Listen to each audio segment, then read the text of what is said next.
concluded, let's put this matter to rest one way or the other.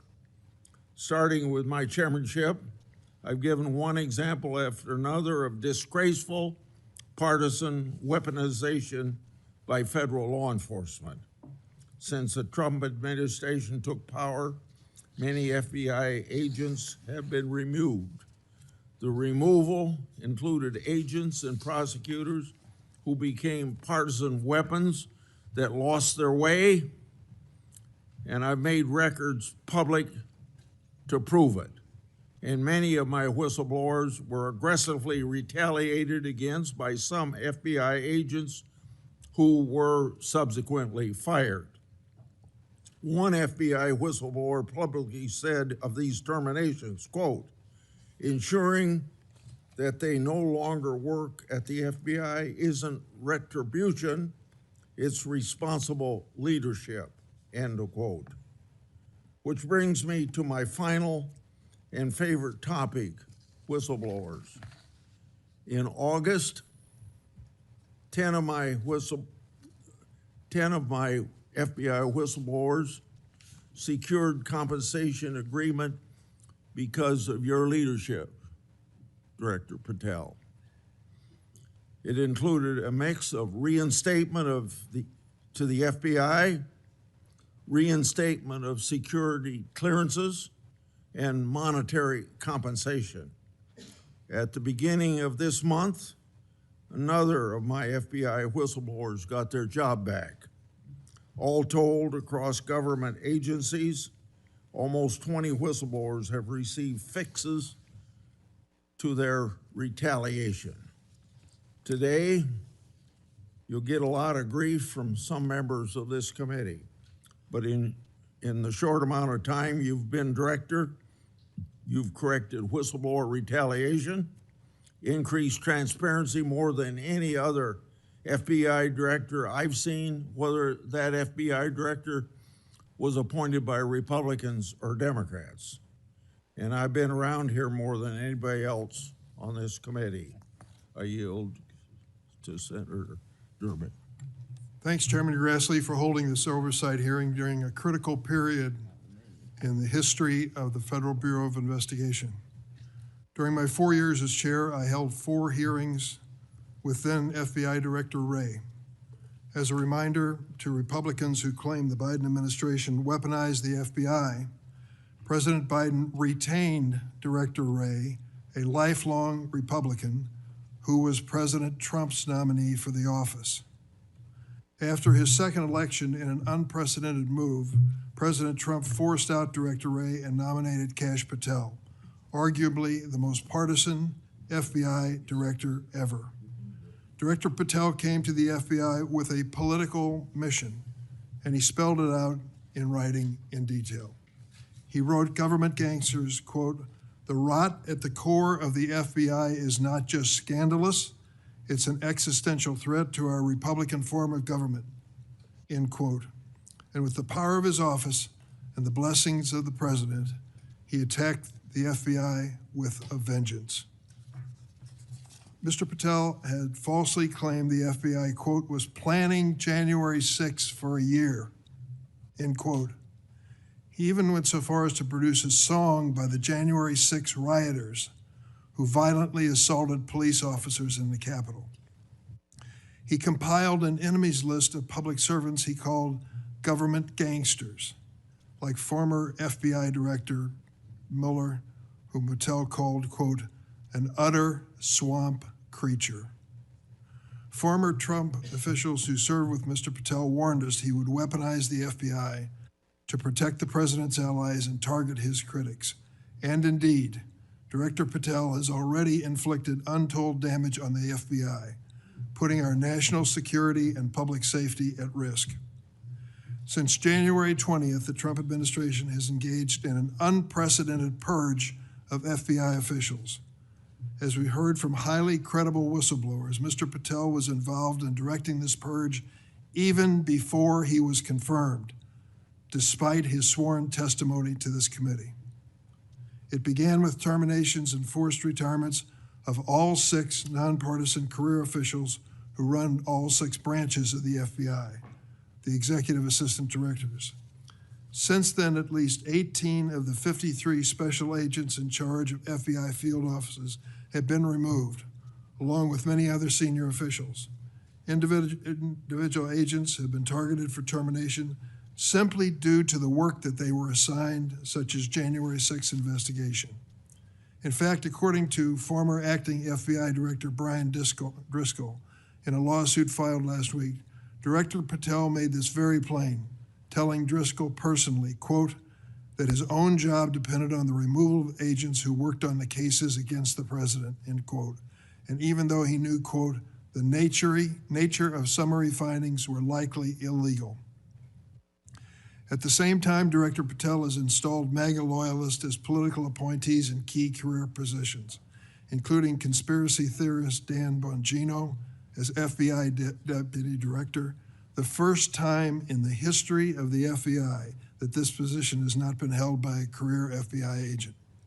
Director Patel has also reportedly initiated loyalty test, requiring dozens of officials to sit for polygraph exams and answer inappropriate questions about whether they've made negative comments about him personally. Of course, as is often the case in the Trump administration, the rules apply to thee, but not to me. As we understand it from highly credible sources, key members of Director Patel's senior executive team and others on the 7th floor had disqualifying alerts on their initial polygraph exam. Well, how did they survive? They survived because of a personal waiver by either the director or the attorney general to remain employed by the Bureau. Understand the context here.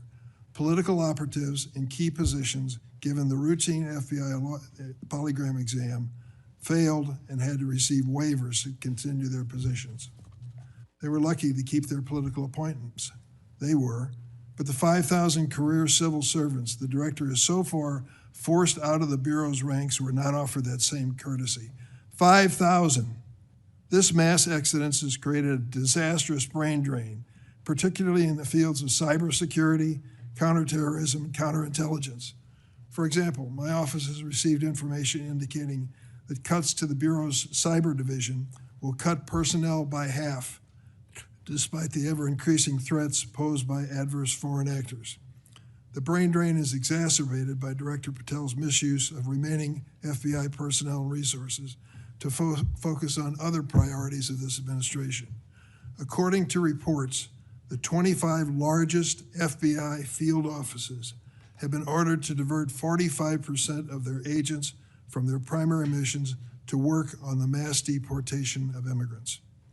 Just as concerning is Director Patel's plan to hire fewer qualified agents by removing the college degree requirement and reducing new agent training at Quantico from 18 weeks to just 8.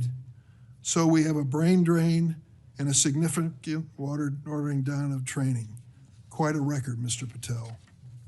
As recently fired special agents and others have warned, fast-tracking inexperienced and improperly trained people into critical national security jeopardizes the Bureau's ability to effectively protect America. Director Patel himself had no training or life experience for this position. The result of that incompetence is staggering.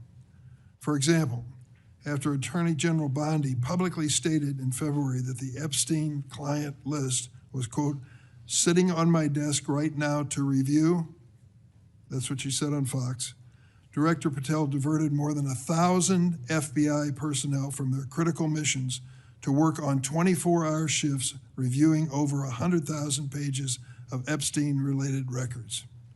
These personnel were instructed to flag any records in which President Trump was named. But that review ended in an unsigned memorandum from DOJ and FBI stating simply, there is no incriminating client list, close quote. Director Patel still has not responded to my letter from 2 months ago asking about his role in this cover-up. On the day of the horrific shooting of Charlie Kirk at Utah Valley University, Director Patel again sparked mass confusion by incorrectly claiming on social media that the shooter was in custody, which he then had to walk back with another social media post. Mr. Patel was so anxious to take credit for finding Mr. Kirk's assassin that he violated one of the basics of effective law enforcement.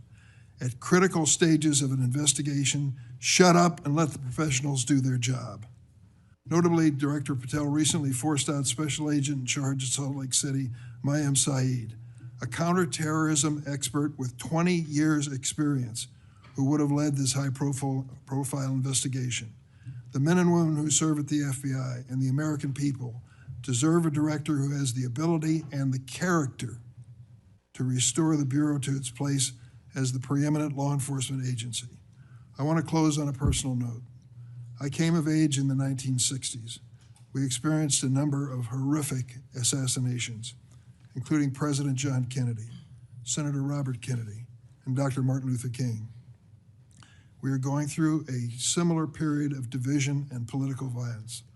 All of us in public life, on both sides of the aisle, have a responsibility to bring down the temperature and to work to unite the American people. Let's be clear, Republicans are not Nazis and Democrats are not evil, as Mr. Patel has claimed. Democrats are not responsible for the murder of Charlie Kirk, and Republicans were not responsible for the murder of Melissa Hardman. Our political opponents are not our enemies. We are all Americans, and we should be working together to keep the American people safe and protect their constitutional rights. Thank you, Mr. Chairman. Would you please stand so I could swear you? Do you affirm that the testimony you're about to give before this committee will be the truth, the whole truth, and nothing but the truth? So help you God. Please be seated, and you can give your statement now. Thank you. Good morning, Mr. Chairman, Ranking Member Durbin, and members of the committee. It's an honor to be here with you today as the 9th Director of the FBI. I want to provide by providing a briefing into the tragic assassination of Charlie Kirk. It's important that this FBI is transparent as possible without jeopardizing investigations. Charlie Kirk was shot at 12:23 p.m. on September 10th. I think this timeline is critically important. Less than a day later, the FBI, at my direction, released the first set of images of the suspect that we captured based on our analysis on the ground. Later that evening, while conducting extensive interviews and cell phone analysis, and also flying out evidence response teams and hostage rescue teams and evidence tacticians who were collecting evidence in live time and flying them back to Washington, D.C. in our laboratories for immediate analyses, we were able to extract video from the campus feed, and at my direction at 8 p.m., in partnership and promise to working with the public to bring this fugitive to justice, we released a newly, never before seen video of the suspect. We also released new enhanced photos of the suspect. A few hours later, that suspect was in custody, pursuant to the interrogation of the suspect's own father, who stated, "When I saw that video that you released, I recognized it was my son, and I confronted him, and he was handed over to lawful law enforcement authorities." That is the FBI working with the public as I promised, being transparent and providing critical information along the way in the manhunt for the suspect and suspects involved in Charlie's assassination. We received over 11,000 tips in the first 24 hours alone. We received 16,000 submissions to our digital media enterprise and tip lines. That is a large number of material to go through. I want to thank President Trump and the Attorney General, Pam Bondi, for their unwavering support and commitment of resources to this and all investigations. I also want to especially thank our colleagues in Utah, the Governor's Office, DPS, and the sheriffs out there. State and local law enforcement partnership has been a cornerstone since I took over at the FBI, and it was no different here. And our teams in Salt Lake City, our SACs out there across the country, our lab technicians in Quantico who raced to complete the evidence analysis so the public could have the answers they need. These people worked through the night without sleep for days on end. They are to be commended. They are not to be attacked. And many, many, many more people I don't have time to thank here today. But I do want to thank the American people especially. The mission of the FBI is for them and with them and by, with, and through them. And is that mission and that ethos that I brought to this investigation and so many others, and that's why that suspect is in custody. We cannot do our job without the American public and credible reporting in the media, and that's why Tyler Robinson is in custody today, about to face charges. The last time I appeared before this committee was in January for my confirmation hearing. I told you then that if I were confirmed, I would provide and do everything I can to provide a safe and secure America. I promise to provide the courageous men and women of the FBI the tools and resources they need to crush violent crime and defend the homeland. I pledge myself to commit to full transparency, oversight, and accountability so we could restore the public's trust in the FBI. And that's exactly what I've done. Under this administration, the FBI has arrested more than 23,000 violent criminals. That's more than twice for the same time period from last year alone. 23,000, more than twice from the same time period last year. We've taken over 6,000 illegal firearms off the streets. That number is an exponential increase. We've identified and located more than 4,700 child victims. More than 4,700 child victims have been found by this FBI. That is a 35% increase from the same time period last year. 1,500 child predators have been arrested. That's a 5% increase from the same time last year. 300 human traffickers have been arrested. That's a 10% increase from the same time last year.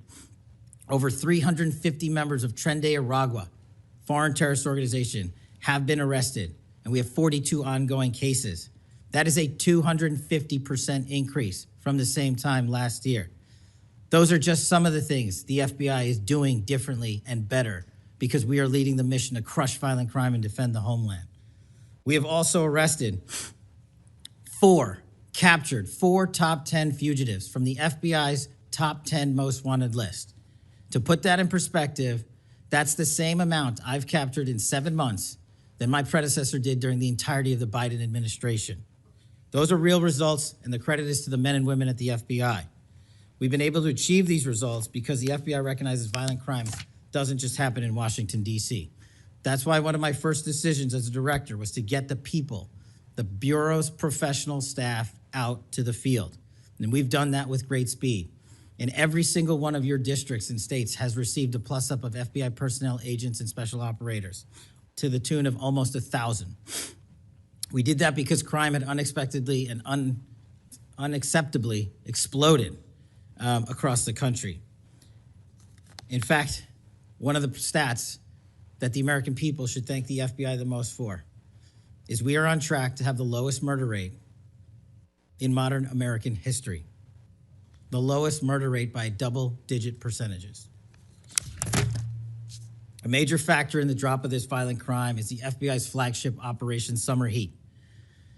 We use this initiative at the direction of the President and the Attorney General, surging resources to our major and mid-major cities across America, conducting intelligence-based operations to target the worst of the worst, to target the gangs, to target the transnational organizations, to target the TCOs, and to target the drug trafficking cartels. And we have taken them out city by city. There's a lot of work left to be done, but we're off to a great start. Just ask the citizens of Seattle, Miami, Memphis, Charlotte, Chicago, and so many more places. Specifically in New Orleans and Nashville alone, there has been an increase in the number of violent crime arrests by an average of 250% for each of those cities. And there has been a drastic reduction in crime across the board in mid-major cities across this country, thanks to the men and women of the FBI. How are we doing that? We are attacking the drug epidemic. We've seized nearly 1,000 kilograms of meth and cocaine off the streets of America. We've taken over 1,600 kilograms of fentanyl off the streets. Maybe one of the greatest achievements we have this year, 1,600 kilograms of fentanyl. That's a 25% increase from the same time last year. To put things in perspective, that's enough fentanyl to kill a third of the American populace, 115 million Americans. We're also going after the companies that manufacture these precursors overseas in places like mainland China and their cutting agents. In fact, this month in Cincinnati, we announced groundbreaking charges aimed at the individuals and businesses responsible for flooding these opioids and their precursors and cutting agents into the streets of America. And for the first time that I can remember, we are charging these businesses and enterprises, not just in America, but in mainland China, and seizing their operational necessity to have money by seizing their cryptocurrency wallets. We're also equally important to protecting the homeland. We know we have a no-fail mission. We're committed to keeping our nation safe from terrorism, cyber attacks, and foreign adversaries. Whether stopping threats inspired by foreign terrorist organizations or lone wolf actors, or sponsored by hostile nation states. This year, we've already made nearly 60 counterintelligence arrests. 60 counterintelligence arrests this year alone is a 30% increase from the same time period last year for the CI work at the FBI. I'm proud when we can share our successes, such as when an espionage charge was brought against an active duty U.S. Navy sailor caught spying for the People's Republic of China. But I want the American people to know the FBI is protecting the homeland from foreign adversaries in a way that will never make the news, and a lot of the good work that they do will never be able to discuss in this setting. We're working on cyber threats. We're attacking malware infrastructure, going after ransomware attackers, delivering a new partnership with the private public sector engagements we've taken with the companies who are attacked by these foreign adversaries and nation-state actors and individual enterprise rings from around the world.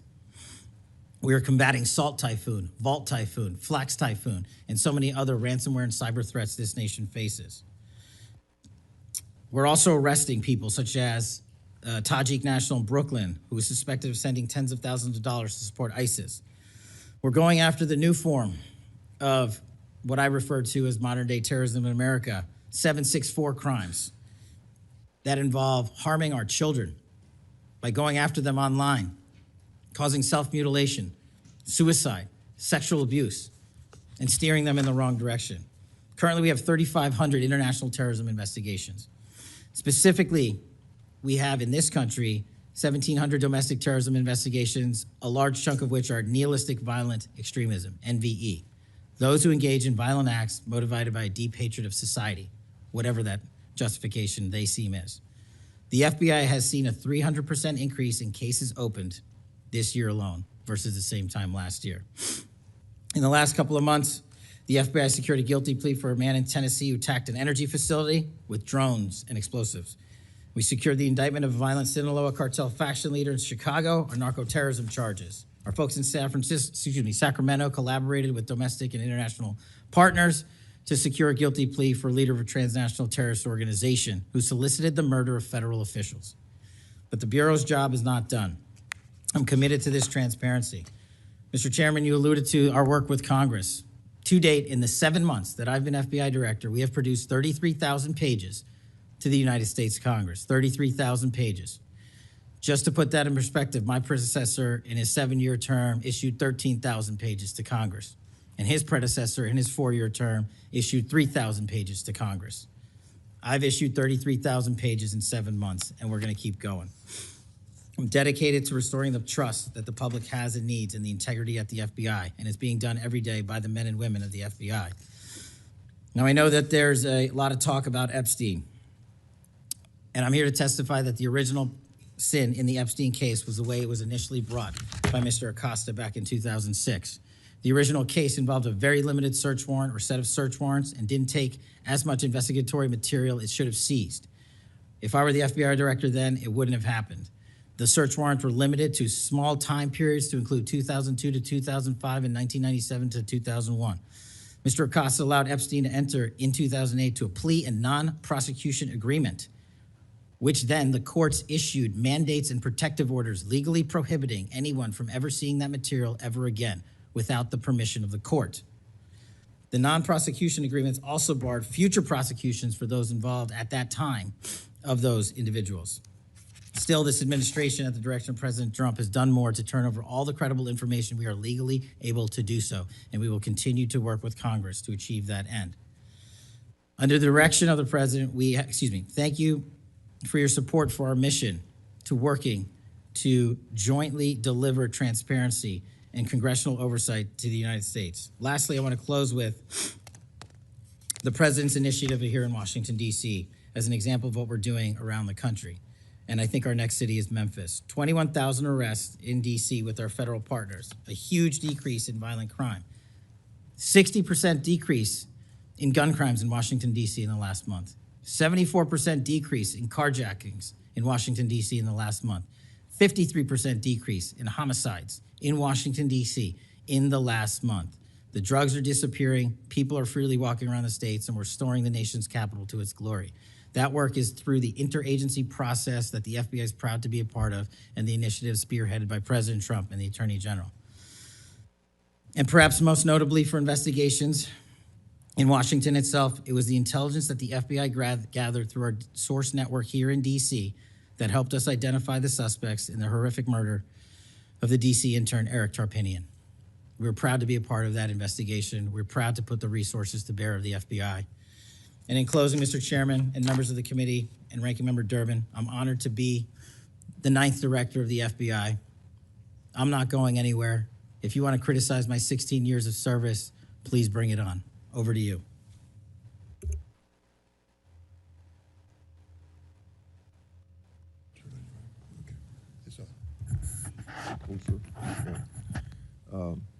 I've observed when, whether it's Republican or Democrats, want a yes or no answer, that the witness and the senators talking over each other.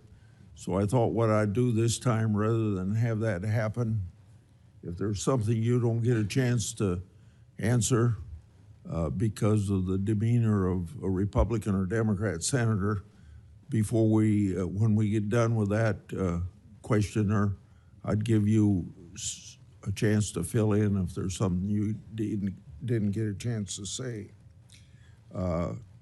Since 2019, I've sought greater transparency about Jeffrey Epstein and the government handling of the matter. I've continued to investigate during this Congress. Director Patel, was Jeffrey Epstein an intelligence asset for the United States government or the foreign government? And if so, which agencies or governments? Mr. Chairman, I can only speak to the FBI as the director of the FBI, and Mr. Epstein was not a source for the FBI. Okay. Would you commit to providing my office with all classified, non-classified records relating to the Epstein matter?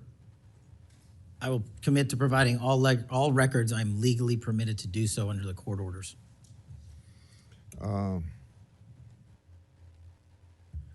It seems to me that I accept your answer to my question, but the broader intelligence community ought to answer these questions as well.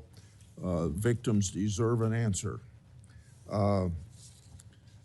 Regarding the initial FBI 1023 document that I made public last Congress, that document mentioned 1, text messages, 2, audio recordings, and 3, financial records that allegedly proved a bribery scheme with the Biden family and foreign interests.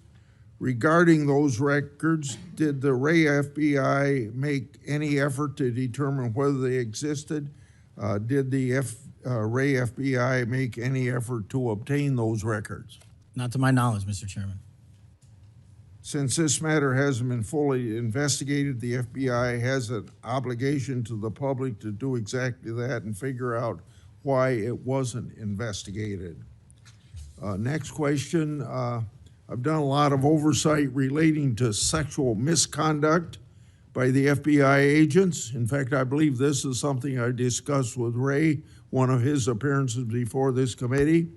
According to the FBI Inspection Division, it opened nearly 300 investigations based on sexual misconduct referrals between 2017 and 2024. According to whistleblowers, the Biden-Ray FBI totally dropped the ball on this question. One credible accusation of sexual misconduct is too many, of course. Are you committed to reviewing the Bureau's policies to ensure responsible responses to credible allegations of misconduct, that they're swift and adequately protect victims? Yes, Mr. Chairman. Relating to a similar subject, during child crimes and sexual misconduct related investigations, are any private sector companies less than cooperative with you? What improvements in information sharing need to be made to catch those criminals? Mr. Chairman, we can always do better with our private sector companies. I've reached out to the leaders of most of them, asking them to provide more material so that we can be responsive and take legal action and protect the youth of this country. I'm happy to discuss, possible legislation that we can do to allow for these companies to continue. Yeah. Say maybe 1 inch up on the microphone. Sorry. Not, I think you're close enough, but I think it's just a little bit lower. When you raise your head, it's difficult to hear. Director Patel, since 2021, I've raised concerns about the Biden administration failure to properly vet Afghan evacuees. Director Gabbard informed my office that as of August 2022, approximately 1,600 evacuees located in the United States had ties to terrorism and other derogatory information. That's why I and many others have opposed bills giving blanket approval. Are you aware of what steps your predecessor took to investigate these evacuees? And what steps have you taken to investigate them? And what, if any, national security concerns still exist? Mr. Chairman, I can't speak to the steps my predecessor took, but I will make sure we do a sweeping review and get back to you on that. As far as the Afghan refugees and evacuees, as during my tenure, we are going through the databases to make sure that no known or suspected terrorists enter this country to harm our nation. And also, as my resolve as FBI director, one of the first acts we undertook was a manhunt of one of the Abbey Gate bombers and leaders in that crime spree that killed 13 brave Americans. And within 2 weeks, we caught one of the leaders of the Abbey Gate bomber and brought him to justice here in 2 weeks from Pakistan. And so my commitment to you on Afghanistan in all matters is complete and without border. Yeah. Through my and other investigations, we found that the Biden administration lost thousands of undocumented children. We never heard a peep from senators wanting to help find them, even after I invited them to do so. In September 2025, the Trump Health and Human Services announced the creation of an interagency crime coordinator cell to find these and other missing children. That interagency group reportedly includes your agency. What resources and personnel have the FBI assigned to this new interagency effort, and what steps have the FBI taken to assist in locating missing children that the incompetent Biden administration lost?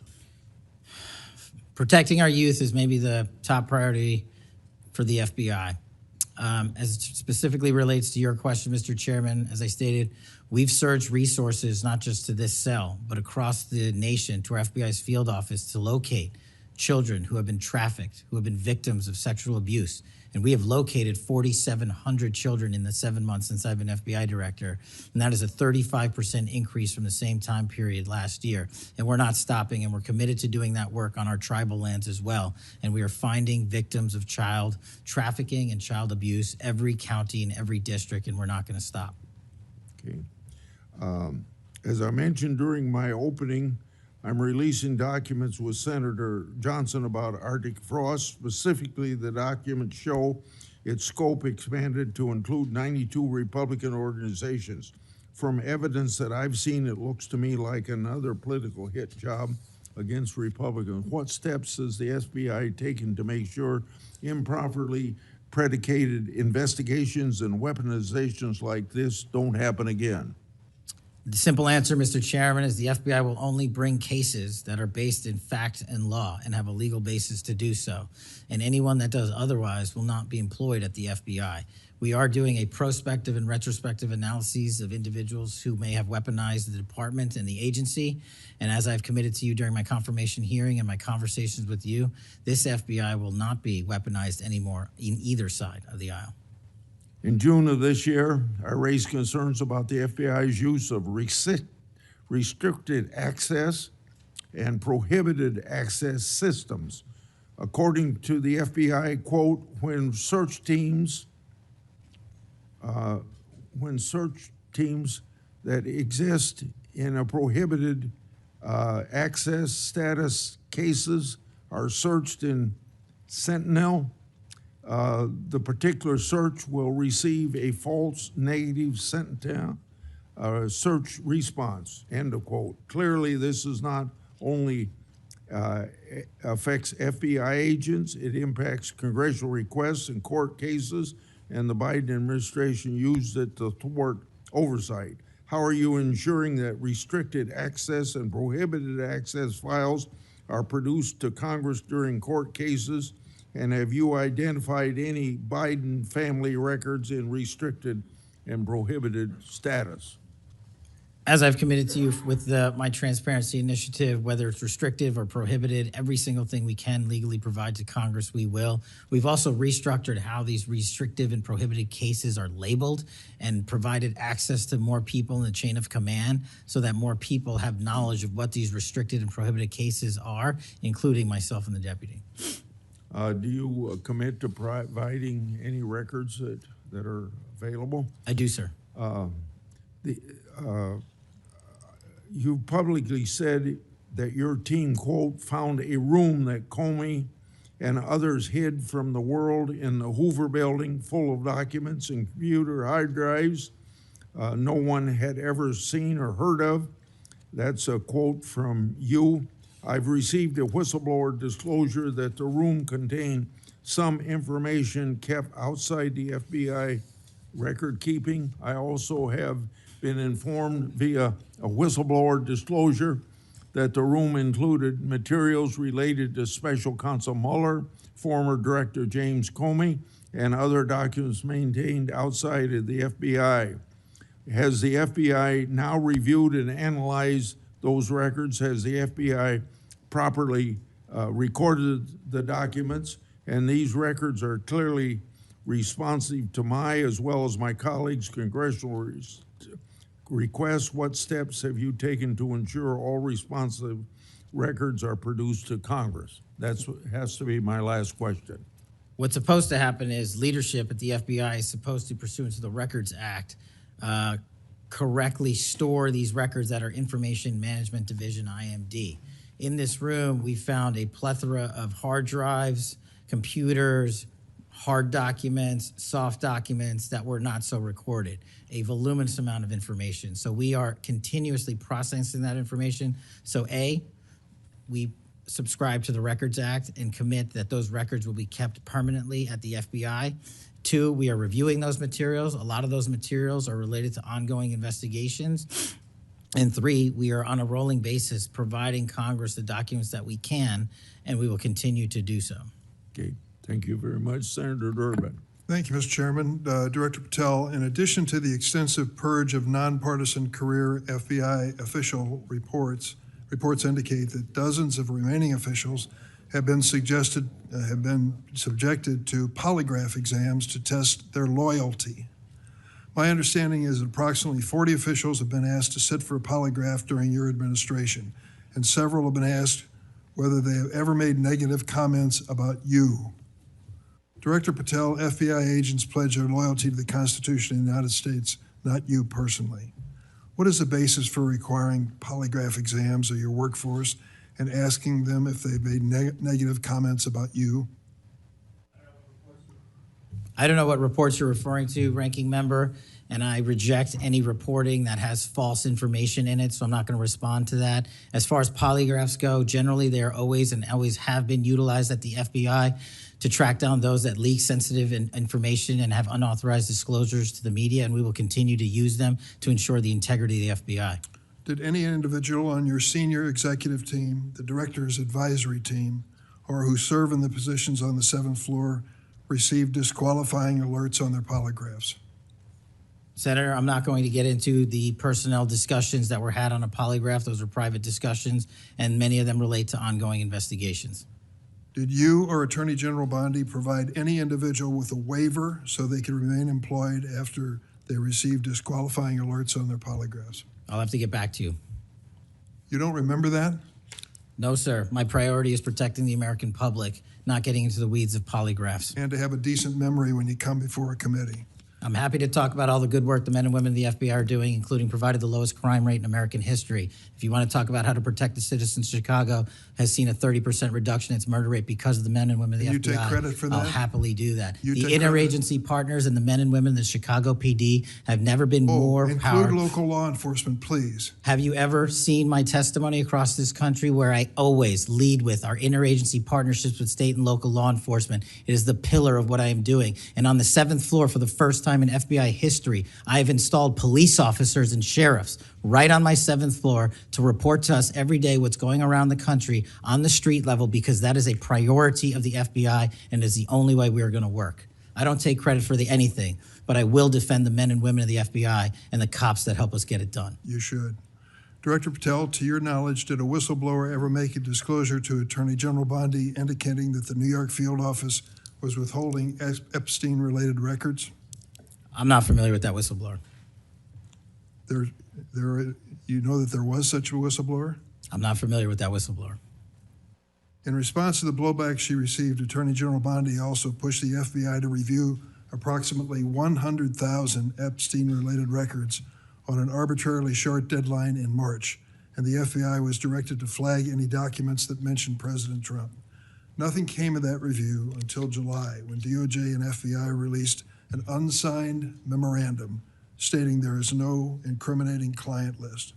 Why was this July 7th memorandum unsigned? Would you prefer I've used AutoPen?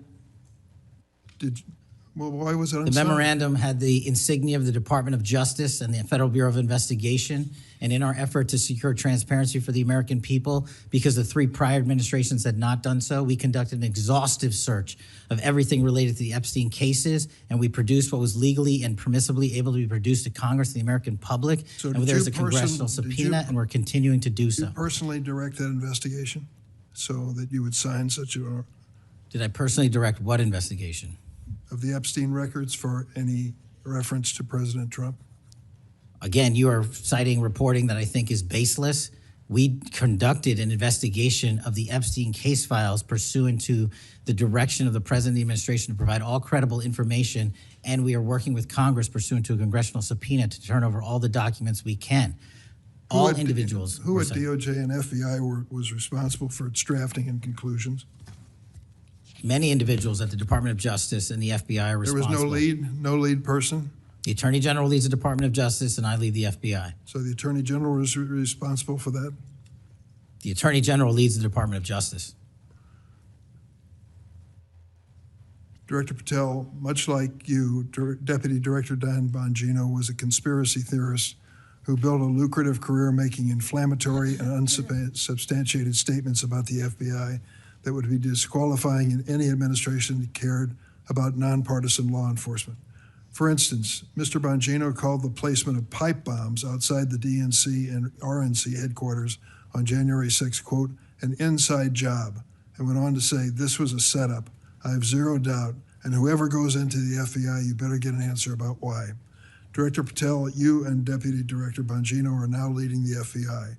What is the evidence to suggest the pipe bombs placed outside of the DNC and RNC on January 6 were an inside job? I appreciate the opportunity to discuss Director Bongino's mind record. So many on this committee and the media jettison our 31 years of public service. Can you answer the question, sir? I'm answering the question. You're questioning the integrity of the Deputy Director of the FBI and mine. If you found any and I'm evidence. going to answer the question. I'm The pipe bomb investigation is ongoing, and I'm not going to discuss the details of the pipe bomb investigation. Mr. Bongino was a Secret Service agent for 15 years, a police officer for 5. I served this country in multiple administrations for 16 years. We were also private citizens, and we are now back in government service. And what we have the ability to do is set aside our personal beliefs to deliver the mission of justice for this country, and we're doing it day in and day out. And I find it disgusting that everyone and anyone would jettison our 31 years of combined experience that is now at the helm of the FBI, delivering historic results at historic speeds for the American people. So you have no evidence? I got a lot of evidence, and I'll give it to you when I can. Yeah, I'm looking forward to it. There's a New York Times story this morning about Chris Meyer. As I understand it, he was your personal pilot, at least for some period of time. Mr. Meyer has quite a record himself. Flew over 350 hours as an Air Force pilot on 3 aircraft types in Afghanistan. Mr. Jardina, another former FBI agent, a 1999 graduate of U.S. Naval Academy, commanded 100 Marines in combat during the 2003 invasion of Iraq, participated in several firefights, followed up with 2011 deployment as reservist to Afghanistan, where he interrogated senior Taliban officials. It appears that you terminated these 2 agents. Why?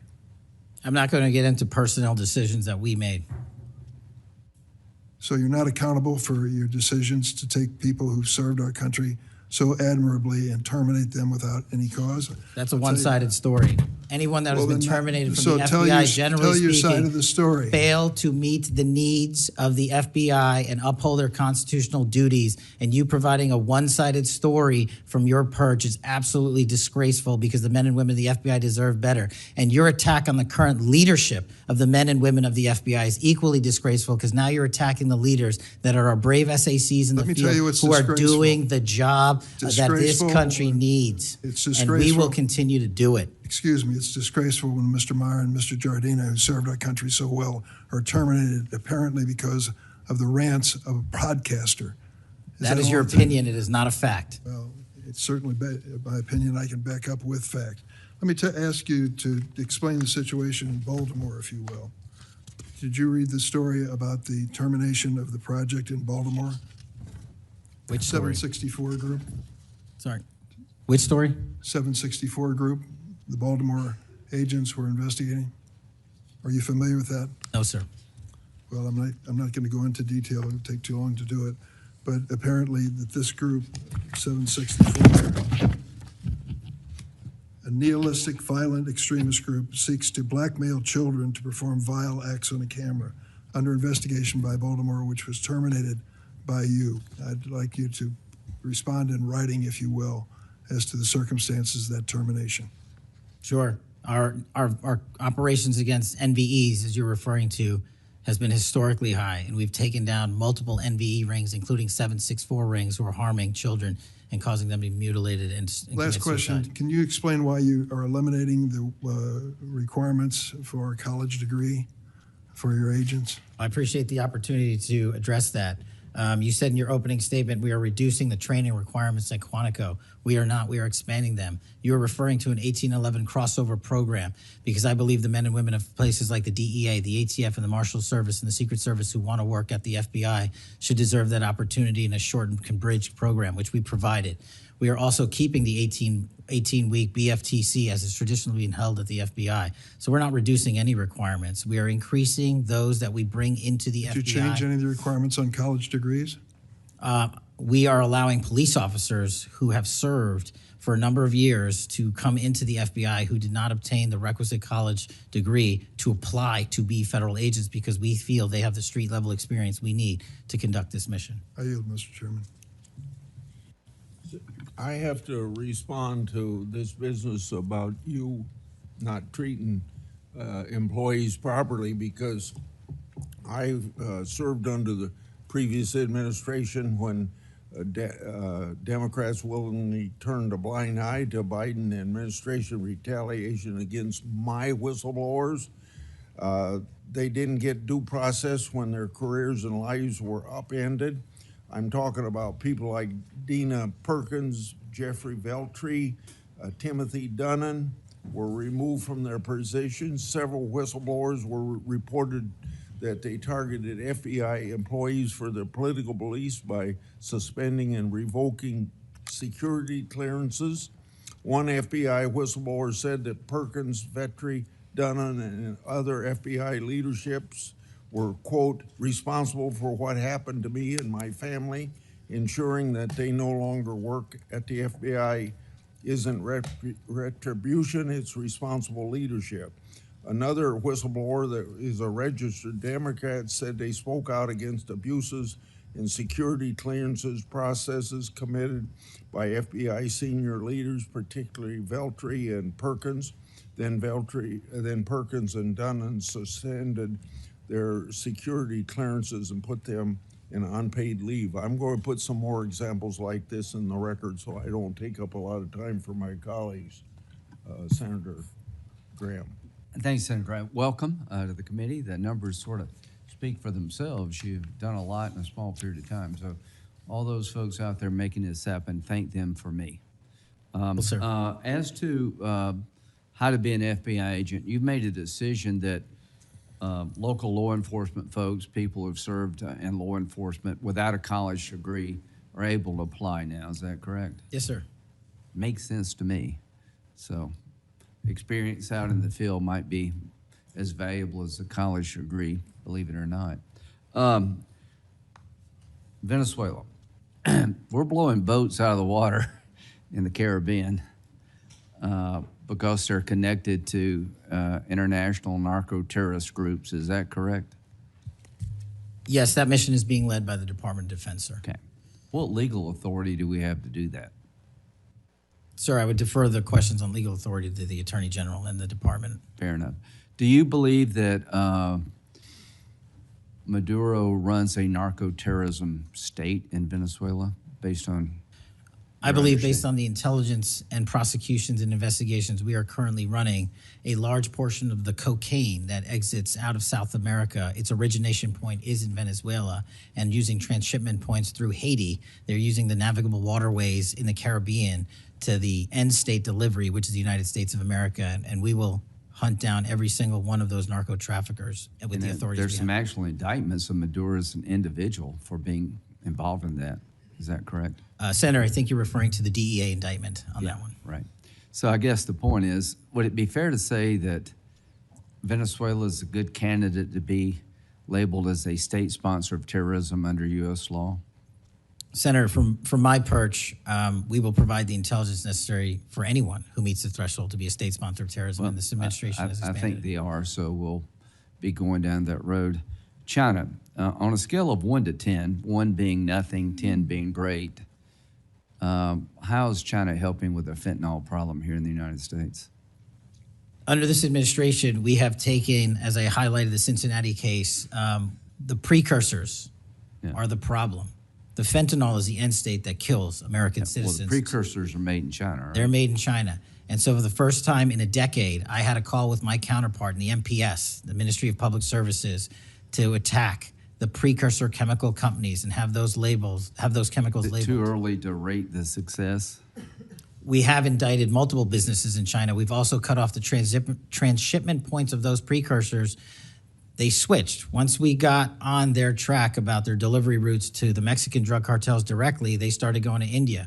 We called the Indian authorities, and they shut down those transshipment points. So we're continuing to work with our So partners China overseas. is helping, would you say? They are starting to help, and we are hoping, under this administration's leadership, we can get more Let of their me help. know, in the coming months if that continues, because if they are helping, that's a good thing. Yes, I think sir. we need to celebrate the breakthrough. If they're not, that would be a bad thing. So after the assassination of Charlie Kirk, there seems to be one refrain from everybody, and that's about the effect of social media. Do you believe that social media is one of the instruments radicalizing America and inciting violence? Well, it's not. My belief is based on the data, and the data shows that social media is wildly out of control when it comes to You're radicalizing. dead right. So what did you just say? This guy's the FBI director. He says that social media is wildly out of control. Now, free speech, we all agree with that, but you can't yell fire in the theater, right? Yes, sir. Free speech doesn't allow you to go online and groom a child for sexual, No, it does not. okay? Free speech doesn't allow you to go on the internet and basically incite somebody to kill another person, right? Absolutely not. So if it's illegal offline, it should be illegal online, agreed? Whatever the law is. Yes, sir. Just because you're online doesn't give you a get out of jail free card. No, sir. So if a parent is worried about a child being bullied on a website, what rights do they have under U.S. law?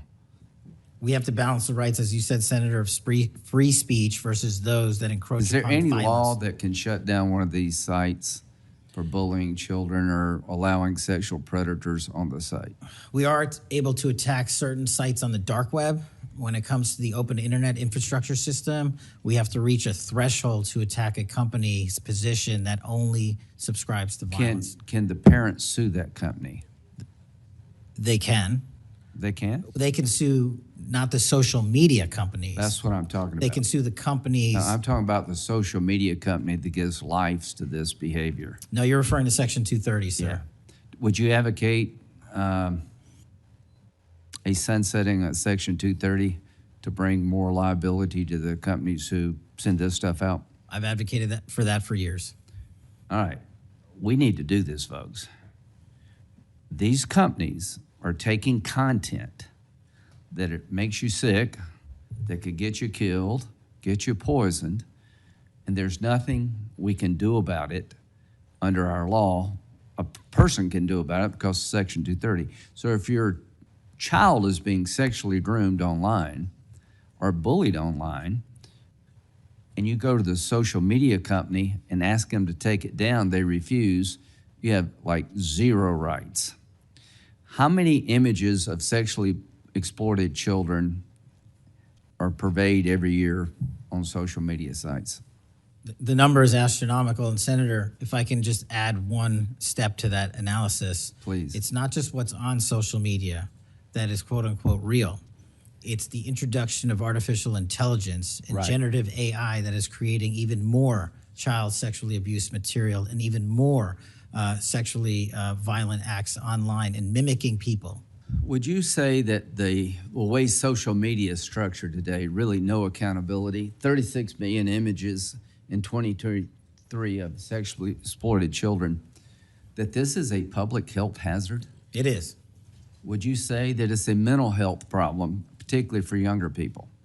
It absolutely is. Do you agree that some of these sites are designed to be addictive? I think not only are some of these sites designed to be addictive, unfortunately, the reality is some of these sites are designed to generate income, and many people are generating income based on this illegal trade. Do you think it's now time for America to deal with this problem? I'm all in. I have been all in, and I'm happy to work with Congress to do so. Well, I tell you what, having the FBI director all in is great news for me, and I hope the committee will respond and that we'll be all in, trying to fix a problem that I think is doing a lot of damage to our country. When it comes to John Bolton, was there new evidence involved in the raid on his home? Sir, that investigation is very much ongoing. As you know, there was a raid of his house pursuant to a legal Was there a search warrant obtained to go in? Absolutely, sir. Okay. All right. We're looking to have that search warrant unsealed at the Yeah, appropriate I time. think that would be good, quite frankly. In December 2023, Director Wray said he sees blinking lights everywhere regarding to foreign terrorist threats against our homeland. How would you characterize the state of threats to our homeland by foreign terrorist groups? Foreign terrorist organizations have adapted and started utilizing online platforms, and so has the FBI. And so while they are adapting and expanding how they harm our country, we have as well. They have not stopped. There's been a resurgence in places like West Africa and elsewhere of foreign terrorist organizations, and also the newly emboldened drug trafficking organizations in Mexico. It's going to take a whole of government approach to get. Does Hezbollah fall within that group? Yes, sir. So Hezbollah is involved in not only terrorism, but narco-terrorism? Yes, sir. So do you consider Hezbollah a threat to the United States? Absolutely. All right, finally, do you have enough people Sorry. to do all this? Do you need more people? You're involved in a lot of things, and the numbers speak for themselves.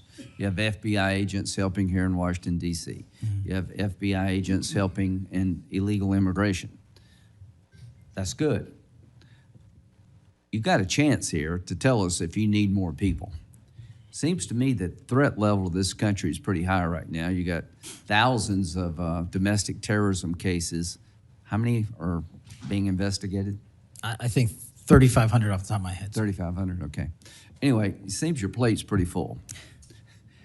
I would urge you to get with your people, and if you think you need more people, now's the time to do it.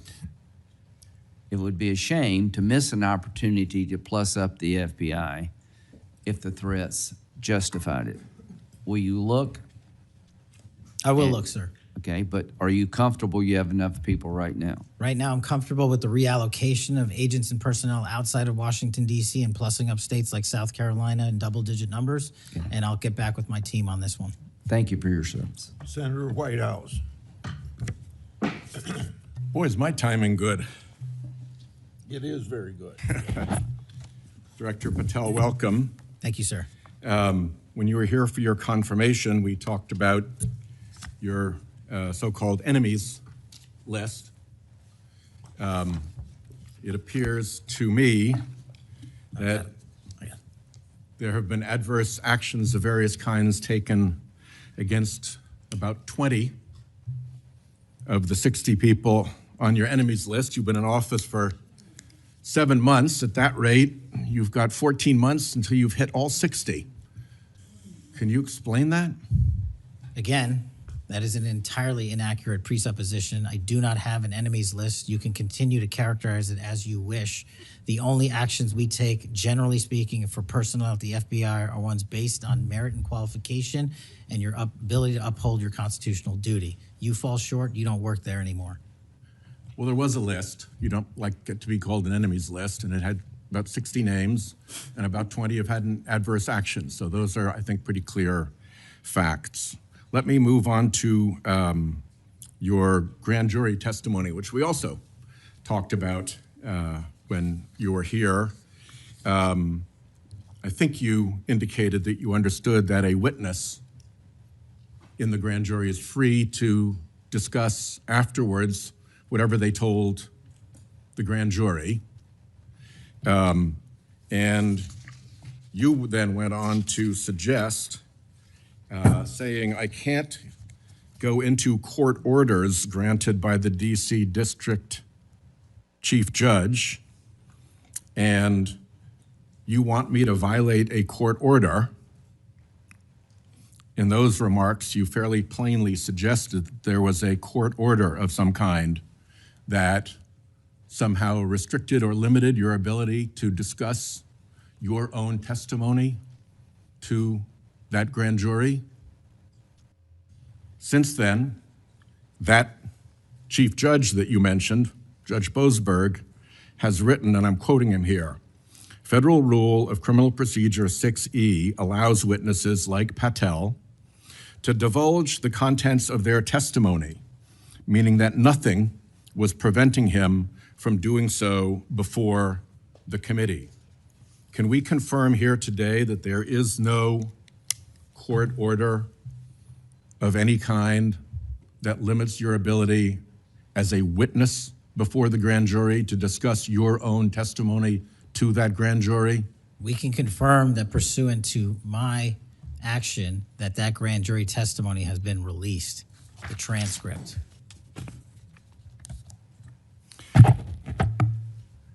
Let's, in what forum was it released, may I ask? Publicly. Okay, we'll check on that. The FBI does background investigations. In the case of a U.S. attorney, Jeanine Pirro, it has come to light that in a civil proceeding, that Fox News executives, prior to her confirmation, called her, I'm quoting here, a reckless maniac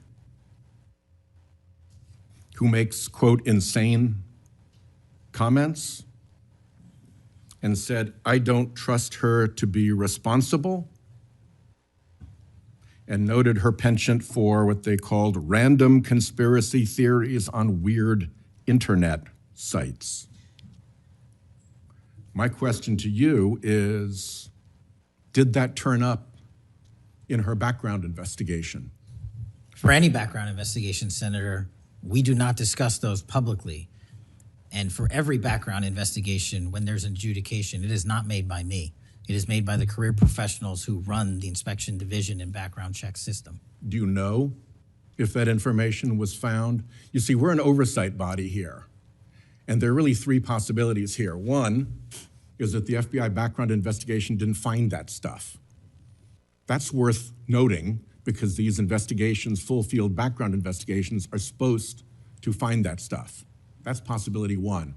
Possibility two is that the FBI did in fact find that information and then did not report it to the administration or to the committee.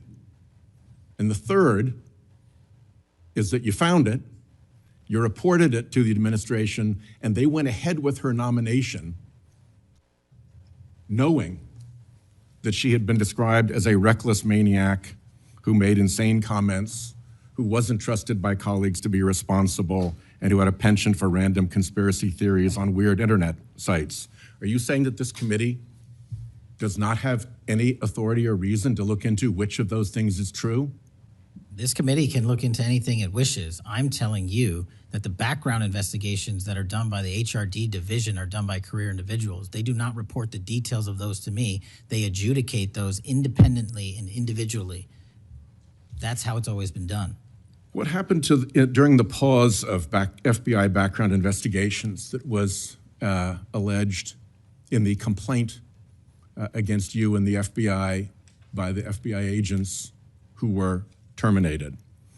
On February 12th, Emil Bovee directed the FBI, quote, to pause any FBI background investigations of Trump nominees until Patel was confirmed, which happened on February 20th, is the general description of what they alleged.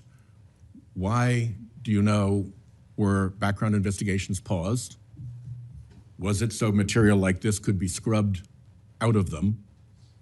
And have they been resumed without that pause fully and normally after your arrival on February 20th? I can speak to the time period since I got there. Background investigations have been ongoing across the board at the FBI. Why was the pause, do you know? I was not there. Wasn't explained to you when you got there? Oh, by the way, boss, they've had an 8-day pause on background investigations. You think that would be something that would be explained to you at some point? Again, I leave it to the men and women at the HRD division to run background investigations. I do not interfere with them. I get that.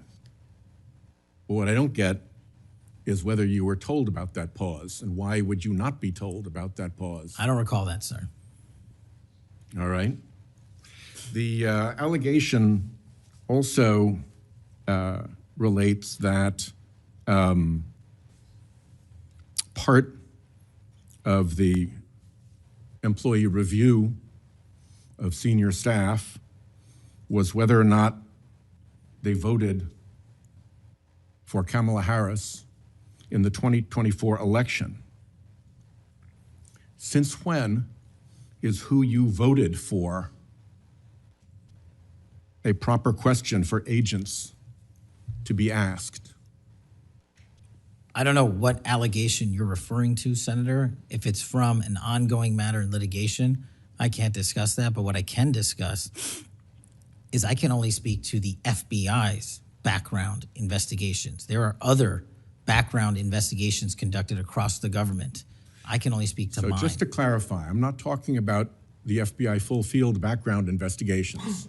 I'm talking about internal employee reviews for promotion, for termination, for job actions of various kinds. And my question to you is it now the policy of the FBI to ask agents who they voted for, and since when is who agents voted for a proper question for the FBI to ask? Taking those in reverse order, it's not a proper question, and it's improper to allege that I'm doing that. And also at the FBI specifically, under my leadership, we do not ask who you voted for. And just one correction for the record, if I may, Senator, it's Security Division that runs background investigations, not HRD. Okay, I'll accept that correction. And in the event that we cannot locate your grand jury transcript, just expect a question for the record that will give you the chance to either provide that transcript again if it had been previously provided, or to make the statement that Grand Jury Rule 6E allows you, to the best of your recollection, truthfully, about what it is that you told that grand jury. Do you understand that? That's why I wanted the transcript released, and we'll get it to you, sir. Thank you very much. Thank you, Chairman. I think I want to take an opportunity when we hear about your political weaponization to remind my Democratic colleagues that what's happened the last decade, federal law enforcement, intelligence community, even when Trump was president, has thrown everything at him. They've even gone after his associates and Republican Party organizations. One investigation after another, one prosecution after another. I use examples you've heard me already say today, Crossfire Hurricane and Arctic Frost. These were all built on defective foundations of political bias. And then we released the Clinton Index and the Durham Index and the FBI's failures to investigate. So I've been acquainted with this because I've been trying to get to the bottom of it, and we had to get a new FBI director to get all this information, Senator Cornyn. Director Patel, welcome. Thank you for your willingness to serve in this very challenging position. How many people work for the FBI today? Approximately 36,500, give or take. I've always wondered whether an organization that big and that diffused all across the nation was actually capable of being managed.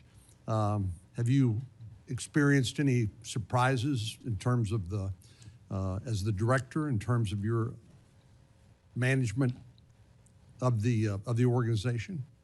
In my experience, Senator, the leaders in the field are supposed to lead. So we have empowered and we've changed the structural operation of the FBI to empower SACs in the 56 field office, 55, 56 come 1 October, to lead the mission.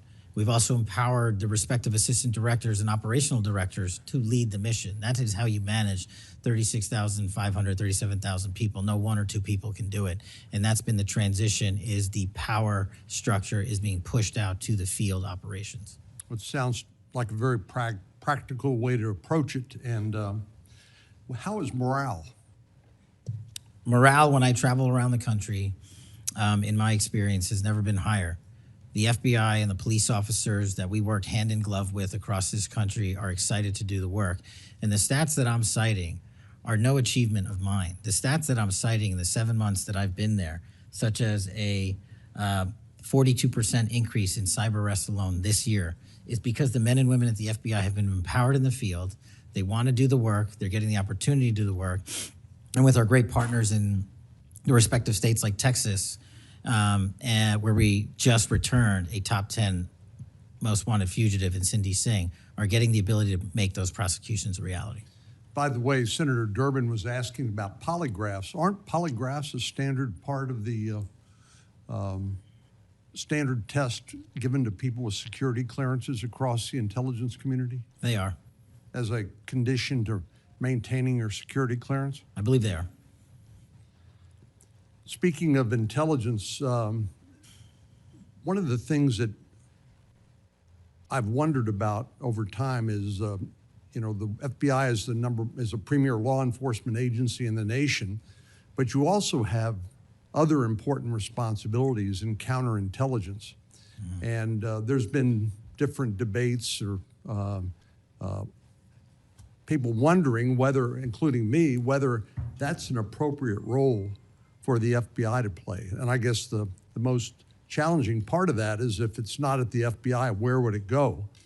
But can you, given your background, I know, as working on the HPSI and your intelligence background, can you talk a little bit about what you think about the counterintelligence role of the FBI agents and how that's working, whether you think it's performing the way it should, or whether there are other changes or reforms need to be made in order to improve its functioning? As you know, the threats from our adversary nations are just proliferating every day.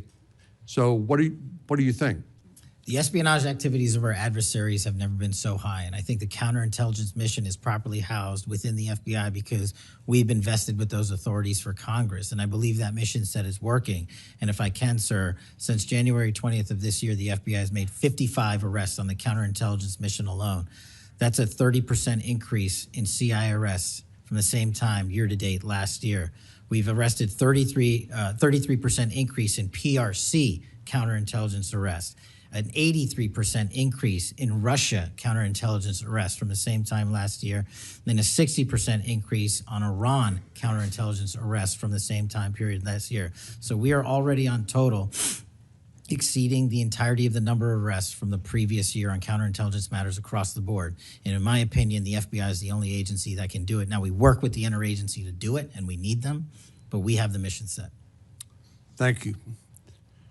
You know, sometimes I wonder whether we sort of repeat the way we do things because we've always done it that way. And I'm getting up to building up to this issue of the narco trafficking and what President Trump has ordered the Defense Department to do in terms of to take out some of these transnational criminal organizations that are importing poison into the United States and responsible for killing tens of thousands of Americans, maybe hundreds of thousands of Americans over time.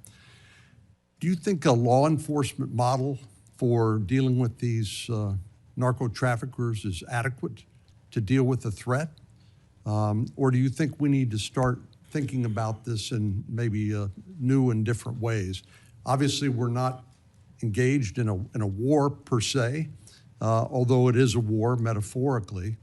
And the law enforcement model seems to be not working from the standpoint of dealing with the volume of the threat and the magnitude of the threat.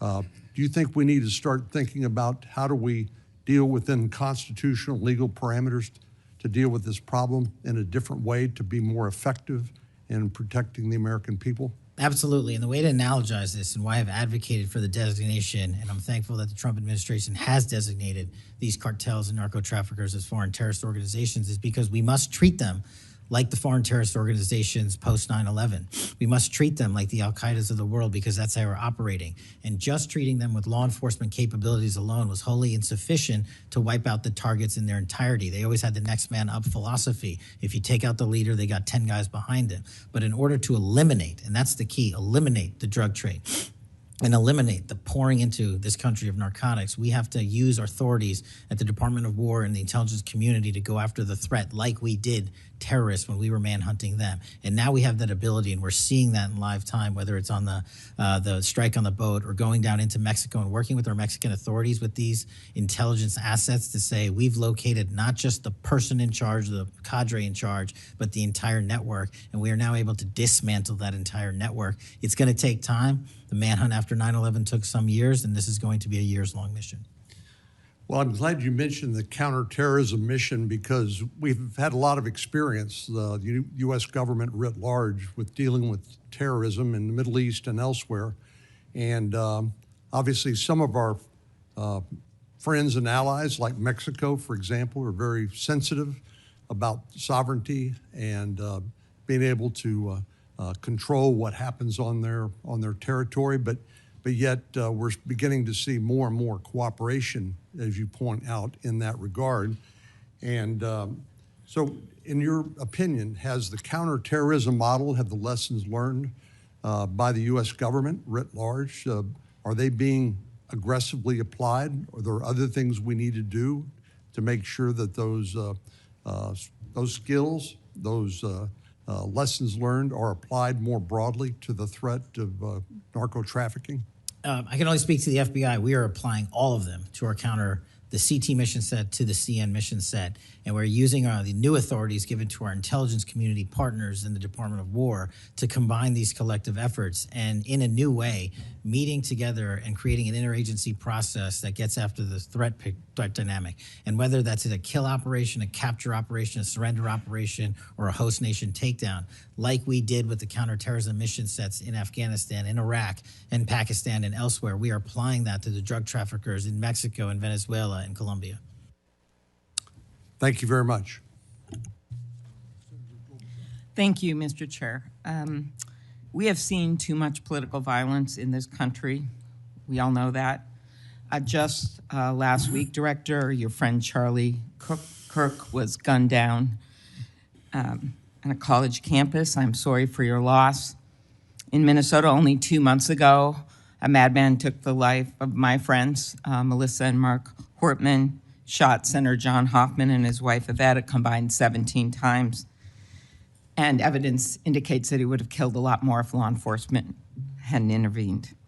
Just last month in my state, we were again shook to the core when little kids were shot down through stained glass windows in Annunciation Catholic Church in Minneapolis. And while the victims weren't politicians in this case, they were 6-year-olds and 8-year-olds, the manifesto that the shooter left behind was political. But in the words of your own federal law enforcement, this person was an all-purpose hater. Went after Blacks, Hispanics, the president, Muslims, Jews, nearly everyone. And this happened during the first Mass of the year for these kids. They were excited to see their friends, meet their new teachers, and 2 children, 8-year-old Fletcher Merkel, 10-year-old Harper Moisky, were murdered. 21 other people injured, some of the kids, 18 kids, severely. Fletcher was just starting 3rd grade. He loved his family, his friends. He loved fishing and cooking, in his dad's words, any sport he was allowed to play. Harper, the other child, we celebrated her life this Sunday, thousands of people. Her parents described her as bright, joyful, and a deeply loved 10-year-old whose laughter, kindness, and spirit touched everyone that she knew. We've heard the words of young children who were saved because 12-year-olds laid on top of them, or a kid with disabilities who was paralyzed, whose teacher pulled him out of the wheelchair, threw him under the pew, and laid on top of him.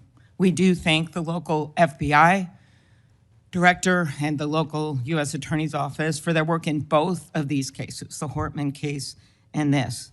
But I did want to focus on one local law enforcement moment that I'm not sure has made with all the news going on in Minnesota. When the first 911 call, and you've heard about other places where this waited and waited, the first 911 call was made at 8:27 a.m. The first officer was on the scene just 4 minutes later, local Minneapolis police, at 8:31 a.m. The Chief O'Hara, shared with me the actual numbers. Listen to this. Over 20 people were in ambulances just 14 minutes, all of them, after the police got on the scene. 14 minutes after the first call. Tourniquets, stretchers, and they got them all to Hennepin County Medical Center or Minneapolis Children's Hospital. And I think it is worth looking at what happened there, because one of the dads whose daughter was severely injured, still in the hospital, that I met on Sunday, told me that there is absolutely no way his beautiful daughter would have survived if police hadn't been there. So it is worth looking at for all of us. So my focus on behalf of these parents, because I promised I would do this on Sunday, was just to figure out how we can do anything to stop this from happening again. So expanded background checks, ghost gun bans, every shooting is different. Raising the minimum age to purchase an assault weapon, even if we're not going to ban them, I favor banning them. But that's one idea that's out there when so many of these shootings are people who are 18, 19, 20, 21. The one at Annunciation Church was 23. Both shooters in Uvalde and Buffalo had just turned 18 when they purchased the assault weapon bans. I'm not saying any one of these things would prevent every single shooting, but I really ask everyone to look at these. We also need to tackle social media, and I really did appreciate Senator Graham's questions. I think we have to protect free speech and not engage in censorship. But for years, I have supported repealing Section 230, which was made when these companies were little companies starting up in garages. And I think it is one way to get at making this better environment online and preventing violence. So my first question is on the assault weapon ban. Do you think that would be helpful in reducing gun deaths, Director? Senator, if I may, I want to answer the question, but thank you for your remarks. Especially it relates to my friend Charlie, and I share and relay my remarks, my sentiments to you. Minnesota has suffered untold tragedy in these last few months, and whatever creativity we can use to eliminate even just one shooting, one horrific death, I am in favor of engaging with Congress fully to do. I don't have the answers. I don't know what will eliminate it in its entirety, but I'm willing to engage and explore new ways with you, Senator. Okay, thank you. And so, assault weapon ban, what do you think? Senator, I think there are instances on this legislation that could prevent future attacks, but I'm not going to weigh into the creation of legislation. Could you also look at, and I favor just assault weapon ban, not getting these guns in the hands of people that shouldn't have them, but could you look at the numbers on the ages. Yes. Because from 18, even going from 18 to 21, which wouldn't have prevented the shooter in Annunciation Church from purchasing that gun. He purchased several the same day. Over 100 rounds were fired from the assault weapon through the stained glass windows. So if you went up to 25, it would have stopped that immediate purchase and probably saved the lives of these kids. But if you go to 21, that is the same age that already applies to purchasing handguns from federally licensed dealers. So I prefer another approach, but I was hoping that our Republican colleagues would at least look at that, given Uvalde, Buffalo, and some of these other mass shootings, trying to be practical, but thinking that it could make a major difference. Strengthening background checks, could you also look at that? And then banning ghost guns and bump stocks. What do you think of that? So, Senator, you're talking to my heart here on one of the core missions at the FBI, which is our CJIS facility in Winchester, Virginia, which is our hub for our NICS checks, our NCICs, our capabilities on when we have, I think it's 19,000 state and local community law enforcement come to us for these background checks. We're trying to make that processing as fast as we can so we can get them real-time information. I think we have a 93% clearance rate in 15 minutes as it relates to ghost guns, but we can do better. All right, well, just if you could get back to me on all those and talk to the White House. Threats against elected officials have increased exponentially. Members of Congress received more than 9,000 threats last year, up from 1,600 in 2016. There's been a lot of talk about the rhetoric and the like. And if we want to move forward on things like Section 230, or even look if we can do anything on guns, I do think we're going to have to be honest about this all-purpose hater issue, and it has bothered me, this thing, we're going to go after this group, we're going to have to go after this group. I just want to, for the record, show that the murderer of Speaker Hortman and her husband, it was Democratic lawmakers on his list. He went to the ones whose addresses he had, by the way. Planned Parenthood was on the list, as were businesses and law firms. Doctors. I already mentioned the ones with the Catholic Church shooting. So it is not just as the radicals on the left, what's a quote from the president, are the problems or destructive movement of left-wing extremism that Vice President Vance said. According to the Anti-Defamation League last year, all the murders were committed. And I'm not actually going to say this because I don't even want to go left-right with this, but you can imagine it wasn't from the left. Cato Institute, conservative think tank, published a study just last week that found terrorists from the right were responsible for 6 times more deaths than people from the left. I actually don't want to go tit for tat on this, but what I am asking for is that this rhetoric of blaming one side or the other stop, if you could convey that to the president, and that we actually work on things that are solutions. So could you commit to me, Mr. Patel, Director Patel, that you will do that? Absolutely, Senator. Okay, thank you. Last, you were asked about social media, and I will put some more questions on the record about that. I think we could make major movement on that. The local FBI helped when the city of St. Paul was a victim of a cyber attack, and I'm concerned about some of the cyber attack cuts. I'll ask you that on the record. AI, I'm glad you raised that. I think we have to do more, but also including election interference because they're using AI videos. I just had one happen in this very committee on me, and I just think they're going to start using it in democracy, election. They could be foreign. Do you think some of this is foreign entities, Mr. Patel? Generally speaking, we have traced a lot of this to loose groups overseas that don't have any sort of central cluster. There's going to be a lot on you then. And then last, I'll put on the record just my concern about protecting journalists. The new guidance that came out of the department. Have you deployed any FBI resources to investigate members of the media for activities related to news gathering, reporting, or reporting on government whistleblowers, something near and dear to the chairman's heart?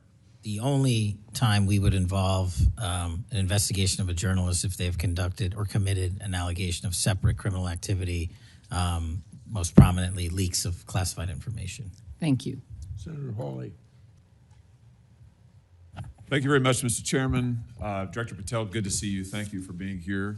You're leading the FBI at a very critical time for that agency and also a critical time for our country. And I want to start by talking to you about the tide of violence that we have seen, ideological violence against people of faith, particularly Christians. You just think here, take a rough catalog. Just in the last couple of years, we've seen shooting at the Covenant School, Christian school in Nashville. We've seen school shooting at the Annunciation School. We've seen church shootings multiply. We've seen acts of crime and violence, vandalism, arson against churches and parishes all across the country. And then, of course, last week, Charlie Kirk, who said, "I want to be remembered for my courage, for my faith," was shot on a college campus. Let me just start with the assassination of Charlie Kirk. Is the FBI, and I appreciate the tremendous work the FBI has done in this investigation, is the FBI investigating the Kirk assassination as part of this broader pattern of anti-religious, anti-Christian violence? We are investigating Charlie's assassination fully and completely and running out every lead related to any allegation of broader violence, and we're producing results on that we'll disclose when appropriate. Good. I'm glad to hear that. Let me just ask you a few questions about that if I could. Sure. Reports have suggested that the FBI is investigating a broader network of groups that may have had some knowledge of the shooter's plans.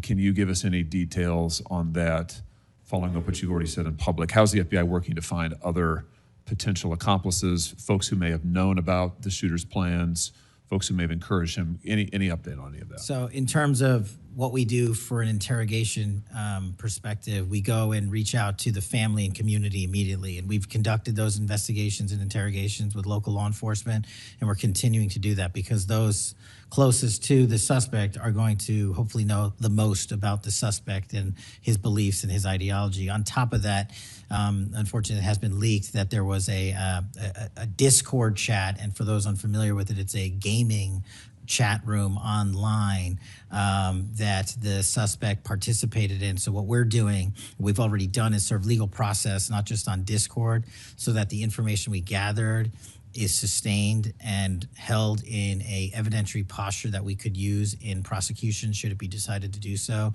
And we're also going to be investigating anyone and everyone involved in that Discord chat. Okay, very good. I see the public reports that the Discord thread had as many as 20 additional users. It sounds like you're trying to run down all of that to see if that's accurate, who else may have been on that thread, what they may have known. Is that fair to say? It's a lot more than that, and we're running them all down. It's a lot more than 20? Yes, sir. And you're running all of that to ground? Every single one. Yeah, fantastic. Let me just turn to the broader question here of anti-religious, anti-Christian violence. Let me just give you a few stats that I'm sure that you're all too familiar with. Every person of faith in America certainly is. Major report this past year found that there have been over 400 instances of hostility against churches in the United States in the year 2024. Those included arsons, bomb threats, shootings, and firearm incidents. Another organizational report found that there were 500 attacks on Catholic parishes alone. So that number, 415, that's all Christian churches in 2024. Another organization found 500 separate attacks on just Catholic parishes since May of 2020. Of course, we have the Covenant School shooting, the Annunciation School shooting in Minnesota, where 2 children were shot dead as they were praying in a pew. Here's my question. What is the FBI doing to take on this rising tide of violence that seems to be motivated by anti-religious hatred? Specifically, sir, we have 60 anti-Catholic hate crime incidences reported to us that are being investigated. Publicly, I can tell you we have 5 hate crime investigations with anti-Catholic bias ongoing currently in the states, in the cities of Kansas City, Louisville, Houston, Nashville, and Richmond. That's what I can say publicly. But any ideologically based attack against any faith, as a man of faith myself, will not be tolerated, and the full resources of the FBI are committed to all of it. Are you investigating any domestic cells that instigate or encourage or fund or in any way support attacks on churches or other houses of worship? Senator, you raise an incredibly important point that most people don't look at. I've always said we follow the money. And whether it's terrorism or attacks based on ideology or attacks on institutions of faith or people of faith, someone's paying for it. And we are reverse tracing those steps. We are not stopping at the perpetrator themselves. We are reverse engineering to hold those accountable in our investigations to who funded them and knowingly funded them. And we will bring the appropriate steps against them with our partners at DOJ. Good. I'm glad to hear that. We look forward to hearing reports on that progress. Yeah. Sorry about that. Let me just ask you this in the same vein, Director. Since the Dobbs decision, the FBI has advertised $25,000 rewards for information on attacks on abortion clinics. Will the FBI similarly offer rewards for information on attacks of houses of worship? Yes, when it is appropriate, the rewards are any reward, whether it's an attack on a house of faith or on a homicide or whatever, is determined by a group within the FBI, but we will work with them to make sure that rewards of monetary value are put out for all ideologically based attacks. Good. You just rattled off some statistics, which I was glad to hear, about the number of investigations you have open, the incidents you're tracking against Christians, against houses of worship. Let me just ask you if you consider designating a senior official as a liaison to houses of worship, to Christian and other religious organizations, to publish metrics on investigations and arrests related to church attacks, church threats, vandalism, arson, etc. Will you set up a system for liaising and then reporting so that everybody can see, this committee and the public can see just how many attacks we're talking about, just what the level of threat and violence is and what the FBI is doing to combat it? Senator, you're speaking my language. The private-public sector partnership on this specific issue, just like the other ones we've talked about, is equally transformative to finding those involved in these criminal activities. And with your assistance, and I would ask you if you're able to identify someone who's an expert in that area, we will work with them. We will take their information because as great as the FBI is, we're only as good as the information we can get, and we don't have the reach that the private sector does in some of these areas. Very good. Happy to help on that. Let me ask you about something specific to the FBI, because sadly, as you know, the FBI, when it comes to anti-religious animus, has been part of the problem before you got to this agency. And I know that you remember the infamous memo generated by the FBI that attempted to recruit informants in houses of worship, in particular in Catholic parishes. Your predecessor testified when this information, I just want to reiterate, this memo became public because of a whistleblower. It was not turned over to this committee. It was not disclosed to this committee. In fact, we were told it didn't exist, and then a whistleblower published it, showing that indeed the FBI had recruited informants, attempted to, into Catholic parishes. Your predecessor then testified, sitting right where you are today, he testified that this, I'm going to quote, was a single product by a single field office, end quote. That was a lie. Because we then had additional whistleblowers come forward and say, no, actually, multiple field offices contributed to the drafting of the report. And indeed, there was a second anti-Catholic memo that the FBI generated. And indeed, those memos were distributed to over 1,000 FBI agents across the country. You know all of this. You and I talked about it when you were here for your confirmation hearing back in January. I just want to follow up and see, have you been able to determine how this memo got written and distributed? How is it that the Federal Bureau of Investigation came to be recruiting informants in Christian churches in this country? Senator, we did dig in, and we are doing our investigation simultaneously with Congress. And just to put it in perspective, we've provided 700 documents on the Richmond Catholic memo specifically to this committee, whereas my predecessor provided 19 pages. And not only that, but we looked into how the source recruitment structure at the FBI was conducted during this time. And we made adjustments and permanent fixes to ensure that sources are not put into houses of worship unless there is an actual ongoing criminal or international terrorism threat. We will not use sources at this FBI to investigate and cull information just for the sake of culling information in houses of worship. Has anybody been fired for this? There have been terminations related to this and resignations. Good. There need to be, because if this is going to be standard at the FBI. Nobody can trust the FBI. You want to talk about violating the First Amendment? This has got First Amendment violation written all over it. It's one of the most revolting chapters in the FBI's history. And considering what we're seeing more broadly in terms of the acts of violence against people of faith, this has absolutely got to end. The FBI has to lead the way. So I count on you to do that, Director. Let me just, in the minute or so that I have remaining, let me just shift gears and ask you about something else you said earlier. You said that protecting our youth is maybe the FBI's top priority. It's great to hear. Let me ask you about the role of AI chatbots in that, which you've talked about a little bit already today.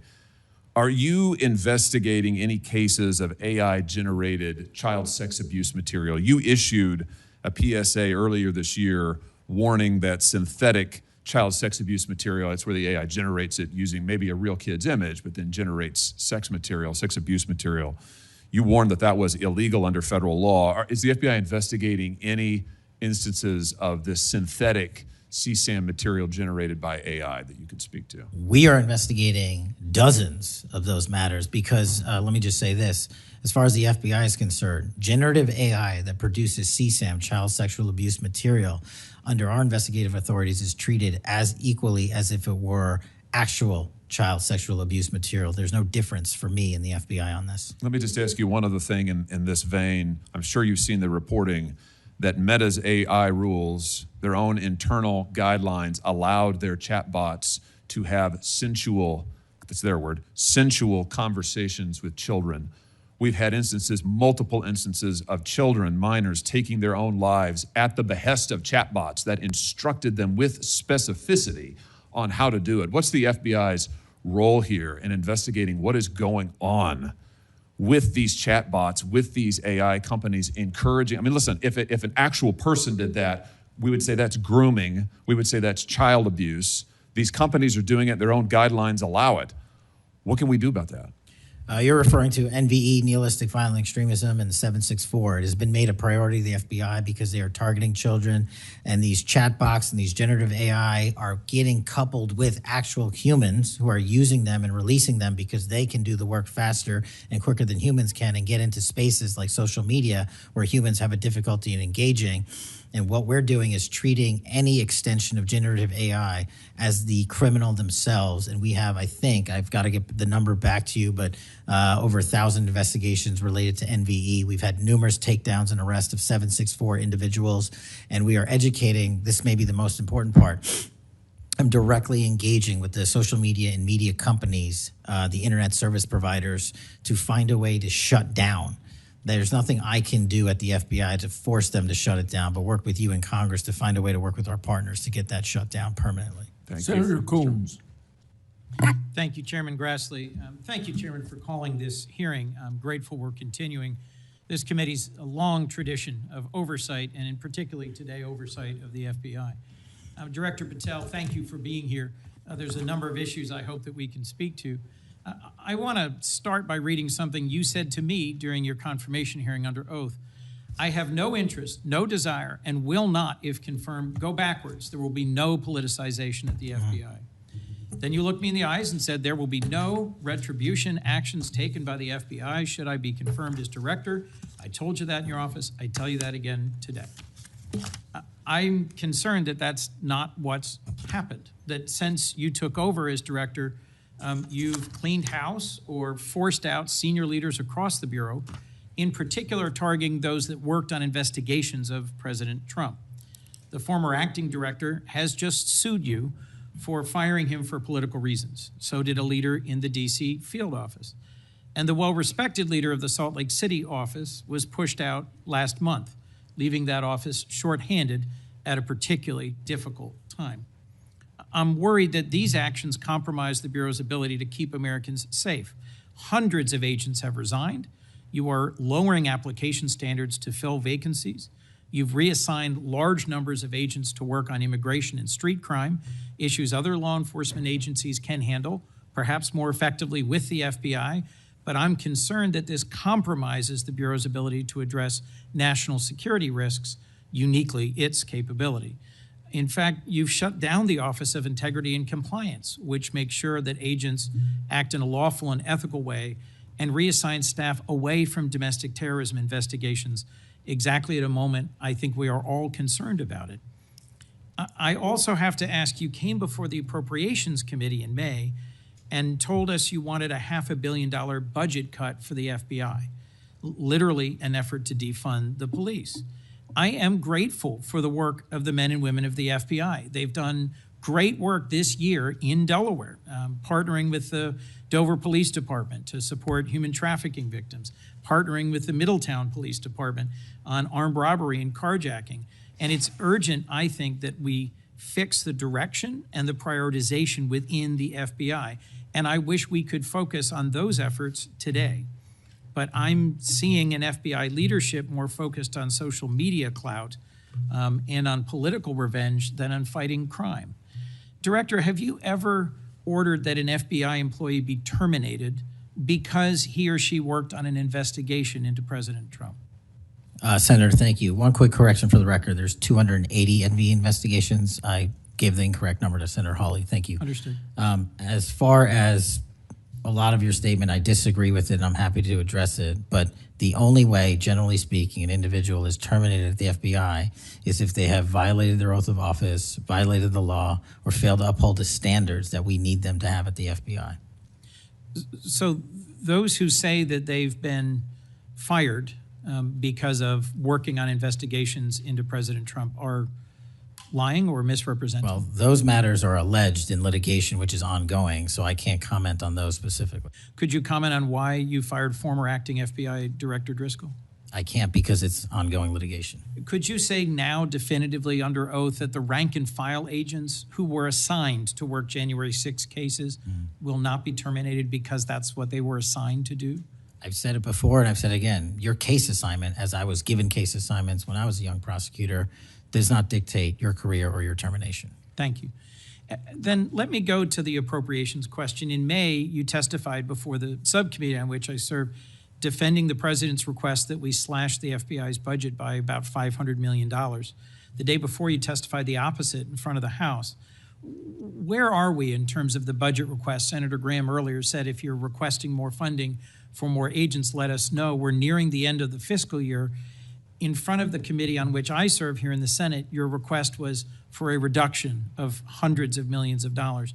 Where are we? Where we are in the budget cycle is we at the FBI are in support of the president's budget, and we are in support of eliminating waste, fraud, and abuse. We've already identified tens of millions of dollars of duplicative contracts that the FBI was spending on software and private sector engagements. We've also identified duplicative workloads. So we are transitioning those folks out of doing the same thing twice over and into the field.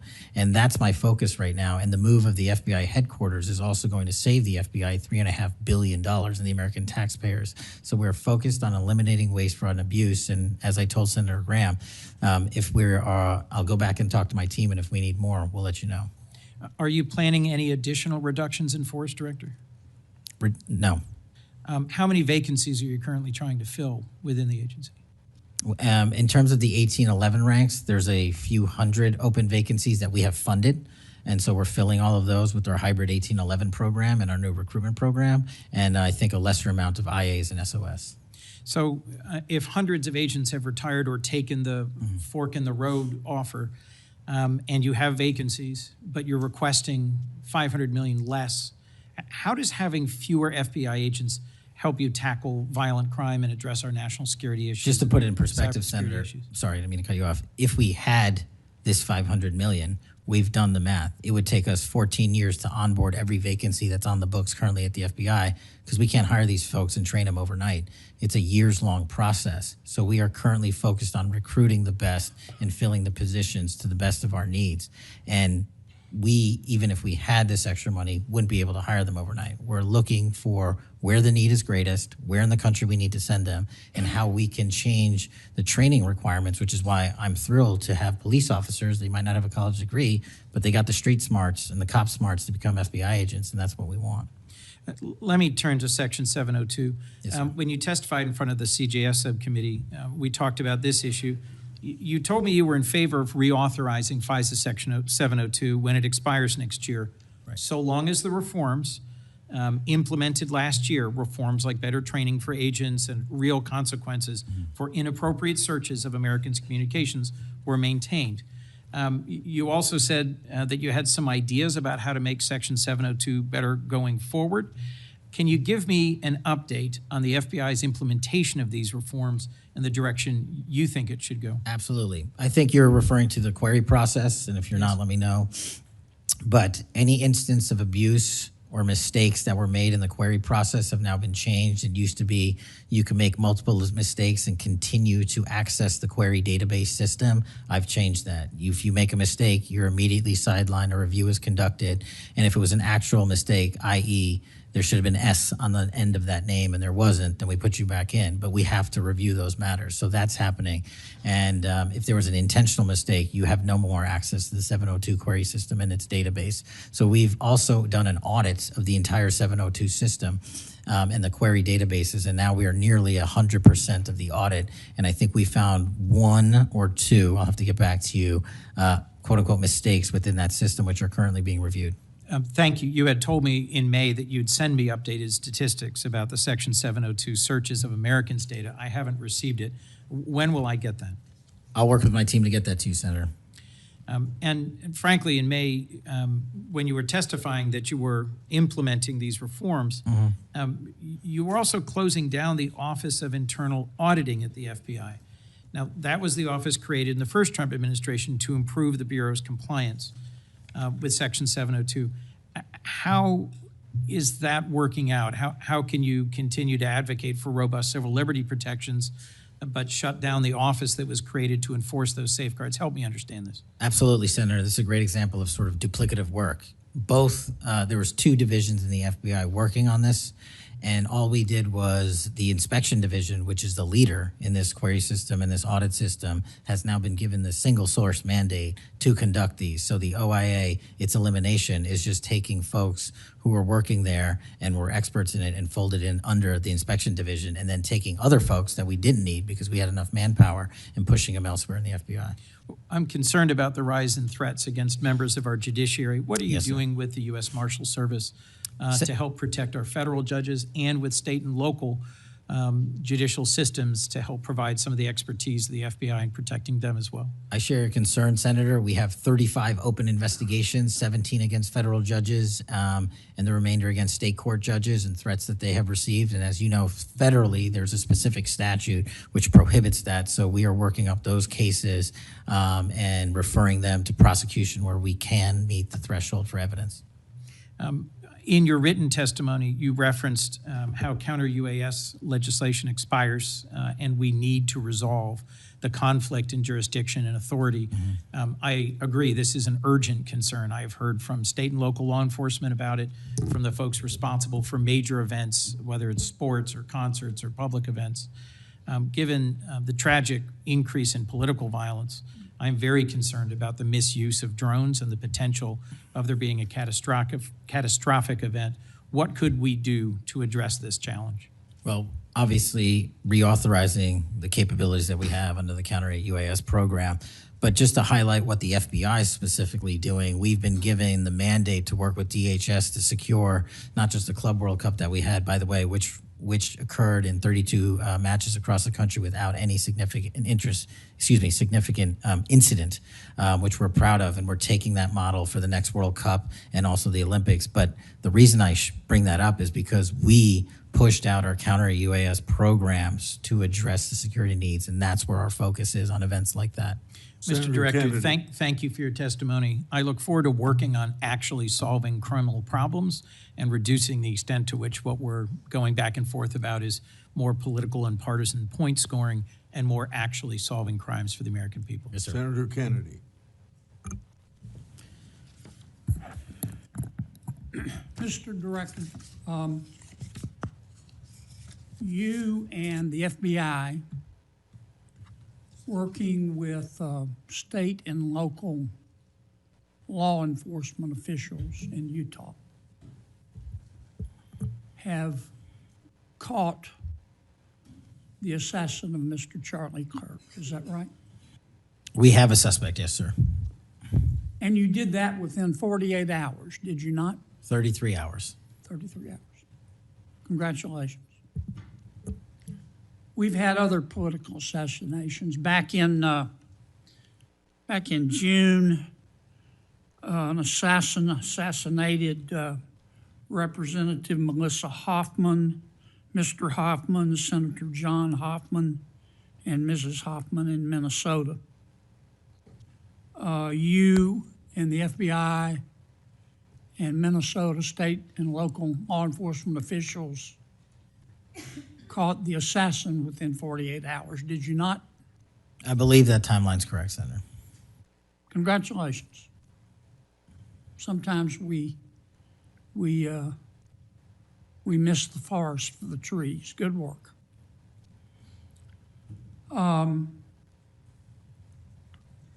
Did Mr. Kirk's assassin act alone?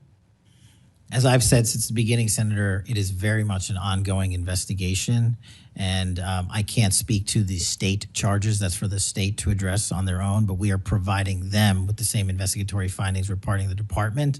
And as I noted to Senator, I believe it was Cornyn or Hawley, that there are a number of individuals that are currently being investigated and interrogated, and a number yet to be investigated and interrogated specific to that chat room.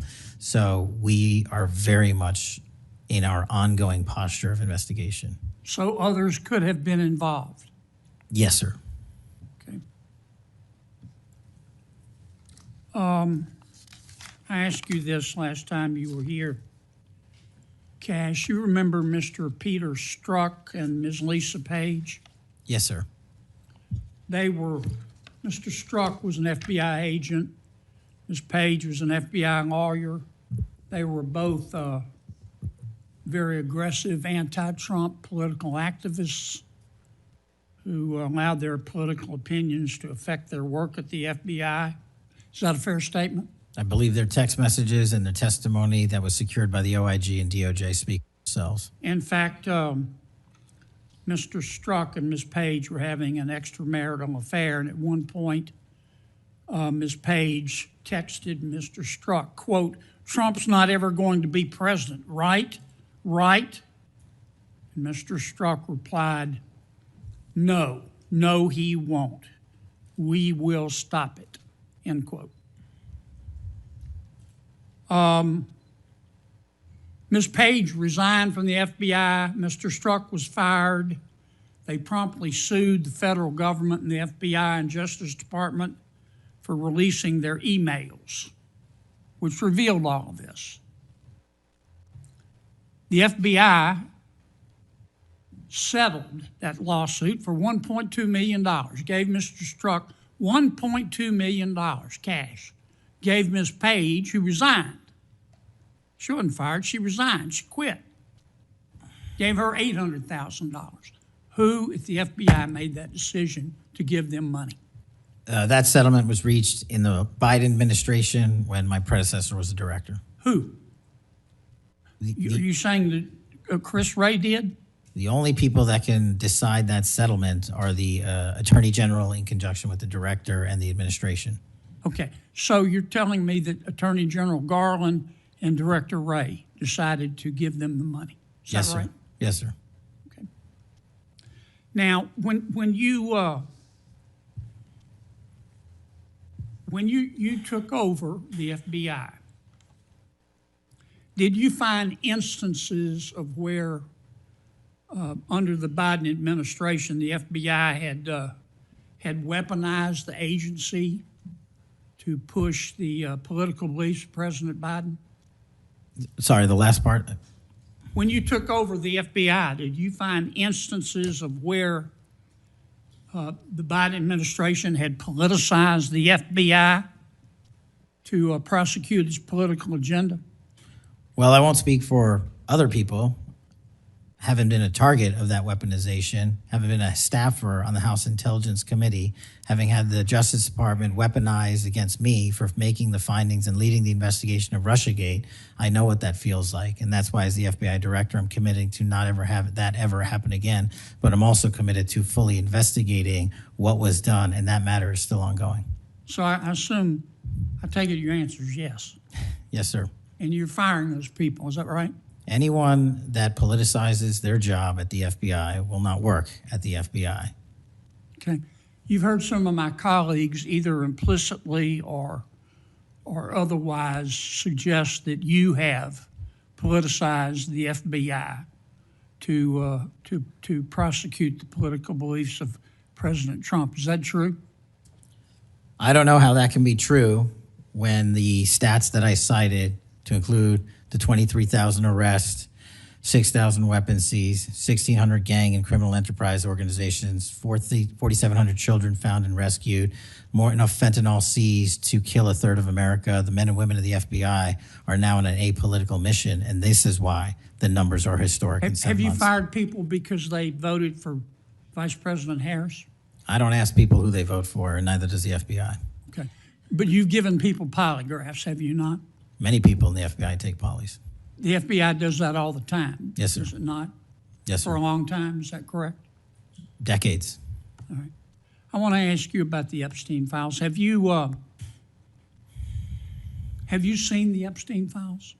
I have not reviewed the entirety of it myself, but a good amount. Would it be fair to say that Mr. Epstein trafficked young women, including, in some instances, minors, for sex to himself? That was specifically the allegations in the 2018 indictment in the Southern District of New York. Okay.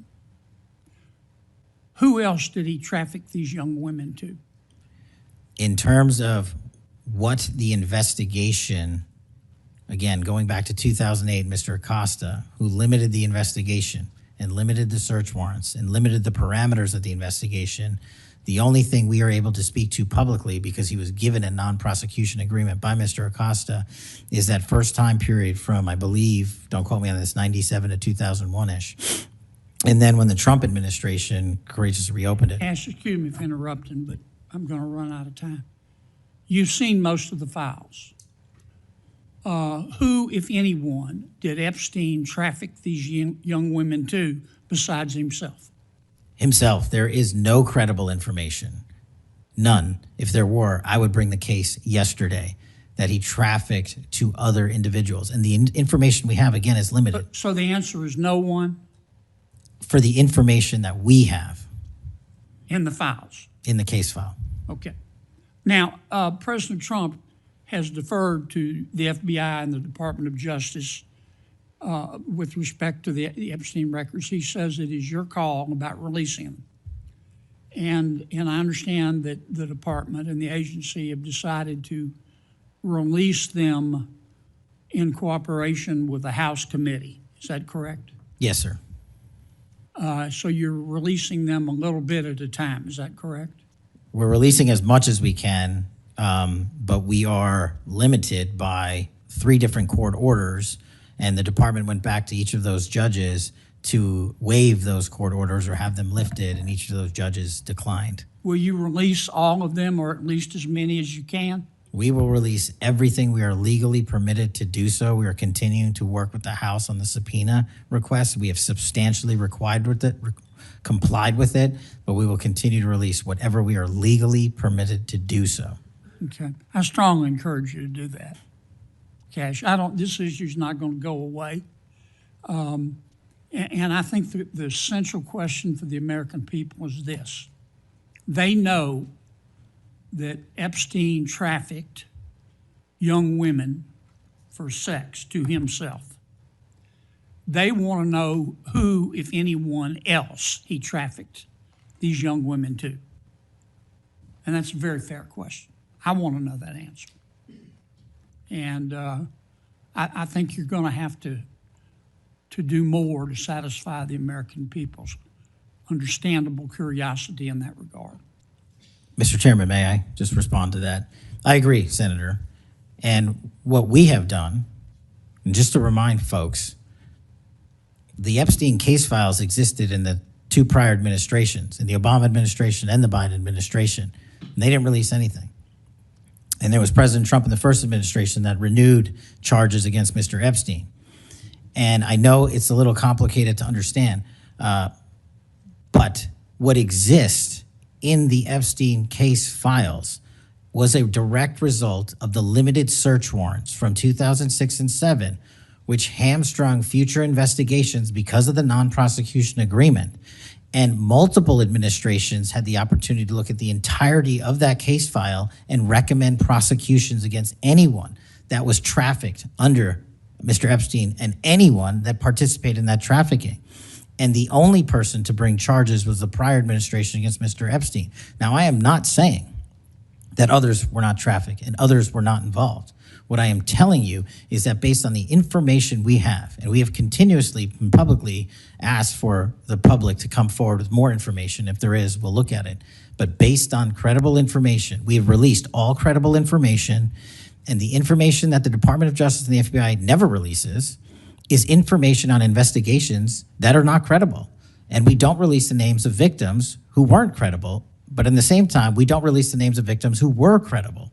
And so the information, that's by law. And so the information we are releasing now is historic, and it is also to the maximum capacity that the law allows. And I know that's not going to satisfy many, many, many people.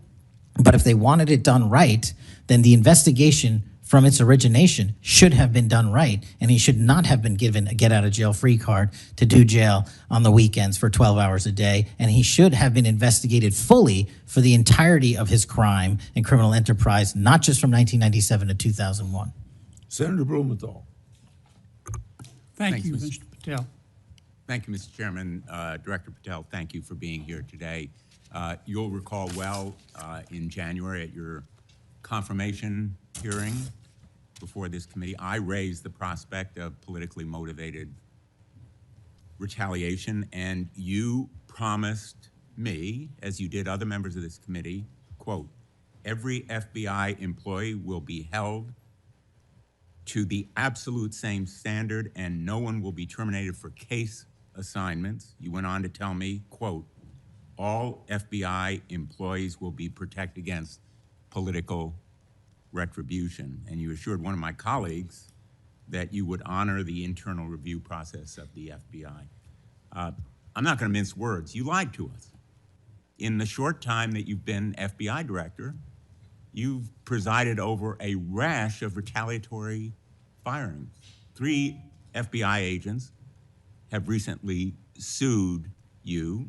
They are FBI agents with 60 years between them of distinguished service, rescuing hostages, saving kids from predators, dismantling drug cartels, and their allegations, their civil allegations, are a searing indictment of your tenure as FBI director. But it's not just those 3.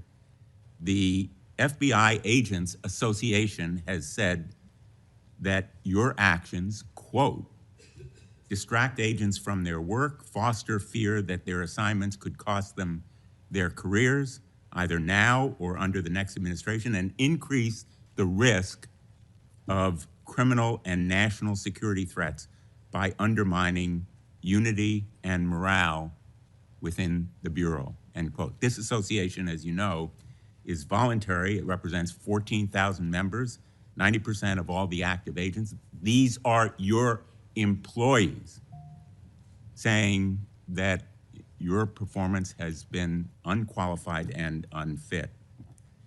And there is mounting evidence that these retaliatory firings were the result of direction from the White House. There have been instances in the past history of the Bureau of political interference and political direction from the director's office, but not the kind of institutional interference that we're seeing from the White House right now. I'm going to ask you, has anyone from the White House contacted you about personnel decisions? I completely disagree with your entire premise that I have lied or am misleading the FBI. If I were, the results that I announced today by the men and women of the FBI and the historic records we are doing to keep this country safe would not be possible. The men and women of the FBI are responding to our leadership and this administration's priorities. The only way people get terminated at the FBI is if they fail to meet the muster of the job and their duties, and that is where I will leave it. And you accusing me of lying is something I don't take lightly, but I'm not going to get into a tit for tat with you. Well, let me just ask you to answer my question. Has anyone from the White House contacted you about personnel decisions? Generally speaking, we always discuss with the White House, OMB, during the budget process, how many personnel we need, who we need where. Answer is yes. For budgetary purposes and to real fire people, agents, because they participated in investigations of the president. I don't receive directions to do that. Has anyone I make the suggested it? decisions. Has anyone asked you to do it? The best information is yes, you've taken suggestions and direction from the White House in firing qualified agents. Any termination at the FBI was a decision that I made based on the evidence that I have as a director of the FBI, and it's my job, and I'm not going to shy away from it. And as you stated, those are allegations, and that is an ongoing litigation. So they'll have their day in court, so will we.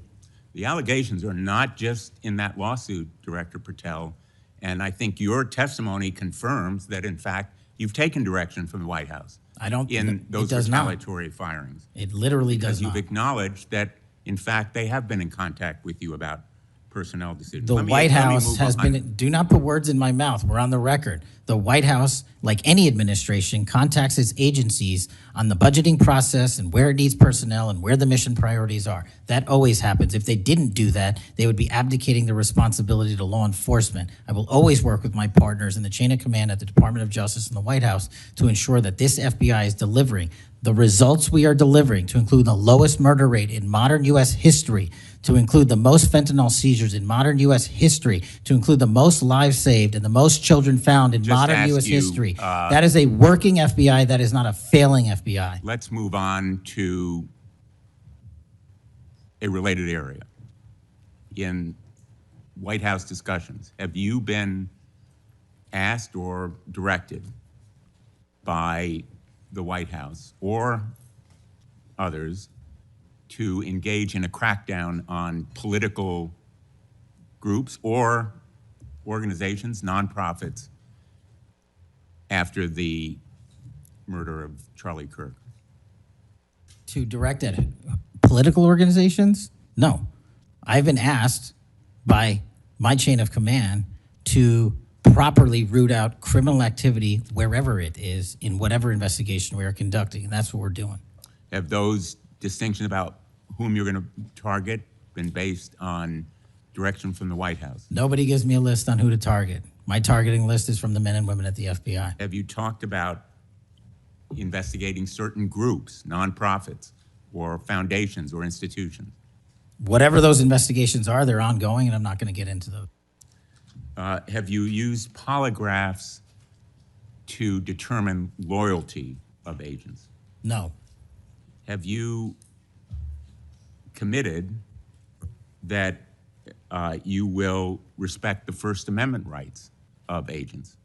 I have wildly committed to respecting the First Amendment rights of agents, but at the FBI, you have to balance your First Amendment rights with your mission. Have you imposed any sort of loyalty test in the course of using polygraphs or in any of the other personnel decisions? Polygraphs have been utilized at the FBI for decades. They will continue to be utilized in the fashion by the professionals that administer them. Have you asked under the polygraph test about individuals' loyalty or about their voting records or any kind of past statement? Just to make it abundantly clear, I don't tell the professionals how to conduct polygraphs or what questions to ask. They make those decisions. And I, as the director of the FBI, never ask anyone who they voted for. Have you investigated donors to a political party simply because they are donors? Simply based on that fact alone, no. Have you investigated donors for another reason? Many donors may be involved in criminal enterprises and criminal activities, and those individuals will be investigated. Can you commit to make public the Epstein files that so far have not been released, if this committee is able to review them on a classified basis? I think this is an important distinction. The Epstein case file is not classified, to my understanding. So we are providing what we legally can, and we are going to give Congress what we are legally permitted to do so to the maximum extent of the law. Will you enable the chairman and the ranking member to review them on a classified basis? That doesn't make any sense. If the material in the Epstein file is not classified, there is no basis for a Well, it would classified review. protect the confidentiality of them if they were able to review them on a classified basis. If anyone in this room can get the multiple district court judges to lift their court protective orders in the ceilings, we will happily provide you with more information. Are you in favor of merging the DEA and the ATF? That's not something for me to comment on. Well, those agencies work with you, don't they? With me, not for me. Are you in favor of orienting the FBI toward a national police function as opposed to the enforcement of federal law? The FBI does enforce federal law across the country. That's what we do.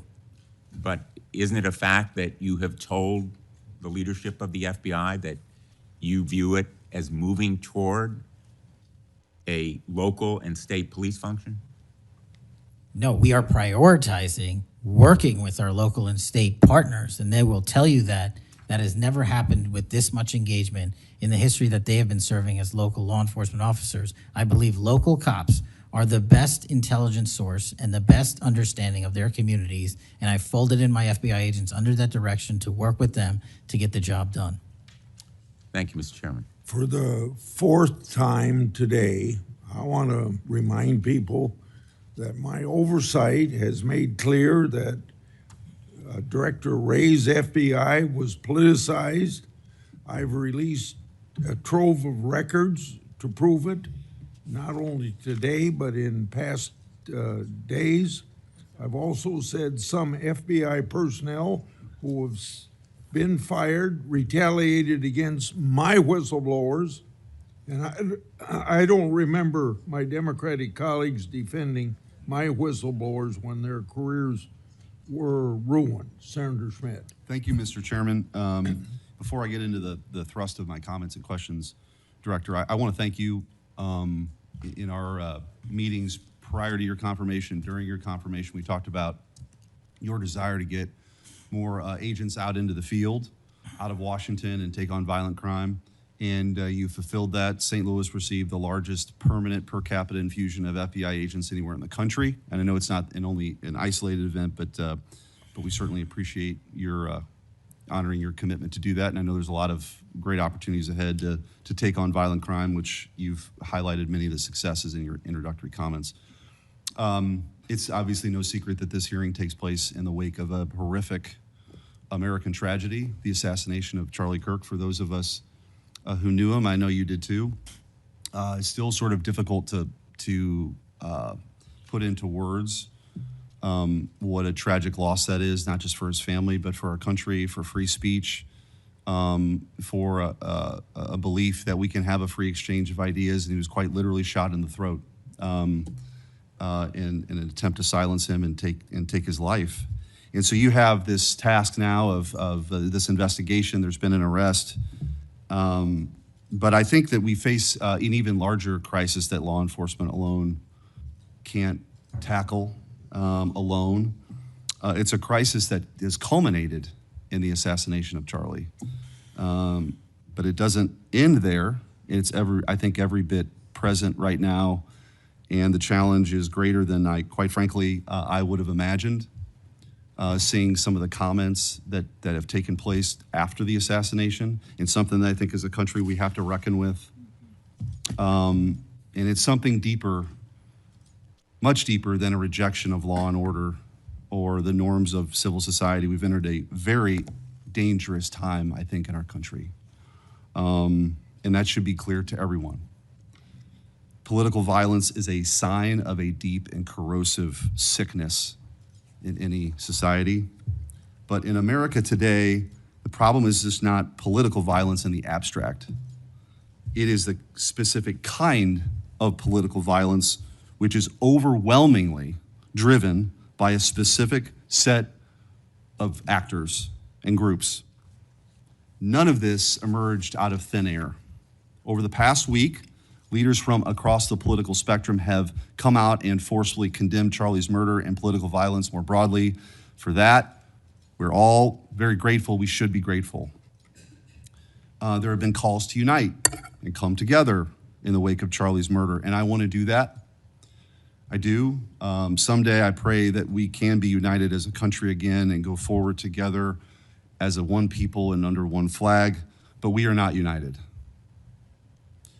Upstream from the dehumanization and demonizing political violence and rhetoric tearing apart our country is a divide on how we view America and Americans. Is America good? Is America evil? Is there something inherently special about Western civilization, or is this 2,000-year project rotten to the core? And if it is something worth fighting for, which I believe, how do we do it? With words and ideas like Charlie did, or with firebombs and assassins' bullets? Political violence is always wrong, period, full stop. It doesn't matter which side, in the name of any ideology or cause, it's wrong. But in America today, political violence is not a problem that falls equally upon both sides. We have to be honest about this. We must reject an attempt to paint it as some kind of random phenomenon with no particular creed or ideology, a kind of spontaneous insanity, which takes place outside of any broader social context and has no pattern at all. That's wrong. So free speech, yes. Political violence, no, but we have to be honest about what's happening. Already, we're hearing people talk about Charlie's assassination in those terms. We're told that we can't possibly know what drove a killer to plan and carry out a murder of the most prominent conservative activist in America. But that's a lie. We do know. The facts are plain and clear, and we have to speak truth in this moment, or there's no other side of the mountain. The vast majority of Americans are against political violence, but there is a vocal, active minority that encourages and celebrates it, and that minority is overwhelmingly on the left. Just last week, a YouGov poll found that a full 25% of those people who describe themselves as very liberal say it can be justified for citizens to use violence to achieve political goals. Less than 3% of very conservative Americans say the same. That's too many. That is 3% too many. But we are lying if we think that this is a both sides thing. It's not. We have to confront it. And you're going to have an important job of rooting out these terrorists. This is an ideology that runs very deep. The numbers are virtually identical to the ones I just noted when it comes to whether or not it's okay to celebrate the deaths of people whom we disagree with. And while large majorities in both parties were opposed to celebrating political violence, Democrats overall were nearly twice as likely as Republicans to believe that it is usually or always acceptable to celebrate the death of a public figure they oppose. What in the hell is going on?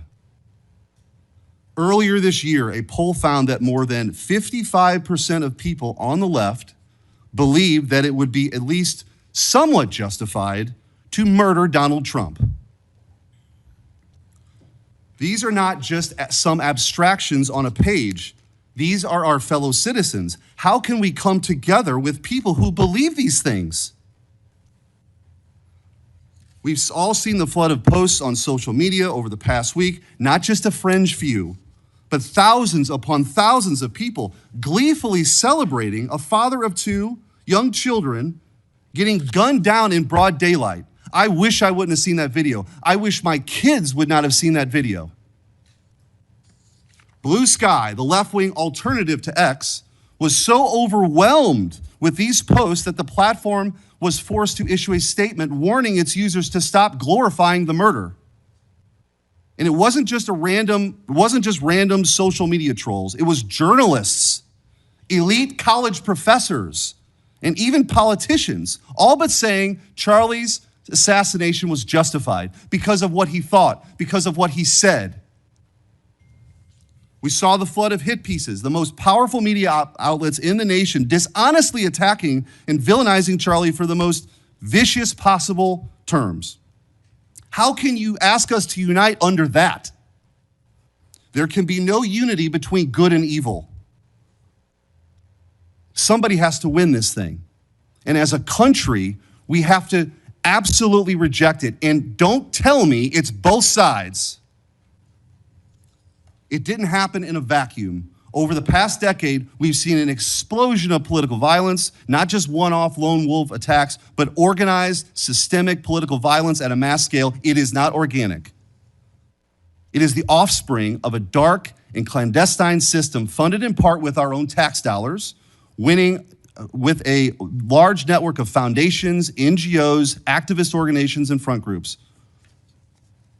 This system lurks behind every radical leftist movement in our nation today. The George Soros empire has financed a vast ecosystem of radicals, all working together, dropping off bricks at riots to unleash a tidal wave of violently anarchists on our streets and to prop it up in an army of researchers and experts and journalists and propagandists who downplay the political violence. What he's doing is serious. I'm going to ask you, because I don't have a ton of time, The opposite of what we should be doing as a committee. and I would point out, we've heard years of the left, their loudest voices calling anyone on the right extremist MAGA Republicans, fascists, Nazis, an existential threat to democracy. Check yourself. And don't give me this both sides bullshit. Mr. Director, I want to ask you. Tell me if each one of the following perpetrators or alleged perpetrators were acting from a left-wing or right-wing political violence. The man who tried to kill Republican congressman at the congressional baseball practice, nearly killing House Majority Leader Steve Scalise, left-wing or right-wing violence?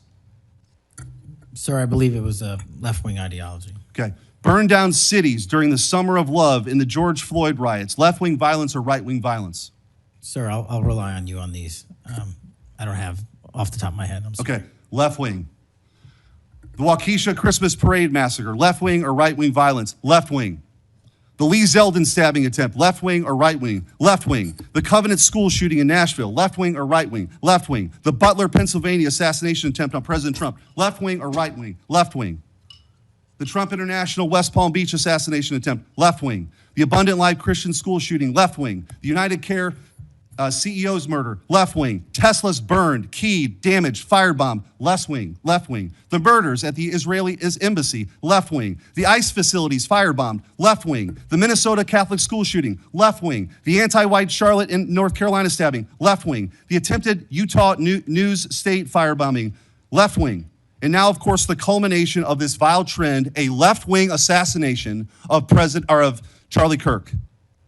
So don't give me this both sides. If we want to get to unity, let's be honest. Let's be honest. Free speech, yes. Political violence, no. But let's be honest. Senator Hirano. Thank you, Mr. Chairman. Director Patel, just like the rest of the federal government, there have been significant personnel changes at the FBI since President Trump took office. I want to better understand the scope of the turnover and the changes occurring at the FBI. Since January 2025, how many FBI employees have retired, resigned, been fired, or otherwise separated from employment? I need a number. We'll get you a number. What is the number? You don't have it? Not off the top of my head, and I want to get you the right number. Would it surprise you to know that it's probably in the thousands, like 5,000? I don't think that number's Well, accurate. you don't know. Next question. How many special agents or analysts have left or been fired from the FBI since January 20th, 2025? Say, we will get you the numbers, and anyone that retires is of their own volition, and anyone that is terminated at the FBI, as I've said before, is done so because they have failed to meet the standards and uphold their loyalty and oath to the Constitution. Yeah, so you say. Next question. How many executive assistant directors, or special agents in charge have left or been fired from the FBI since January 20th, 2025? Again, people leaving on their own accord or terminations were done by the standards set at the FBI that have been carried out With this consistently. question, I'm getting to the leadership of the FBI, and you don't have that answer. Next question, which field office, division, or directorate has lost the most personnel since January 2025? And do you have the answer to that question? Yeah, actually, every single field office in the country, including Hawaii, has received a plus-up of FBI agents because we're pushing them out to the field. Okay, so you're telling me that no field office, division, or directorate has lost any personnel since January 20th, 2025? That's your answer? In Hawaii, there's been a plus-up. In every single state that I'm looking at, we have allocated a plus-up for field offices across the country so that the FBI can continuing the historic achievements it's done in these last 7 months. When you're talking about firings, you're looking for a media hit and a fundraising clip, and I'm not going to give it to you. It doesn't matter under what basis they left. I just want to know how many have left. And I think your testimony is nobody has left. Next question. Nope, that's not my testimony. You asked it one time. I answered it one time. You didn't get the answer you wanted for your clip. So you keep asking it. And I told you I'd get you the numbers, but you can keep asking it. Which field office, division, or directorate has gained the most personnel since January 2025? You noted that there have been plus-ups, so which offices have received these plus-ups? The greatest allocation that I believe was given to California and then Florida. Where were those offices? California and Florida. Thank you. Director Patel, you often refer to FBI agents as cops. All of us, Democrats and Republicans, support the police officers who keep our communities safe. But while our states, cities, counties, and towns all employ police officers to protect our communities, Congress has empowered and equipped the FBI to take on missions that local police cannot, especially taking on terrorists, hackers, and spies. I'd like to assess how well the FBI is able to handle its specialized missions under your leadership. The FBI is the nation's lead federal law enforcement agency for investigating and preventing acts of domestic and international terrorism. And yet the executive assistant directors in charge of the FBI's national security and intelligence branches were both forced out at the beginning of the year. Who replaced them in those positions? Excellent qualified personnel to lead the mission of arresting 23,000 violent criminals this year alone. That's twice as many as before. Who took the places of I'm not going to give you any names so you can attack them. Why not? So you can attack them. I'm not doing that. The You're not people gonna sitting give in me the those seats names are of- extremely qualified to handle the job. You're We not would gonna not give have me the the names results. of personnel who we would should not be have the on your reduction website. of Fine, violence in the moving state on. of Hawaii if we did not allocate the Earlier resources we this did. year, FBI counter-terrorist special agents and investigators were reassigned to assist with immigration enforcement. Reportedly, these counterterrorism experts were returned to the jobs they trained for in late January after Iran threatened to retaliate for our strikes on their nuclear facilities. Have those experts remained in the jobs they trained for since that time? Yes or no? FBI agents' primary responsibility is exactly what they are assigned to do. We always work with our So since they interagency returned part. to their positions, If you're not are going to they let still me in answer, those why don't you positions? just do your soliloquy in the 4.5 minutes you have I left? am not asking for a soliloquy. It's just a yes or no. Are those people who were returned to their jobs still on those jobs? Yes or no? They never left. What was that? They never left their primary job. It is a surge of resources in law enforcement working with the interagency to combat violent crime and reduce They were violent never- crime in okay, they were never historic reassigned to do proportions. That's your testimony. Okay, Director Patel, the FBI is also the lead federal agency for investigating cyber attacks and Yes. cyber intrusions, both by foreign nation states and by non-state hacker groups. Since President Trump's inauguration, the executive assistant director in charge of the criminal and cyber branch and the head of the FBI's cyber division have both left the FBI. What are the names of the people who replace them in those positions? The cyber branch is one of the most impressive at the FBI. 409 arrests this year, 169 convictions. That's a 42% increase from the same time last year. It's that So branch, any Mr. suggestion that Patel. the FBI cyber division is not operating at full capacity and better than ever before, the leadership at the branch is implementing these changes necessary to attack the cyber and ransomware infrastructure operators You for know Iran, why China, they're and Russia. important? I want to know who has those positions, since the people who originally were there. Supremely Are no longer qualified there. individuals have those positions. Are they? Supremely qualified Who individuals. are they? What are the names? You're not getting You don't them. know.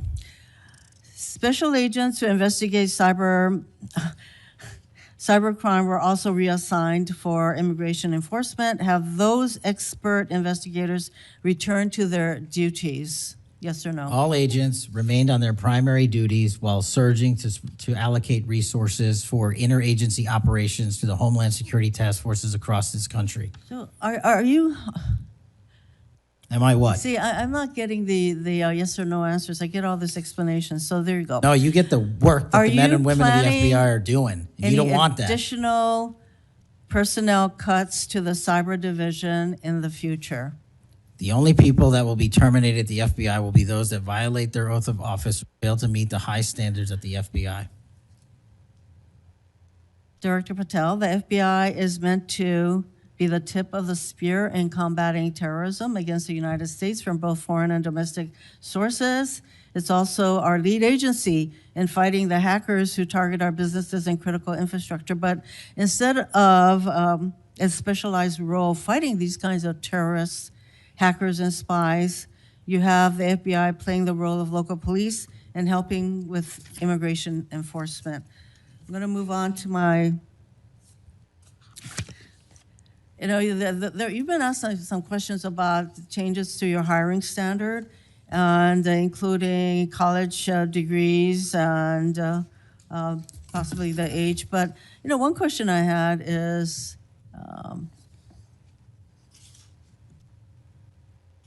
that you are now requiring applicants to be able to do a certain kind of pull-ups, which a lot of women cannot because of physiological differences. Are you requiring these kinds of pull-ups? We are requiring a physical program at BFTC at Quantico because FBI agents carrying guns in the field have to chase down bad guys and do really hard work. The physical fitness standards of those agents So are are being you requiring appropriately these assessed. kinds of pull-ups? We are requiring everybody to pass the 1811 standards at BFTC. If you want to chase down a bad guy Excuse me, and put the him in reason I handcuffs, you asked- better be able to do a pull-up. The reason I ask is that there are concerns about whether or not being able to do these kinds of harsh pull-ups is really required of FBI agents. Doing Anyway, one pull-up Mr. is not Patel, harsh, I and there are am always gravely medical concerned. exemptions to that. I am gravely concerned by the state of the FBI under your control. And in fact, you are willing to take a cut on your agency of almost $500 million. So the FBI is losing dedicated employees, decades of expertise and specialization, leading to loss to early retirements, firings, and reassignments to immigration enforcement or conducting local police work. Thousands have already left. For as long as you remain as the head of the FBI, I fear the number of departures and summary firings will continue to grow.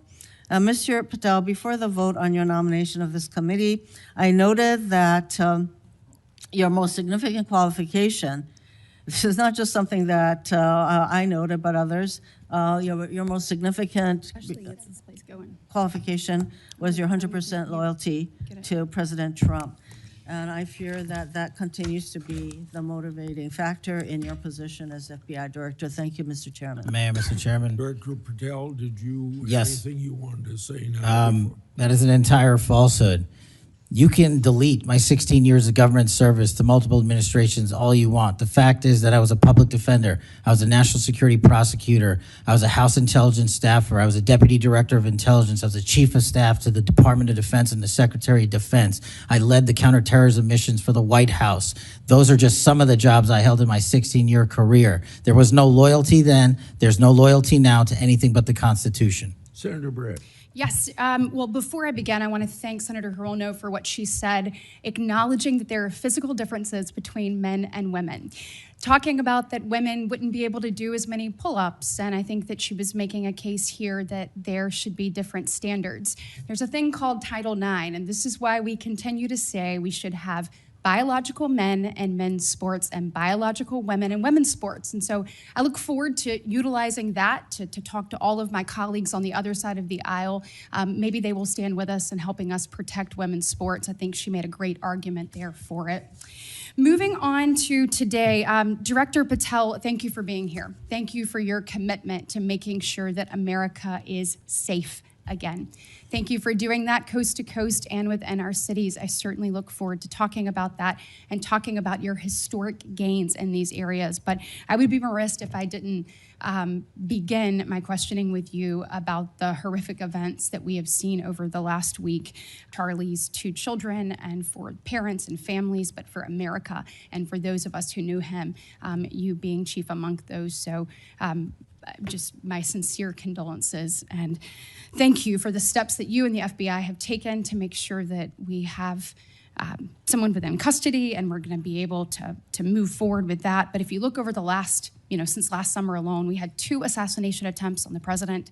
We've had an arson attack on the governor Shapiro there in Pennsylvania. You have the murder of the state representatives, Melissa Hortman and her husband in Minnesota, along with the shooting of State Senator John Hoffman and his wife.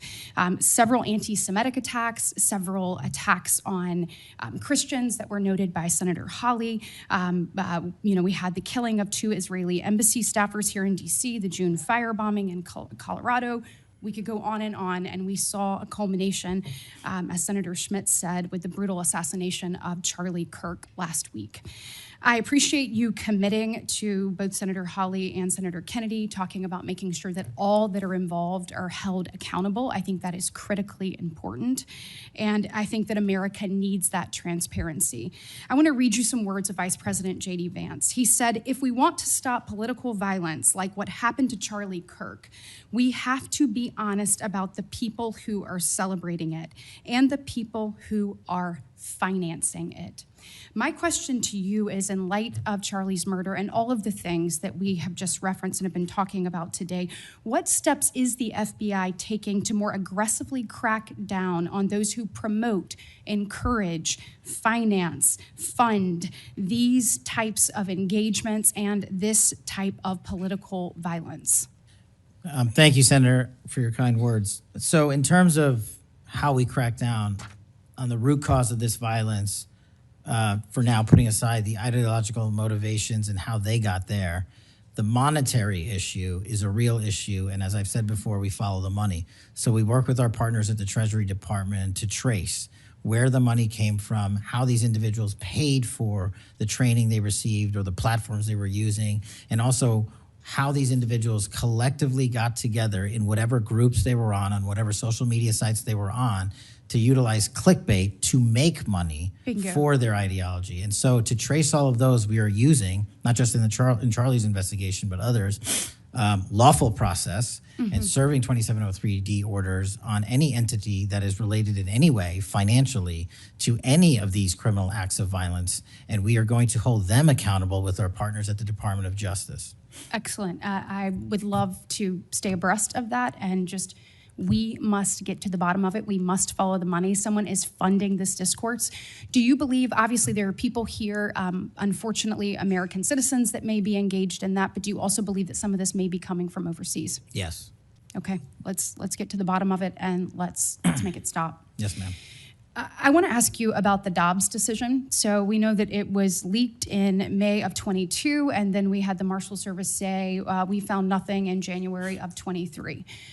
I find that absolutely mind-boggling that we can't figure out who leaked that opinion. We know it was done in attempts to undermine the process, and then the intimidation of the justices occurred after that.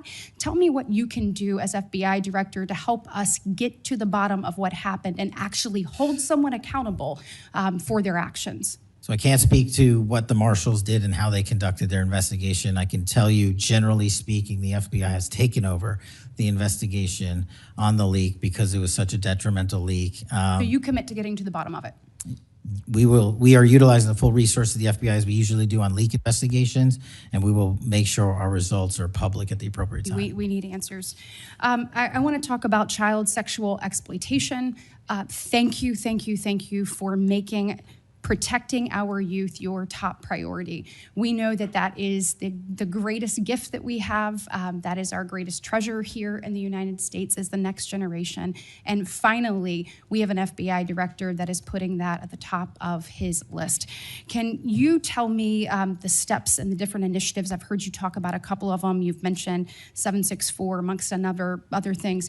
Tell me what you're doing, and specifically, I want to know about when it comes to sextortion. So as a parent who is raising children right now, teenagers, and you're looking at what's happening, whether people are snapping photos and then what's happening online, I have had a number of parents sit in front of me telling me terrible, heartbreaking stories about their children ultimately taking their own life because of being blackmailed.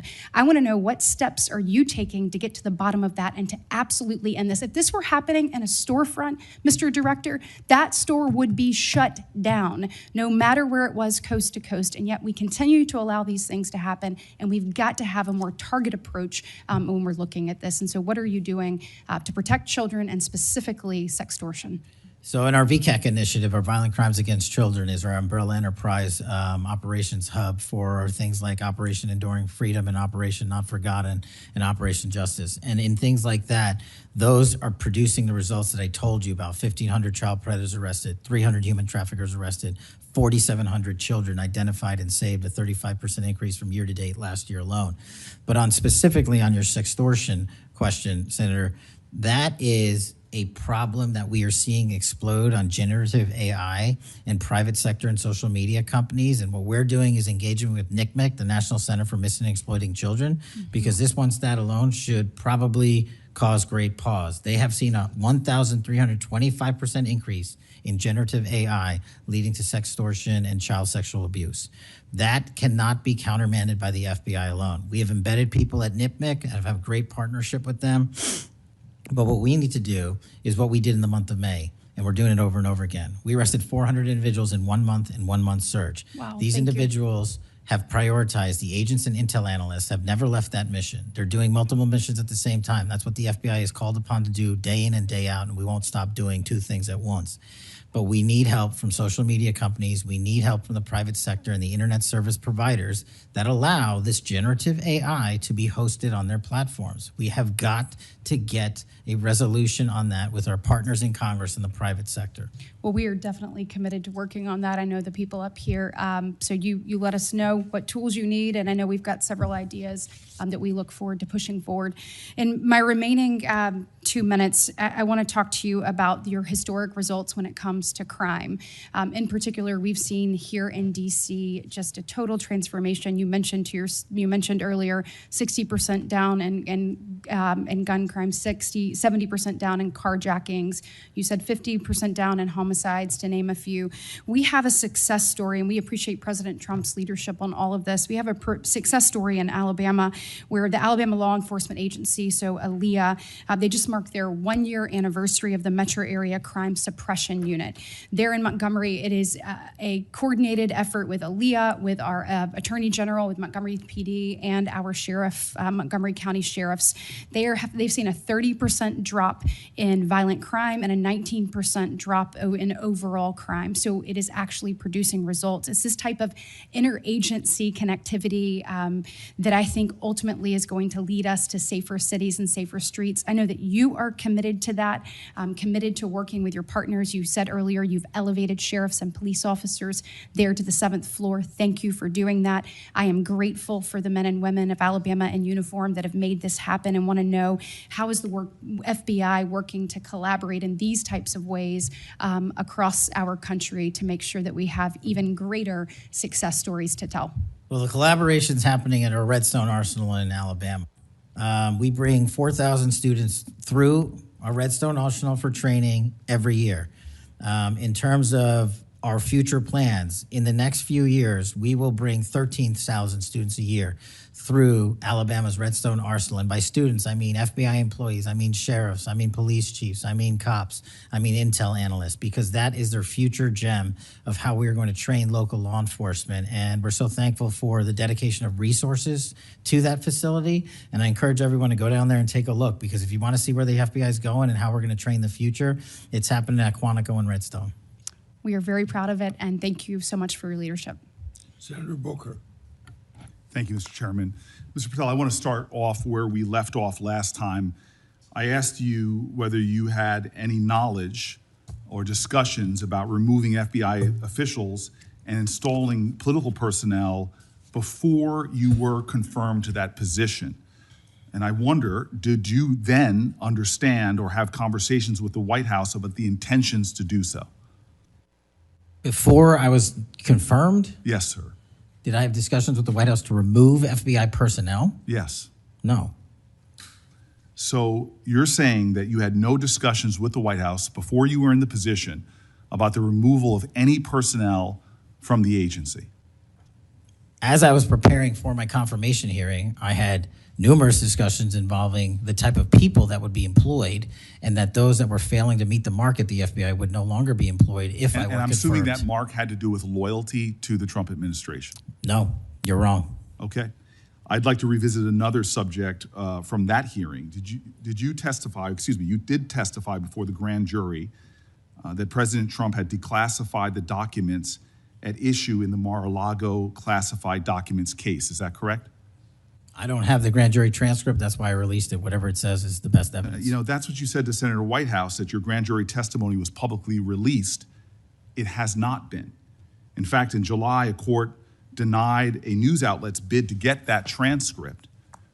But the court said quite clearly that you are free to discuss your grand jury testimony. So I ask you again, did you testify before the grand jury that President Trump declassified the documents at issue in the Mar-a-Lago classified document case? And that is why I took your invitation to work with the department and the court to have that transcript released. And the transcript is the best evidence of what I said then. So you're saying right now this committee can have access to what you said before the grand jury? To whatever was released. Under my understanding, Senator, that the Department of Justice You and I both released... understand the law. Let me finish. I understand under Rule 6 of the Federal Rules of Procedure, a grand jury witness, in this case you, is not barred from sharing their grand jury testimony. This is an oversight hearing. This is germane to your integrity and credibility. You know right now whether or not you testified that President Trump declassified the documents at issue in the Mar-a-Lago classified documents case. Why are you refusing to answer that simple yes or no question right now? Because the premise of your question is inaccurate, and there is no premise to my question, but trying to get to an order of what is truth or not. How do you How do you know what was asked in the grand jury if you weren't there? Mr. Patel, this is a mockery you're making of this hearing and simple questions. It's a simple question. If you have Mr. a transcript, during you can your read the nomination, question, but you don't have it. You promised that, quote, all FBI employees will be protected against political retribution. When I asked you, are you aware of any plans or discussions to punish in any way, including termination, FBI agents or personnel associated with the Trump administration, you explicitly said under oath that you were not aware of any plans to punish FBI agents associated with criminal investigations of Donald Trump. I don't believe you were truthful. Firing FBI employees based solely on the cases that they are investigating, their case assignments, is illegal, and you know that. A new lawsuit that's been discussed numerous times, filed by 3 FBI officials, alleges that you carried out Donald Trump's campaign of retribution, in quotes, against FBI employees for, quote, failure to demonstrate sufficient political loyalty. One of those plaintiffs has been discussed today, Brian Driscoll. Now, we know 20 years of distinguished service to the FBI before you terminated him. Special agent in charge of FBI's Newark field office, where he operated with distinction. Medal of Valor winner, Shield of Bravery awards. He's a patriot. You terminated Driscoll via a letter dated October 8th, 2025, and in that letter you said that you were firing him pursuant to Article 2 of the Constitution. Well, you're not the President of the United States, and so I'm wondering under what authority you were allowed to terminate him. That matter is under litigation, and I'm not able to discuss it. Okay, well, discuss this. Did you have discussions with Stephen Miller about firing this particular person or about his continuance in the FBI? Not that I recall. How often do you speak to Stephen Miller? Frequently on our Homeland Security task forces. You frequently talk with Stephen Miller about subjects other than Homeland Security task force issues, correct? I frequently talk to Mr. Miller about Homeland Security task forces. Has Stephen Miller ever given you his opinions on how to run your agency? Mr. Miller's interagency operations are invaluable to the FBI. That's what we talk about. So you frequently discuss your job and your responsibilities with Stephen Miller and Pam Bondi, I imagine, as well. Absolutely. She's the Attorney General. Understood. Okay. Donald Trump promised to make us all safer. You have pushed out senior FBI agents with decades of knowledge and experience. In fact, this is the first time in FBI history that neither the director nor the deputy director have any experience with the FBI. You've shifted the agency's priorities primarily to pursuing Donald Trump's immigration enforcement agenda. According to ICE data, the Cato Institute, which is a conservative think tank, found that 20% of all agents have been diverted from their work to assist ICE immigration enforcement. 20%. Part of this operation is the work of masked law enforcement who jump out of cars, snatch people off streets at churches, schools, and their jobs and hospitals. Have there been any FBI agents who investigate crimes against children that have been assigned to immigration enforcement, yes or no? The premise of what you say is entirely false. Have there been any FBI agents who investigate no. foreign domestic terrorism? You don't get to say America is not safer under this leadership. I am not saying America that. is safer because of the work of the FBI. You're making a presumption of premise. 4,700 children. Sir, we have seized 6,000 weapons and 23,000 violent felons have been that FBI arrested. agents who investigate human trafficking have been reassigned to immigration enforcement. You are not denying that FBI agents who are on the task force that fight against Russian oligarchs have not been reassigned. Public Corrections Squad reassigned. People who defend children reassigned. You're not denying that. I've seen you time and time again attack my colleagues' premises of questions as a way to not answer the question. So let me end with this. I believe you have made our country weaker and less safe. I believe that we are more vulnerable to a major event, and I pray to God it doesn't happen. You've gutted the Bureau of Institutional Knowledge and Expertise. You fired or pushed out seasoned FBI officials, many with more than 20 years of experience, and were working on cases that were critical. You've been purging thousands of serious law enforcement officials who spent their careers keeping us safe, only to lower hiring standards in order to find anyone to replace them. And shockingly, you admitted in this hearing to Senator Coons that it would take 14 years to fill the vacancies at your agency. Many are the result of your purge. 20% of FBI agents are doing low-level immigration enforcement instead of their mission-critical work. You've disbanded entire task forces that stop election interference, foreign influence, public corruption. And who benefits from this? Well, corrupt people benefit from it. Criminals benefit from it. Vladimir Putin benefits from it. And it really makes me wonder who you're looking out for. It makes me think we can't trust you as a nation. You swear to release the Epstein files, but now you're withholding the Epstein files. You claim that you have a suspect in a serious assassination. Whoops, then you don't have a suspect. You know nothing about plans to remove FBI agents, yet you're directly involved in those plans. In the words of an ex-FBI official, you are overseeing, and I quote, generational destruction of the nation's premier law enforcement agency. Mr. Patel, in just 8 months, you have assaulted the institutional integrity of the FBI. But I know FBI field agents. I've worked with them in Newark. No matter how truly bad you are, you can't undermine the legacy of agents who fight every day to keep us safe, but you can tarnish the integrity of the agency and undermine the agency's capacity. I believe you're failing as a leader, and that your failure does have serious implications for the safety and security of Americans and our families. We're more vulnerable to domestic and foreign attack because of your failures of leadership. I don't think you're fit to hand the Bureau, but here's the thing, Mr. Patel. I think you're not going to be around long. I think this might be your last oversight hearing. Because as much as you supplicate yourself to the will of Donald Trump and not the Constitution of the United States of America, Donald Trump has shown us in his first term and in this term, he is not loyal to people like you. He will cut you loose. This may be the last time I have a hearing with you because I don't think you're long for your job. But I'm going to tell you this, I pray for you. I pray for you that you can step up and defend your oath, defend the Constitution, and do a much better job of defending this country. Thank you, Mr. Chairman. Do you want to say anything? Yes, at this sir. point?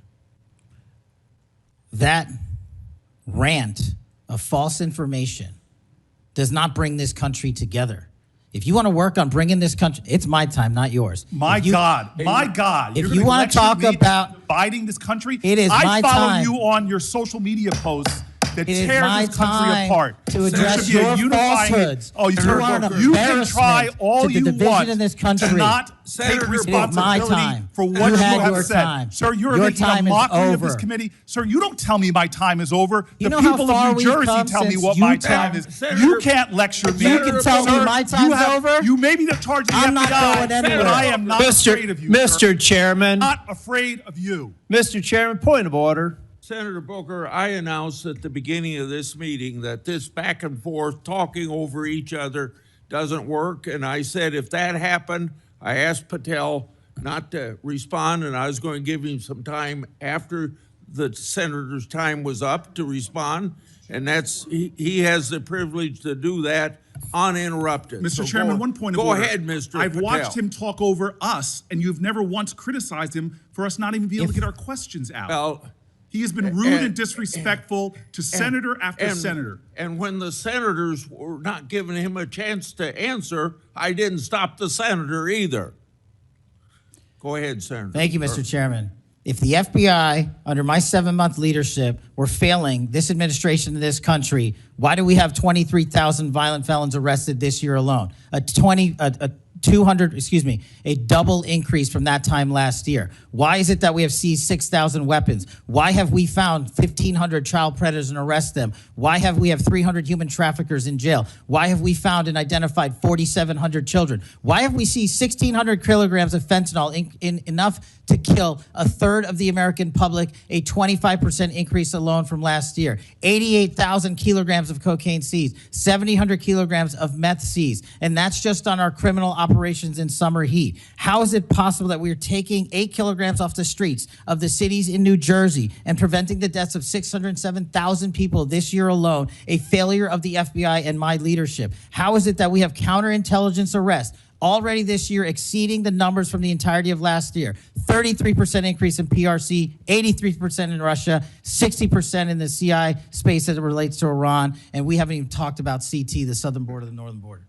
Before Senator Cruz, I kind of feel like a broken record today. All this interest in FBI termination, yet my colleagues showed no intent or interest in when my whistleblowers suffered retaliation over the past years, particularly the past 4 years. Indeed, one whistleblower has alleged that Brian Driscoll's insubordination, whether an agent is on a hot button case or not, they ought to be held accountable for misconduct and weaponization. Senator Cruz. Thank you, Mr. Chairman. You know, I have to say, it used to be that to see theater, you had to go to the Kennedy Center. Now, apparently, you need only go to the Senate Judiciary Committee. and see our Senate Democrats berating the director of the FBI, which, okay, it's not, partisan politics is not new in the United States Congress. But what is remarkable is what Senator Booker was berating Director Patel about. He wasn't berating him for failing to do his job, but rather he was furious for Director Patel for successfully doing his job. For 4 years, the Democrats under Joe Biden had an open border that undermined the safety of every single American. They allowed 12 million illegal aliens to come into this country to invade this country, and every single day Americans were murdered, women were raped, children were assaulted by violent criminals that Democrats released. Now, Director Patel, I found Senator Booker's questioning really bizarre. He asked you, have you reassigned FBI agents from human trafficking to immigration issues? Director Patel, are the Mexican cartels that are bringing people illegally into this country engaged in human trafficking? Yes, sir.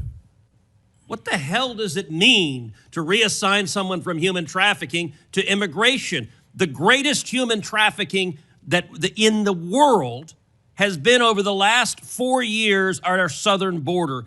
It is modern day slavery that the Democrats still defend. They still defend those open borders. Mr. Patel, he also said, did you reassign FBI agents from protecting children to immigration? How many children have you found that were victimized by the open borders of the previous administration? 4,700. 4,700. And yet, oddly, I don't hear a Democrat here saying, gosh, thanks for protecting those kids. 35% increase year to date last year.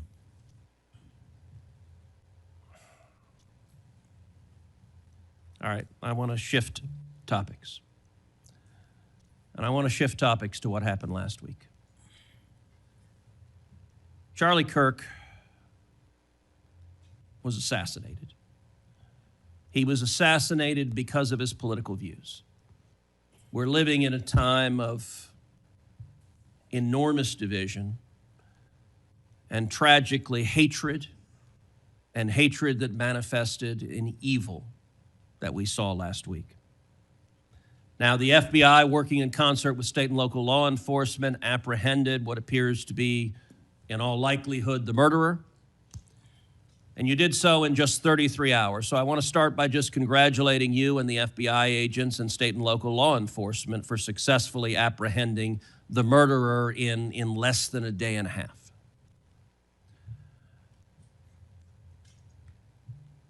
In the wake of that assassination, we have seen far too many people on the left celebrating the assassination. We've seen Democrats, we've seen activists cheering it on. We've seen, tragically, teachers in high schools, teachers in elementary schools, university professors cheering on the murder of Charlie Kirk. You and I both knew Charlie well. He was a good friend. He was an extraordinary man. And I will say there's a great deal of discussion about what to do about it. Under our Constitution, under the Bill of Rights, the First Amendment, speech is protected.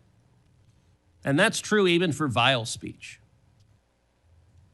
Someone can stand up and say the most hateful thing, and it's protected by the First Amendment. Nazis and Klansmen can march in the streets, and even though their speech is bigoted and horrible and racist, the First Amendment protects it. Conduct, however, is not protected by the First Amendment, particularly conduct that is violent. Violent conduct that is threatening others, that is harassing others, that is injuring, or in this case, murdering others, is most assuredly not protected by the First Amendment. And so I would encourage you and the FBI to focus on conduct. Now, speech can guide you to those engaged in conduct. And I will say one question that I have and many have, and I recognize this is an ongoing investigation, so I don't want you to say anything that would compromise the investigation. But what can you tell us at this point about what evidence there exists of other individuals who may have had prior knowledge of this assassin's plans to murder Charlie Kirk on September 10th? Generally speaking, we've interviewed numerous people, family members and friends, including the partner, to provide us with a detailed history of the knowledge he may have had, the suspect may have had prior to. We're still mapping out who, if anyone, was involved as an accomplice. As I said, the investigation is ongoing. We're also speaking to and going to interview numerous individuals online who were part of a chat group that was involved in this heinous assassination. And we're also going to work with our state and local partners out in Utah to find out what community organizations, if any, participated or had any foreknowledge of this information. But it's very much ongoing. I remind everybody that it's not even been a week since Charlie's tragic death. Is it accurate? It's been widely reported that the assassin's roommate was a transgender man who was transitioning to be female, and it's also been reported that they may have been romantic partners. Is that accurate? Yes, Senator. And I assume the FBI is investigating. It has also been reported that there were transgender chat rooms that may have had some awareness of the plan to commit this murder. Is that accurate as well? I'm sorry, can you repeat the question? It's been reported that there were chat rooms of transgender activists that indicated some degree of potentially of foreknowledge of this murder. We're still developing that. Do you have any information the bullet casings had on them both Antifa and LGBT wording on them? Do you have any indication of the source of those engravings and what inspired them? As to the actual source, we're still developing that.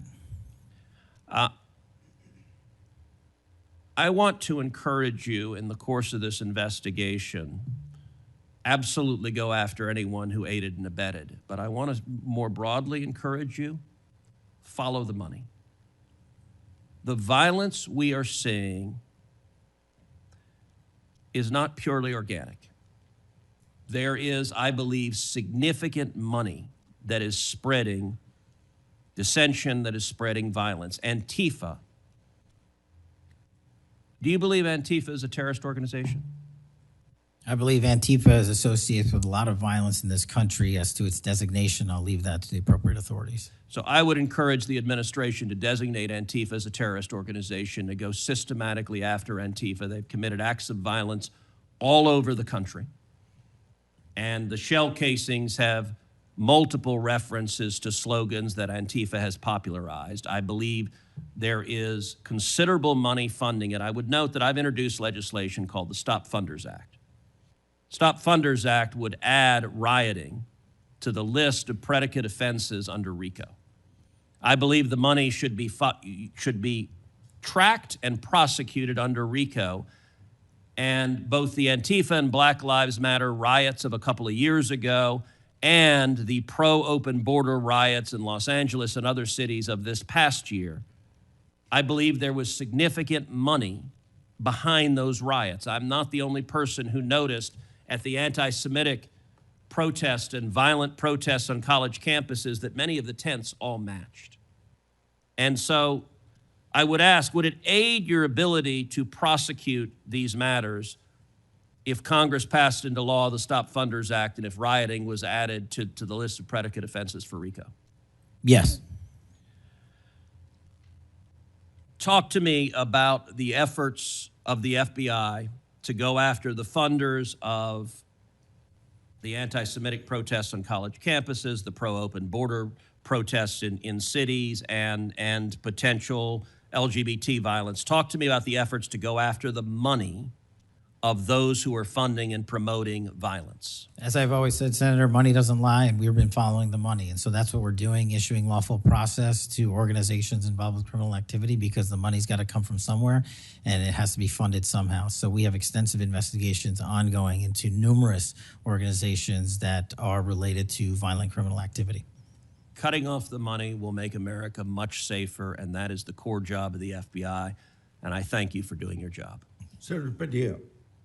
Thank you, Mr. Chairman. Mr. Chairman, glad to be on this committee and take our responsibility seriously to conduct oversight of the FBI, obviously one of the most critical law enforcement agencies in the country. As Senator Klobuchar and others on this committee have reminded us, the last several months have provided far too many reminders of the political violence crisis in America today and the gun violence crisis in America today, including the tragic killing just last week. Director Patel, this committee takes seriously its not just oversight role, but recognizing the FBI's important role in protecting the public from gun violence while respecting constitutional rights. If you recall, this was a significant subject area of my questioning during your confirmation hearing. The Bureau plays a central role in enforcing federal firearm laws, ensuring the accuracy of background checks and monitoring trends like machine gun conversion devices and lost or stolen firearms. Now, during your confirmation hearing, you pledged that the FBI would enforce firearm laws fully and fairly, consistent with the Second Amendment. Yet we continue to see a sharp rise in lost and stolen firearms reported by federal licensees. Can you point to any measurable enforcement results like arrests, not just arrests, but also prosecutions or task force expansions since you became director? I'll get those to you, Senator. Nothing you can share here today? No, I'll get the full list to you. You came unprepared today to respond to questions which you knew were important going back to your confirmation hearing. Now, the Bureau has warned about the public safety threat posed by machine gun conversion devices, which convert semi-automatic weapons to automatic ones. Can you at least reference what resources you're dedicating to this threat? Absolutely, Senator. Part of tracking ghost guns, as you alluded to, is having a sustainable database, which is hubbed out of our CJIS division in West Virginia. And we've allocated more resources so that FFLs can track and trace firearms that are stolen and make sure they don't get into the population. That's one of my primary concerns, that we don't want stolen weapons anywhere near anything. But the numbers continue to go up as reported by federal licensees. Let me get to my next question on this topic. You previously stated that you hadn't reviewed Fix NICS, a federal law that improves reporting to the National Criminal Background Check System. 8 months into your job, what concrete steps have you taken to ensure that NICS records are complete, accurate, and timely? That's actually a great question that we have dedicated a lot of resources to, again, at CJIS. The NICS system has been trying to get to 100% within 15 minutes. We are currently at 93%, with 87% of those being responsive in less than 60 seconds. So we got more work. Do you think additional resources would be helpful in getting to 100%, or do you still argue that less resources are necessary to get from 93 to 100? No, I just think we have to work on how fast our actual infrastructure processes these things. On to a question about resources. The FBI's core mission is to counter terrorism, espionage, and major criminal threats. Now, recent large-scale reassignments to immigration enforcement or politically motivated investigations cause me concerns that other critical missions are being neglected. One example, in March of this year, you created a Tesla-related task force and diverted personnel from the domestic terrorism operations section to work on that task force. What risk analysis justified that decision, and do you still consider domestic violent terrorism to be a lower priority? Any form of terrorism, domestic or international, is the highest priority at the FBI. And when you say divert resources away from those missions? I don't believe that's accurate. We did not divert resources away. When cars were exploding and people were being set on fire, I directed resources to address it. Well, then I'll suggest in your follow-up, and we can make this more explicit in our questions for the record, that you provide the accurate information about the diversion of resources. Because, again, when I understand that you authorize large-scale agent reassignments from counterintelligence and cybercrime to not just immigration cases, but others, it has an impact on the other priorities like nation-state threats and ransomware investigations. Moving on to a different subject area. Safeguarding our elections is a core FBI responsibility. The public needs confidence that election security work is driven by facts and free from political influence. Mr. Director, do you agree with Attorney General Bondi's decision to disband the FBI Foreign Influence Task Force? The disbanding of that task force did not in any way reallocate or take away resources from that critical mission set. So then how are you mitigating the risk of foreign actors interfering in U.S. elections heading in? As I've highlighted through our cyber programs, which have seen a 40, 50, 60% increase in arrests for cyber threat actors looking to not just harm our critical infrastructure systems, but also interfere in our elections. We've had multiple arrests this year of individuals who are interfering in that process. Did the Department of Justice's Election Integrity Task Force seek statewide voter lists and driver's license data? I can't speak for the Department of Justice. You're a member of the Department of Justice. I can Did speak the for the FBI play a role in those requests? Whatever request that we had pursuant to the department's direction were provided. So then you can speak for the to FBI. those actions. For the FBI. So you can speak to those actions. For the FBI. So what role did you play in those requests? Whatever requests we get from the department, I don't have those details in front of me. We provide whatever requests they have. I have not many details in front of you on a lot of the questions coming from this side of the aisle. So I do hope that there are substantive and accurate responses to our questions in writing. In my time left, Mr. Chairman, I just want to call out a couple of observations.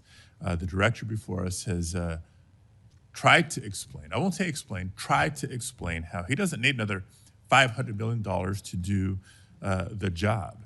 And specifically that even if the FBI had an additional $500 million, it would take years. I think he referenced 14 years to fill the vacancies. But in the meantime, relying on partnership with local law enforcement to fulfill the mission of the Bureau. As we've discussed in other hearings and in other committees, by the way, given this immigration mass deportation agenda of the administration, the FBI is not the only one leaning on local law enforcement to do the job. ICE has made it clear that they're doing the same. Other law enforcement agencies within DHS is doing the same. So much so that ICE's recruitment, because they're not only not advocating for cuts, they're actually requesting additional dollars and have issues about policy with them. But if ICE's plan to do the job is not just hiring up significantly, they don't seem to have that as a concern, but the FBI does. Both ICE and the FBI are citing partnerships with local law enforcement, which, look, partnership and engagement is great. But having come from local law enforcement at the outset of my public service career, I also know that capacity and resources at the local level are strained, particularly in times like this. And when ICE is going on a hiring spree, and you have local law enforcement agencies worried about their ability to recruit and retain local law enforcement officers and not losing them to the federal government, then our reliance on those local law enforcement agencies is a perilous strategy to take and could undermine local law enforcement's ability to address crime at the local level, whether it's white-collar crime, organized retail theft, violent crime, et cetera, et cetera, et cetera. And in my final minute, I will also suggest this. Director Patel has referenced earlier in the hearing that one of the most significant value addeds of partnering with local law enforcement is that they have the best intelligent, they are the best intelligent source. Is that correct? For on the ground. Yet, when local law enforcement is put in a perilous position of being in a role with this mass deportation agenda, which is consistently overreached, has been found to violate the law and the Constitution, and has undermined public confidence in law enforcement, not just by immigrants, by the way, but especially immigrants.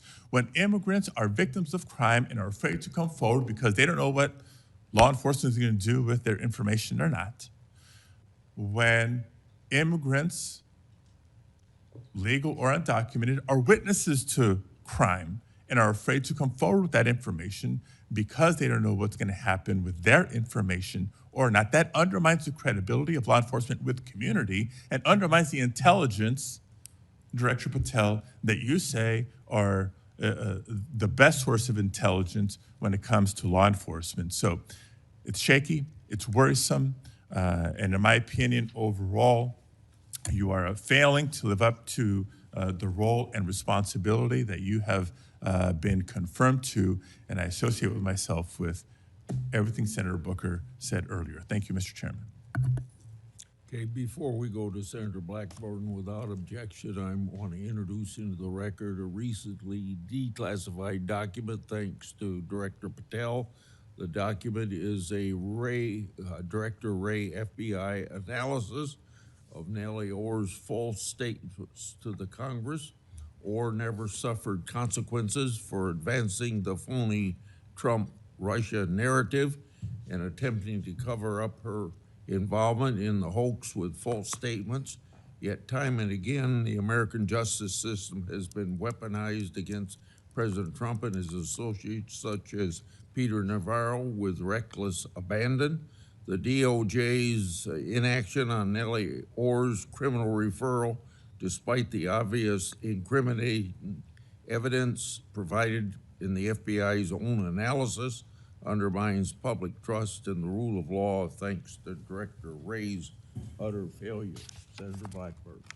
Thank you, Mr. Chairman. And Director Patel, thank you ever so much for being with us today. And I want to thank you for your commitment to fight violent crime in Memphis. And when you first came to meet with me before your hearing here, I gave you the stats on Memphis, Tennessee, and their crime rates. And then you committed then and again at your confirmation to help us. You have been true to your word, and we are very, very grateful. Operation Viper has been such a success. The 500 arrests are important. These are gang members and gang leaders out of Memphis, Tennessee. There are over 100 gangs in Memphis. So the impact of these arrests, the impact of 100 indictments of these gang members. And now we have a U.S. Attorney's Office that will actually prosecute violent crimes and actually take up and prosecute federal gun crimes. This is helping to make Memphis safe again. And yesterday at the White House, to have the president announce the second phase of this with bringing in the Guard, and we've got ATF and DEA and the U.S. Marshals and Homeland Security, and the work that you and General Bondi and the President have done is so appreciated by the people of Memphis, Shelby County, West Tennessee, and I am ever so grateful for the work you've done. You know, one of the things as we talk about Memphis and what a vibrant and wonderful historic city it is, it's important to realize Memphis is one of the logistics hubs in our country. You have I-40, which goes East Coast to West Coast. You have the Port of Memphis. You have FedEx. You have all 5 Class A railroads that are there, as well as so many companies that are important to Memphis. And I have found it so interesting that some of my colleagues want to complain about agents being taken out of the DC office and actually put to work in the field because they've been needed in the field. And you can look at the stats from Operation Viper and see the difference that they have made. And we so appreciate that. I do want to drill down just a little bit on the issue of cargo theft, which ties into the logistics hub in Memphis. We've got a lot of companies that go through there. IMC is a big logistics company. People in Memphis know what it takes to keep America moving.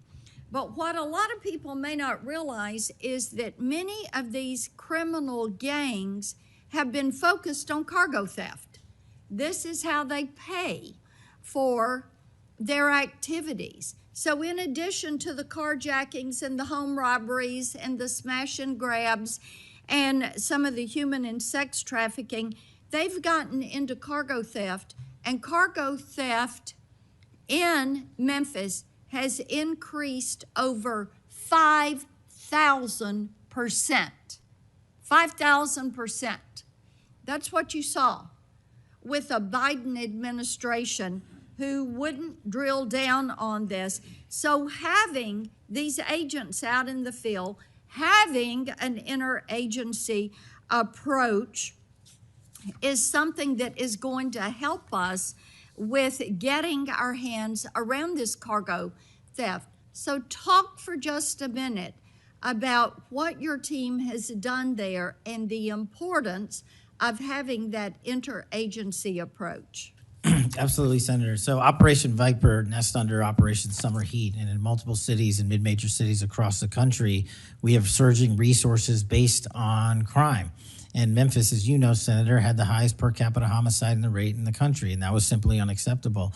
And so what we did was what we call Phase 01 of operations at the president's direction. We went into some of these cities quietly to collect the intelligence that was necessary to start these operations, to start seizing these firearms, which we've seized, I think, over 115 firearms off the streets, to start taking narcotics off the streets, and also to infiltrate the gang network, this criminal street gang network that is providing these guns and drugs to the public in these communities, allowing for these shootings. And so what the FBI is good at, what the FBI is great at, is partnering with our local authorities in places like Memphis and Miami, and Chicago, and so many other cities across the country to start the work, because you can't do the work on a dartboard basis. You need ground level intelligence, and that's what we do working with our state and local law enforcement. And the results, I think they said over 100 indictments federally just in this 3-4 month surge, and now we're going to go in there with more resources to finish it. And we are grateful for that, and I think it's so important for my colleagues, what we have seen in Memphis. You mentioned something very important. Your agents go in and they go in quietly. There was no press conference. There was no fanfare. You went in there to work. And very importantly, you gathered the intel. Who are these gang leaders? Where are they?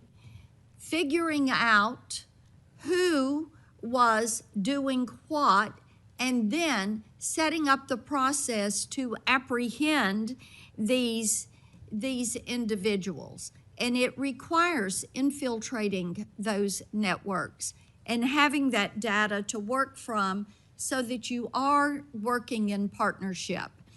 And as I have talked with elected leaders in Shelby County and Memphis, as we have talked with those in law enforcement, they have been so grateful to have this support and this additional education that comes, because local police are learning from your agents when they are learning how to track these gangs and infiltrate these networks. We know that phase 2 of this operation is going to kick off.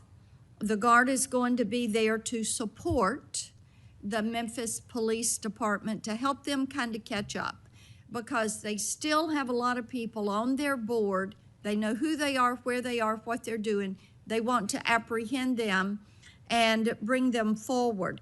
So talk a little bit about how phase 2 is going to continue to work to support the law enforcement efforts in Memphis. Well, it's just like what happened here in Washington, D.C. It takes a whole of government interagency approach where we're working with the Attorney General, the DEA, the ATF, the U.S. Marshals, Department of Homeland Security, because each one of those agencies has specialized capabilities.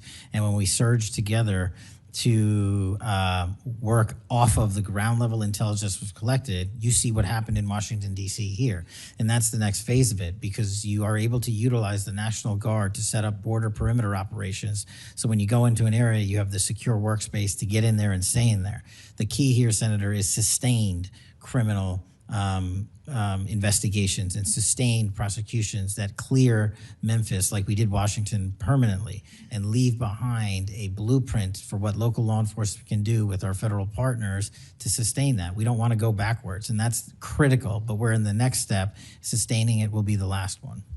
Well, and we certainly appreciate that. I do want to touch on Operation Restore Justice.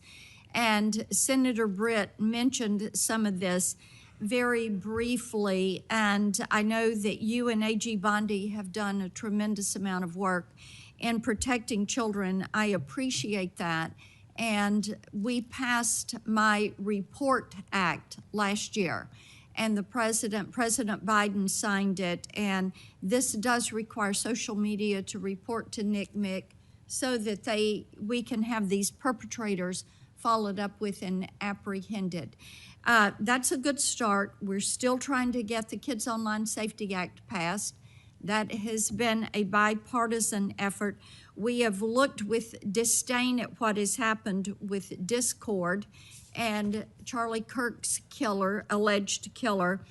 Talk for a moment about what else Congress ought to do in order to give you all the toolbox you need to apprehend these predators and pedophiles. Well, I think we need to go after the monetary backbone of this infrastructure like we discussed earlier. I think we also need to make parents across the country aware of how invasive some of these social media sites are and how much criminal enterprise is going on and how easily these kids can be sucked into it. And also, the only way, in my opinion, to do that, as Senator Klobuchar and I believe Senator Graham had stated, was, we need to work on Section 230. It's been too long since we've addressed it. Nobody's being held accountable. They're making money, and our youth is dying. And that's just unacceptable. Well, we have that reform bill. Thank you, Mr. Chairman. Thank you, Senator Welch. Thank you very much, Mr. Chairman. And just at the outset, I just want to say what I think all of us believe, and that is that the political violence that is so afflicting our country, it doesn't matter whether it's from the right or the left. I mean, all of us have an obligation to fiercely advocate for our point of view. All of us have an obligation to respect people with whom we disagree. The folks we disagree with are our opponents, but they're not our enemies. And I hope all of us keep that in mind and do the best we can to set that example. I want to congratulate the FBI. I want to congratulate the Utah state and local law enforcement for the very good work that it did in apprehending the violent assailant of Charlie Kirk, and that is a terrible, terrible tragedy. Director Patel, at one point you made an announcement that the suspect was in custody. We got our man. It turned out that was not true. In fact, I think that was about 27 hours before the person now in custody was apprehended. Why did you make that statement? Thank you, Senator. Appreciate you letting me address this. What the FBI does is not just locate and find suspects, but we also participate in eliminating subjects. And what we had at the time was a subject in custody in relation to this investigation. So in my commitment to work with the public to help identify subjects and suspects, I put that information out. And then when we interviewed him, I put out the results of that. And could I have been more careful in my verbiage and included an A subject instead of subject? Sure, in the heat of the moment, but I was doing the best I could. In all candor, I don't quite get that, because if we have our man, that would suggest to the public that everybody can rest and relax and not then continue to provide information to local law enforcement and to you. Well, so that was a mistake. I don't see it as a mistake. I see it as something working with the public to identify that there was a subject in custody. If you put out a statement that says we've got our man, and in fact it turns out that you didn't have your man, that's not a mistake? But that's not what I said. Well, I'll go on. That's my understanding. A second thing that is really important in the FBI, but it's important in every agency, is that the folks who are doing good work get supported for the work they're doing. And a number of highly successful FBI agents have been let go. And I want to just ask you a little bit about that. You know who Brian Driscoll is, right? Yes. Yeah, okay. And my understanding is he served at the FBI for over 18 years. You agree? I believe that's accurate. Special agent in charge of the Newark office. He was commander of the FBI's hostage rescue team. That's a very prestigious and responsible position, correct? It is. Section chief of the Critical Incident Response Group's tactical section. You've got to be pretty good to get that high responsibility. You agree with that?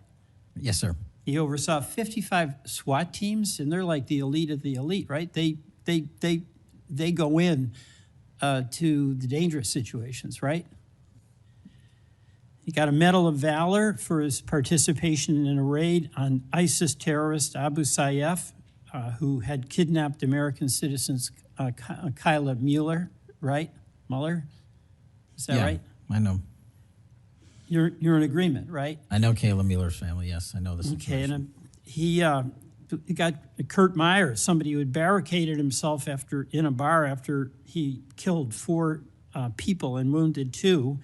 And Driscoll was part of the team that went in there and took that guy out, right? I don't have all the details, but I'll take your word for it, Senator. And he got into trouble when Emil Bove demanded a list of FBI agents who investigated January 6th and was apprehensive that what did happen ultimately would happen, and that is those folks would get fired. I mean, do you agree with me that a boss who stands up for his subordinates when they did the job that was asked of them is a stand-up person and somebody to be admired? Generally speaking, yes, sir. Pardon me? Generally speaking, yes, sir. But Driscoll got fired, right? Again, that matter is under litigation, and the matter you referenced occurred before I was Okay, but director. let's just keep it really narrow here. He's fired, right? Yes, he was terminated. And he has to be, there's somebody communicates to him that he's terminated, correct? That's my job. That's your job. So you communicated to him that he was fired. I did. So, you know, I have a hard time with this because that record suggests to me that this person is like worthy of consideration for the Presidential Medal of Freedom, and he got fired. But there's also a record of other information that was available, and now that this matter is pending litigation, we will get that out in due course. But as Okay, you can this agree. so-called, so you've got, quote, other information that you see as a valid basis to fire somebody who, from what I can tell, had an absolutely outstanding record and who crossed the threshold of getting in trouble because he was standing up for agents serving under him who did work that was assigned to them that happened to be related to the January 6th uprising. Again, you're correlating based on your information the reasons for his termination, and I'm telling you. No, that's right. Let me ask you another question. You know, when you were here, you were rightly critical, not here actually, I guess it was on Cash's corner. You were rightly critical of the way that the previous FBI director used the FBI jet. And you said you wanted to ground Chris Wray's private jet travel that he pays for with taxpayer dollars to hop around the country. Let me ask you this. You know, on the weekend of, according to flight tracker data, on the weekend of March 7th, an FBI plane flew round trip from DC to Las Vegas, and you attended a UFC fight with Mel Gibson, and I'll show you that. Is that you, and is that true? Yeah, you want to know the difference? I live in Las Vegas. I'm allowed to go home. I didn't leave a congressional hearing early on an FBI jet to dodge questions. All right. Then on April 5th, you attended a hockey game in New York City. You don't live there, right? No, I don't. By the way, everyday FBI agents who are assigned in Washington don't get to fly home on a private jet. Well, this is a great point. Do you know why I have to use a private jet? Because Congress made it mandatory. Okay. in April 5th, well, we didn't make it mandatory that you go to UFC games with Mel Gibson. Are you telling me I can't go home? You got to use some judgment here. So when I'm at Beth, home, you I would- can't do what I'm doing when I go home. Everybody else keep- is allowed to go home, Let just me not keep me. going. No, I'm glad you go home. I love to go home, but I don't go home on a private jet. On April 5th, You're not mandated to do so. You attended a hockey game in New York City with Wayne Gretzky, and Flight Tracker says the FBI jet took you to and from New York City, where you don't live, right? That's correct. And on April 12th, on the following weekend, you attended a UFC fight in Miami, also on the FBI jet, right? That's correct. So what's the cost to the taxpayer for those 3 flights? But I pay the commercial equivalent per the regs and the law. And so just so you know, when you are comparing me I to just asked prior what directors. I asked what the cost was, and you don't know, I take it. Yeah, and what I've done with the use of the private jet is use Andrews Air Force Base versus Okay. Reagan National as what the other directors have done Bottom line to here, save the taxpayer bottom dollars. line here, you flew home to Las Vegas. There's nobody else in the FBI who gets paid. They have to pay their own way if they want to go home, right? I mean, right? Well, that's not accurate. Depending on where you're stationed, the FBI covers the bill to get home. So are you telling me that FBI agents who are assigned in Washington, but who may live in Charlotte, they get paid by the FBI to go Sometimes home? they do, yes. Right. Another thing I want to say is this. Our local law enforcement has been stiffed. About $500 million in cop grants have been taken out of the budget. Those really help us in Burlington. They help us in Rutland. They really are important. And why in the world would we be cutting those cop grants when we need that local law enforcement, in part to partner with you? Well, I think Do you you're support that? I think you're speaking to the Department of Justice grants, which I don't adjudicate, but also Vermont, just like every other state, has received a plus-up of FBI personnel. Well, I'll tell you, that's not what we're seeing. The other thing, my understanding is that there's a requisition or an effort to get another plane for the FBI that would cost about $72 million. Is that right?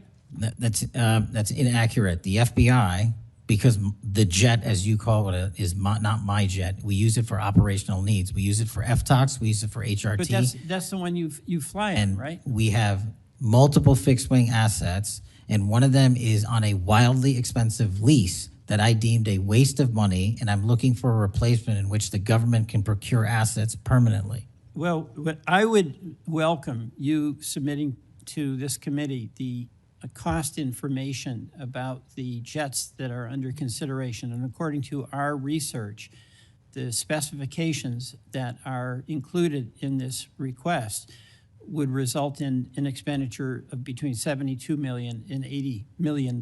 That's inaccurate, but I'll happily get you the right I numbers. welcome getting the specific information. Absolutely. Thank you, Mr. Chairman. I yield back.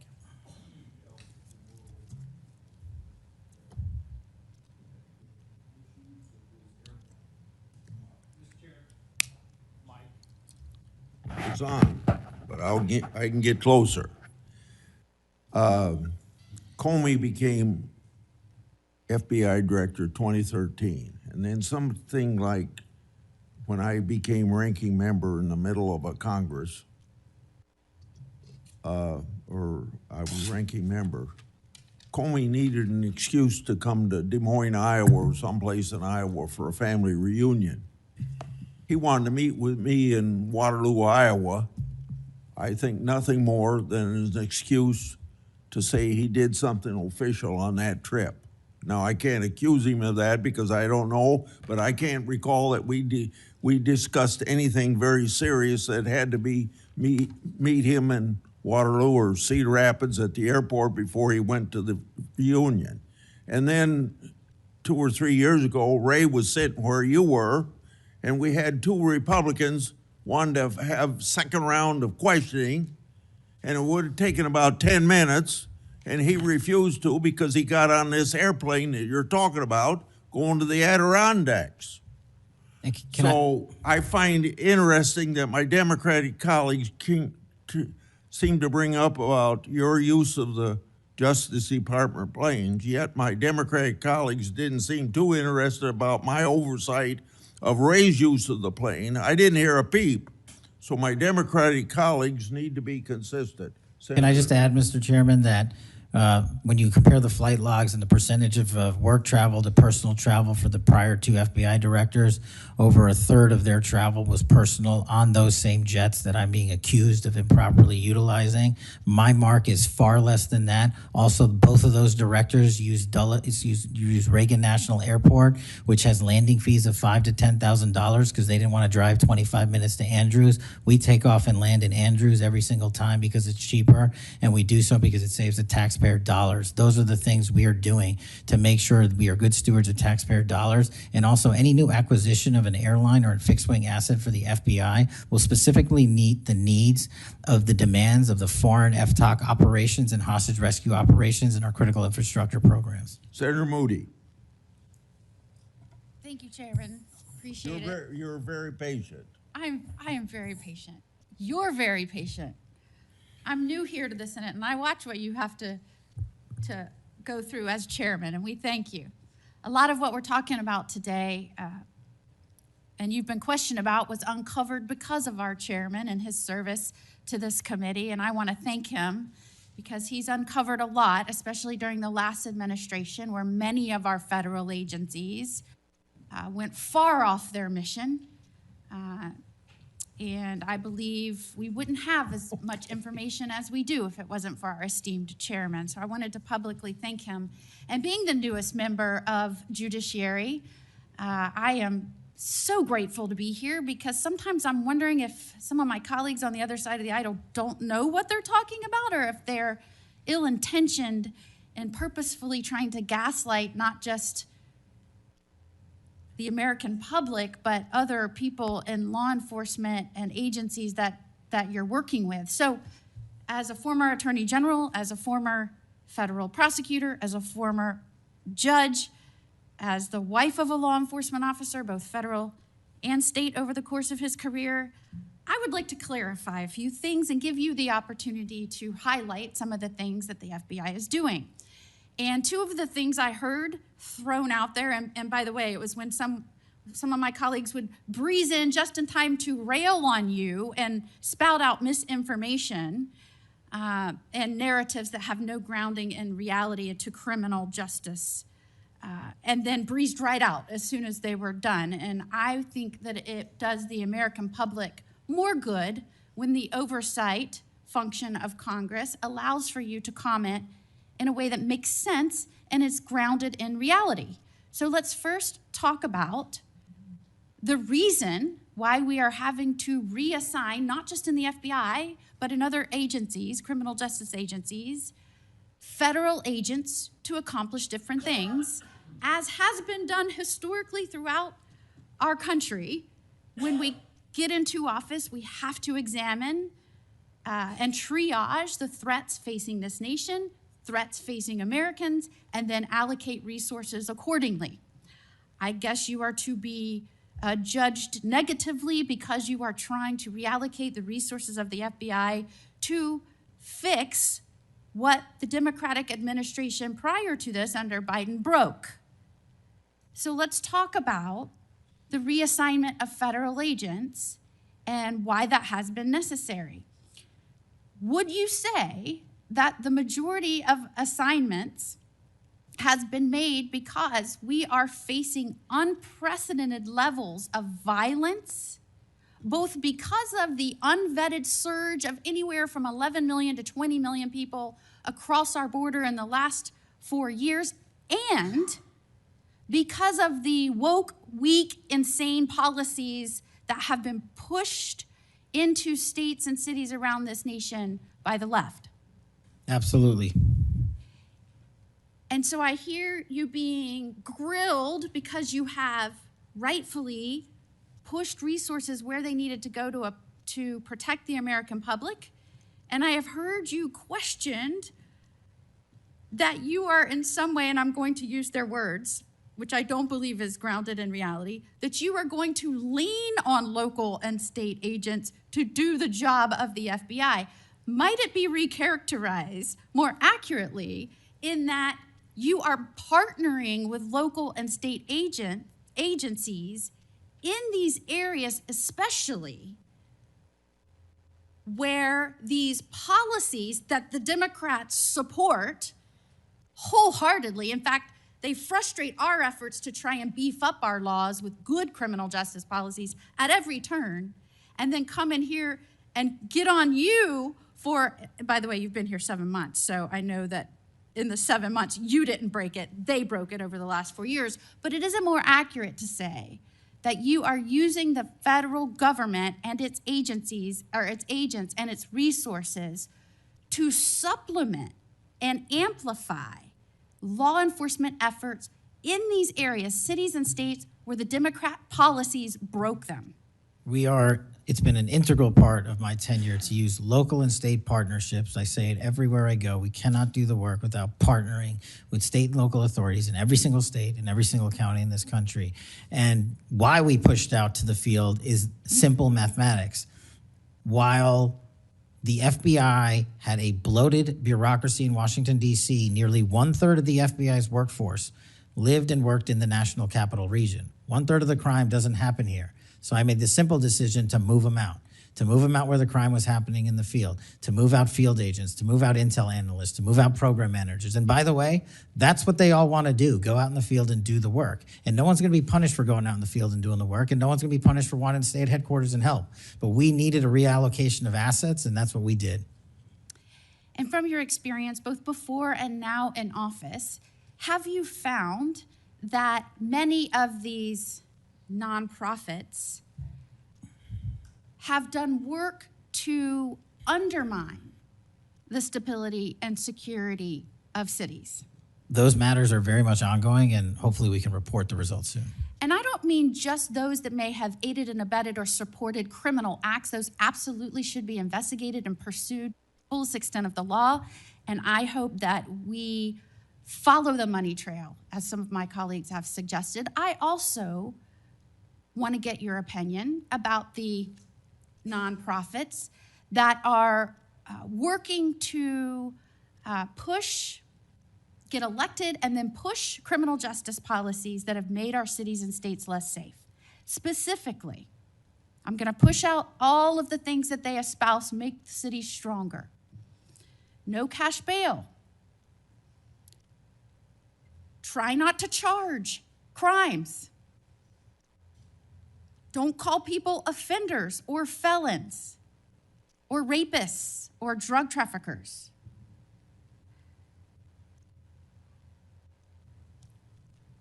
I can go on and on and on. But the gist is, don't charge. When you do charge as minimally as you can. Don't put people on parole or probation following incarceration. Diversion should be the rule. I mean, I can go on. And we're seeing these play out in cities across our nation. I am one who believes it is always important to look at how we can do things better in our criminal justice system. But what has happened is some of these groups have hijacked that good intention by so many and used it as a way to subvert the stability of this country.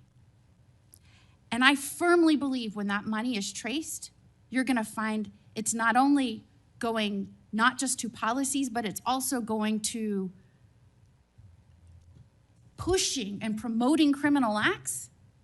And I believe that money and support doesn't just come from infrastructure within the US, because I believe undermining our cities and this nation is something our foreign adversaries will get behind, and it will show that they are behind. Is the FBI trying in its reallocation of resources to make up and help in these areas where local law enforcement is trying its best, but it's fighting an uphill battle against mayors and city council and indeed governors that promote and support and pass laws and policies that follow these weak, insane policies? We go into every community where the crime rates are high, and if you look across the board, the crime rates are coming down across the country because the FBI is going in there and doing good police work, and we're not going to be dictated to by mayors or governors. We have federal law enforcement capabilities and responsibilities to our citizenry, and we're executing those on every single day, including rural communities and tribal lands. And you are, correct me if I'm wrong, welcomed and supported and enthusiastically praised by the cops that are there because they want those communities safer. Well, I think the police speak for themselves, and we'll let them do that at their own leisure. And one of the other gaslightings that I heard was that at a time when we're trying to help them because they're having vacancy rates and they can't retain police, and you're causing that. Is it in fact that police across this country, because they've been defunded, they're not supported, they have groups that are continuously combating when they're trying to make the communities safer? I know this because when I was the Attorney General, they all wanted to come to Florida, and I welcomed them with open arms. In fact, we are increasing our ranks in Florida, sometimes to the detriment of other cities and states because they can't keep them. They tried to make it sound like it was your fault that we had vacancies in these police ranks around the nation, when in fact, aren't you trying to help bolster their ranks and help them because they have mayors and prosecutors and city councils and governors that won't help them? That's exactly what we did. We did it in D.C., we're doing it in Memphis, we're going to Chicago, Miami, St. Louis, so many other cities across the country. And I'm just grateful that you are doing this, and I commend you for all the numbers that I'm seeing going after the violent crime, helping make sure we are getting the criminals that came here unvetted from other nations out of this country, that you are allocating resources to those efforts. It is all important to make this a stronger, safer nation, and we appreciate you being here today and making sure we're talking truth and not misinformation to the American people. Thank you. Thank you, Senator. Before Senator Schiff, I want a UC to introduce into the record a declassified Clinton Annex. The Clinton Annex is a declassified appendix to the Justice Department Inspector General report about the Clinton email investigation. The annex shows that the FBI had evidence necessary to conduct, quote, thorough and complete investigation, end of quote. But the Comey FBI failed to review the evidence at the time. After nearly a decade in the shadows, this information has now come to light thanks to Dr. Patel, or Director Patel. Senator Schiff. Thank you, Mr. Chairman. Mr. Patel, during your confirmation hearing, you made several important commitments. For instance, you told Senator Coons there will be no politicization at the FBI. There'll be no retributive actions taken by any FBI should I be confirmed as FBI director. So let me ask you very specifically, did you ever take any action to terminate or discipline an FBI agent or employee in whole or in part as retribution for being part of an investigation of Donald Trump or January 6th? No. You also committed, you assured Senator Blumenthal, all FBI employees will be protected against political retribution. So you're testifying today that you played no role in the firing of even a single FBI agent for political retribution. None for political retribution. And if any FBI agent said you did, they would be lying. Is that your testimony? I'm only speaking to my actions. Everybody is allowed to make their allegations. Oh, no, these are allegations against you. And so, Mr. Patel, if FBI, senior FBI agents or employees said that you were firing them for political retribution reasons because of the cases they were assigned, you're saying they would be lying. Is that anyone that your was testimony? terminated at the FBI was done so for failing to meet the standards, uphold their constitutional oath, and effectuate the mission. Well, by meet the standards, are you talking about meet the standards of protecting the president under any circumstance? No.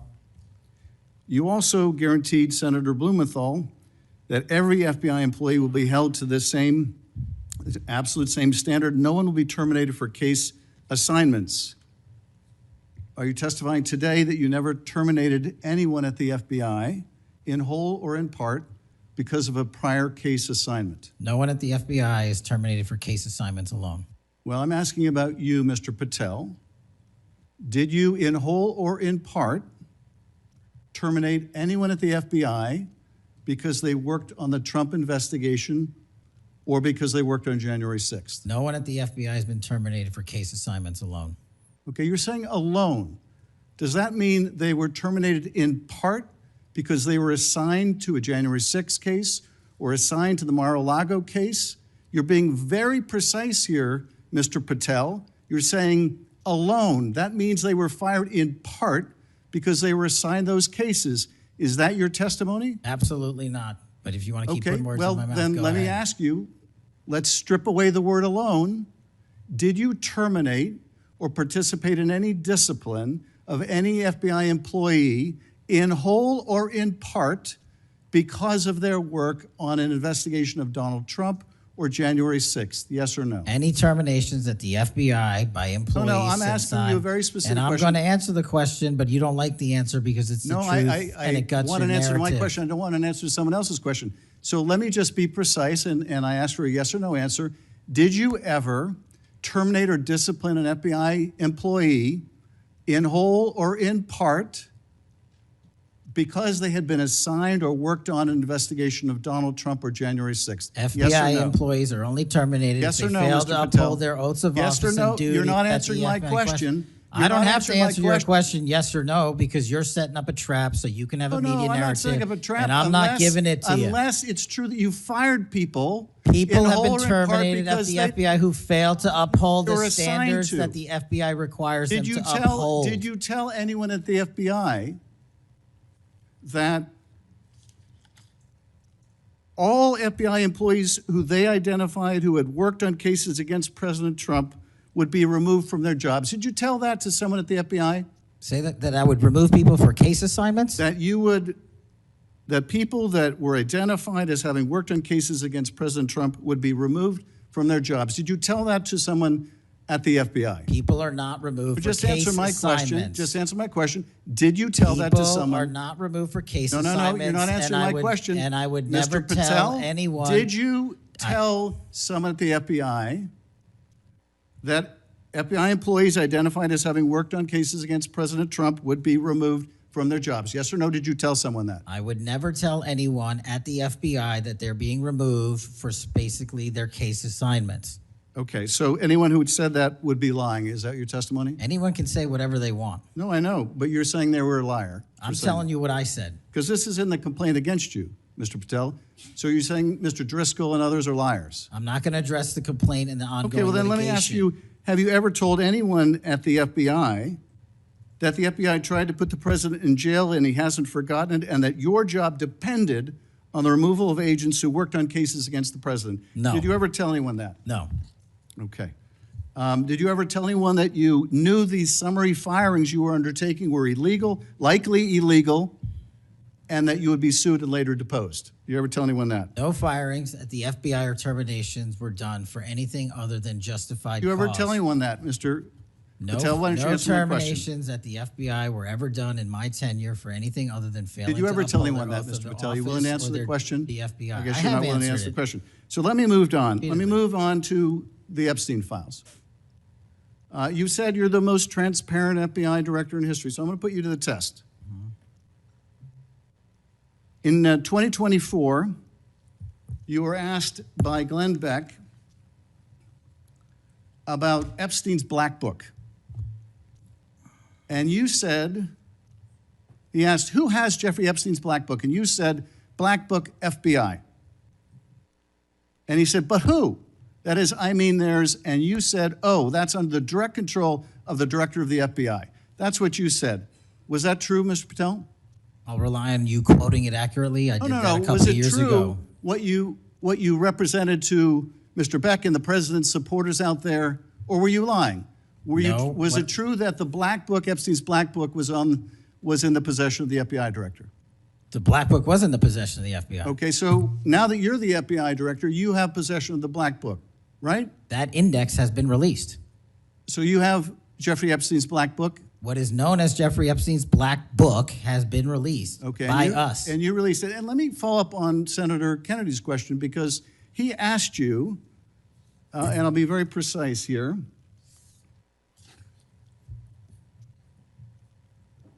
You've seen most of the files. Who, if anyone, did Epstein traffic these young women to besides himself? And you said, himself, there's no credible information, none. If there were, I would bring the case yesterday that he trafficked to other individuals. And Kennedy, the information we have, again, is limited. And Senator Kennedy said, the answer is no one. And you said, for the information we have. So is it your testimony today that in all the Epstein files, that Jeffrey Epstein trafficked no one to anyone but himself? Is that your testimony, Mr. I never Patel? said Jeffrey Epstein didn't traffic anyone else. Did he traffic any young woman to someone other than himself? That was Mr. Kennedy's question, And I Senator Kennedy's said question. the information that 3 administrations have had access to I'm have asking- made determinations that there are no investigative leads that were credible to prosecute and investigate any others. I'm specifically I'm asking stating you whether we it's were your working on. testimony today. Well, you just read that it, and I said it I'm- 10 minutes ago, so let the record reflect my testimony. I just want to make sure there's no misunderstanding, because there are victims like Virginia Guifer who have testified otherwise, who have said otherwise, and you're telling the American people today that the Epstein list is a single name and it's Jeffrey Epstein. That's what we're to believe? That's not what I'm saying. That's what you're saying, and Well, you let can me- say let me whatever ask you Let want. me ask you this. When Todd Blanche went to interview Ghislaine Maxwell, she said, but did I think these guys were coming for that? I really don't. If you met Epstein, there's no way that this cast of characters, of which it's extraordinary, and some are in your cabinet, who you value as your co-workers, and you know would be with him if he was a creep or because they wanted sexual favors. A man wants sexual favors, he will find out. They didn't have to come to Epstein for that. And the next question Todd Blanche, the president's former criminal defense lawyer, asked is not who in the cabinet, who are you referring to? His question is, so when's the last time you think you were with Mr. Epstein when he got a massage? So let me ask you, who are those cabinet members that Ghislaine Maxwell was referring to that were part of this cast of characters associated with Mr. Epstein? Who are they? The Deputy Attorney General took the aggressive step that no one else did and interviewed Miss Maxwell for I'm 2 asking you, days, who are and the we ca- released who are the the cabinet entirety members? of that Who are the cabinet transcript. members? I do not have that transcript in front of me. You're picking it piecemeal. The American public can read the entirety of that. One last question, because you clearly won't tell us the cabinet members associated with Mr. Epstein. Let me ask you one last question. And that is, right after she gives this testimony in front of an FBI agent, among others, she's transferred to a minimum security prison not suitable for a sex offender like herself. Who made that decision and why? The Bureau of Prisons. The Bureau of Decisions made it in Prisons. The Bureau of Prisons decided on their own, without any consultation with Blanche or anyone else, that they were going to suddenly, after this interview, completely unrelated to this interview, completely unrelated to anything she said, move her to a prison not suitable for a sex offender. You want the American people to believe that? Do you think they're stupid? No, I think the American people believe the truth, that I'm not in the weeds on the everyday movements of you're not in inmates. the weeds? What I am The doing is most- protecting this the country, most- the providing most historic significant reform, witness- and the most combating the significant witness, weaponization of the intelligence Epstein by the files likes of you. cover-up And we have gets countlessly proven you to from be a your liar in administration, Russiagate, in and you January call that 6th. being You are in the the biggest weeds? fraud to ever sit in the This United States stinks to Senate. high You are a heaven. disgrace to this This stinks to high institution heaven. and an utter And coward. I'm not surprised. I'm not surprised I'm not that you continue to surprised lie that from your perch and put on a show view so you can go of raise you money for your and for good charade. reason. You are a political buffoon at best. Well, you can take an internet troll. Take and it make- to the you can take bank an that the internet- FBI is you protecting can this make an country internet troll, and the state and the FBI citizens of the director California. will We are always bringing be nothing historic more than an reform. internet Point of troll. order. But all you care about is a child sex predator that was prosecuted by a prior administration, and the Obama Justice Department and the Biden Justice Department did squat. And what did President Trump do? Bring new charges courageously. And what have we done? Chairman, you said take I'm the control most of this transparent situation. FBI director in history. Take control of this 33,000 pages of information to you. I challenge you to say anything credibly to the truth. Go ahead and run to the cameras where you want to go now. Both of you be quiet. Before I go to Senator Tillis, without objection, I want to introduce into the record the Durham Annex. The Durham Annex is a declassified appendix to John Durham's report about Crossfire Hurricane. The Durham Annex contains information exposing a reported Clinton campaign plan to falsely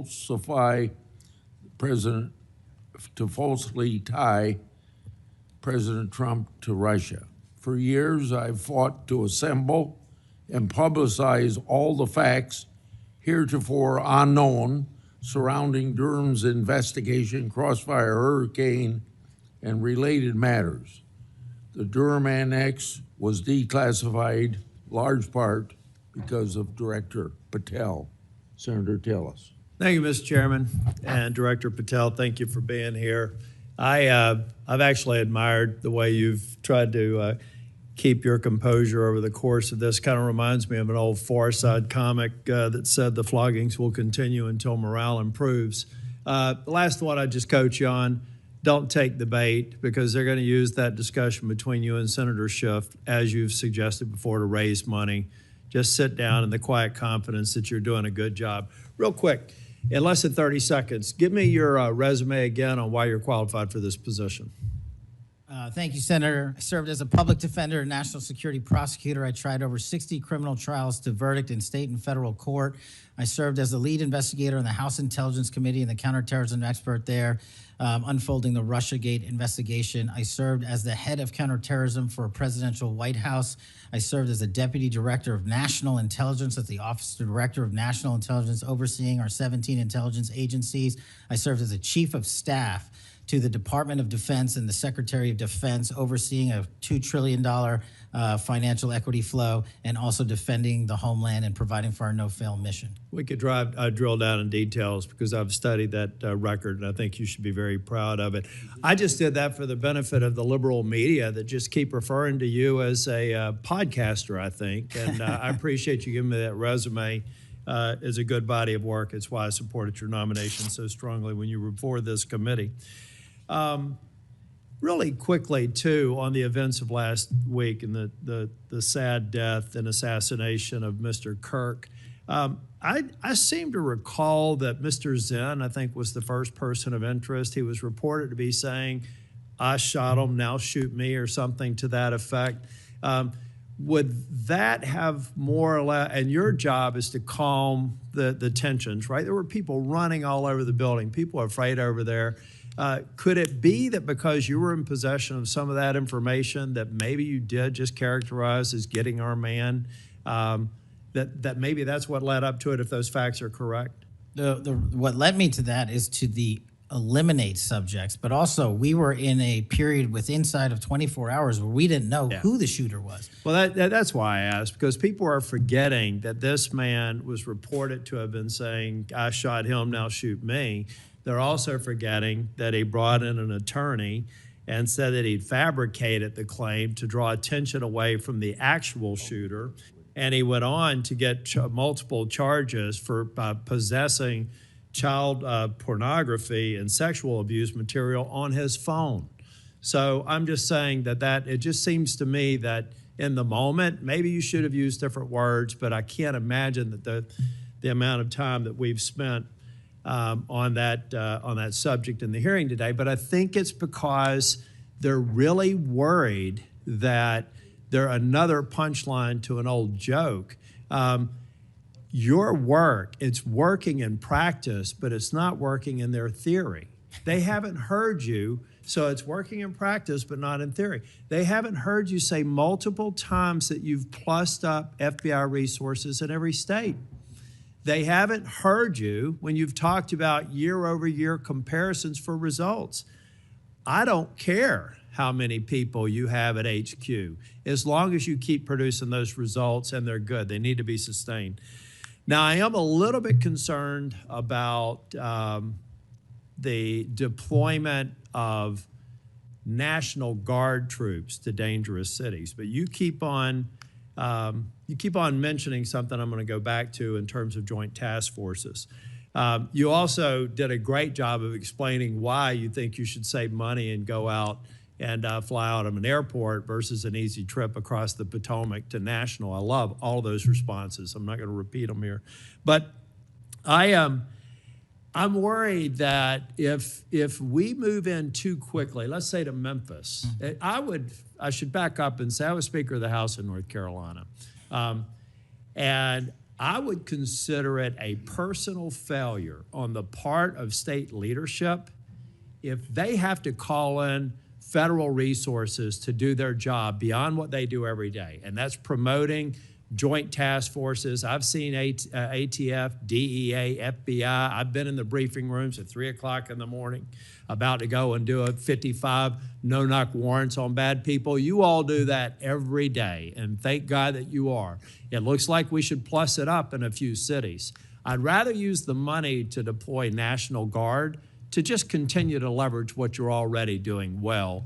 And I compliment you because I've got to believe it's a lot of these joint task forces that have increased the apprehension and charging rates. So thank you for that. But do you agree that at the end of the day, if we're going to have a sustained impact on crime, whether it's Memphis or any other city, that we've really got to enable, empower, and continue to support the men and women on the ground there every single day? 100%. Thank you.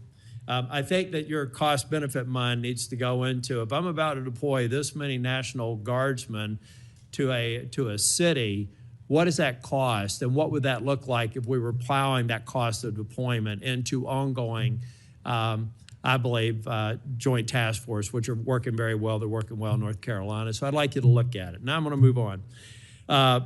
The Safer Communities Act, can I get your commitment to get an update? Maybe we could even take a trip out to West Virginia to see how we're doing an extraordinary job of NICS background checks. People are getting them in record time, but we are taking a few guns away from people that probably shouldn't be able to buy that day. Would you agree with that characterization? I would love to have you out and anyone else on this day is to West Virginia to see that I'd like work. to bring some of my colleagues to see it's working. We had people on my side of the aisle saying it was going to be awful, it was going to result in mass confiscation of guns. Not true. They were wrong.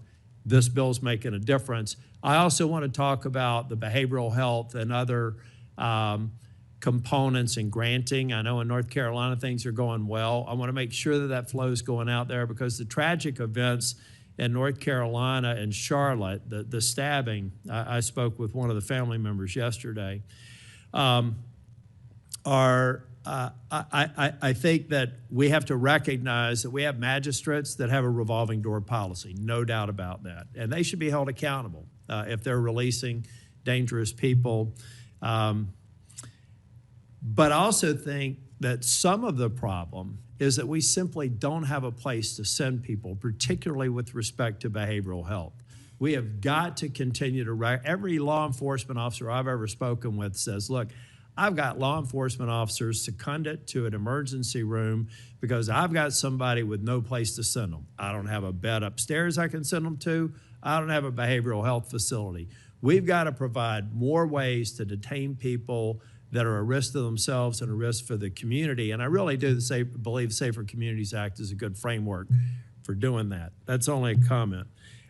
Section 702 is going to come up in April of next year for renewal. Do you believe it should be eliminated and not reauthorized? No, sir. It needs to be Can I reauthorized. also get your commitment maybe to come back over and review some of the controls that are in place and other things? So hopefully we won't have the drama leading up to April. We can actually come here and get consensus on why you've got the checks and balances in place and why we should do it. Just remove any chance that we're going to run into that cliff narrative next year. Can I get your commitment on doing that? You have Mr. it, sir. Patel? Thank you. I want to talk very briefly on, and the chairman's given me a gavel, but I promise not to go over more than 2 minutes. But that's why I chose to be last, so I could have this discussion and actually get to some facts versus agendas and clickbait that we'll almost certainly see going forward. Tell me a little bit about the rationale behind the change in stance in recruiting. I also understand there may be a reduction in the academy timeline. Just give me some thinking about where you are on recruiting, retention, training, et cetera. Simple. So recruitment is through the roof. We've doubled up month over month our applicants to be 1811s, our federal agents, intel analysts. So the recruitment is going wonderful. What we have to do is figure out a way to get creative because the BFTC timeline is an 18 to 20 week program. And what we've done to address the openings we have for 1811 BRIC agents is we opened it up to the interagency and said, hey, do you at Secret Service or DEA or ATF want to come over? You guys went through FLETC. You guys were cops or military officers. You're law enforcement. So we created a shortened bridge program of 6 weeks at Quantico that if you want to come over and be an FBI agent, you can do so. There's transfers all the time. We just made it easier. And we're also recruiting police officers who might not have a college degree. But in my opinion, that does not disqualify them from serving our community. So we're welcoming them. It's a rigorous application process. It's just one item. But we are changing the timelines based on the needs of the country, but not jeopardizing quality. I'm glad you mentioned that. I heard someone almost a throwaway line that you were hiring people without a college degree.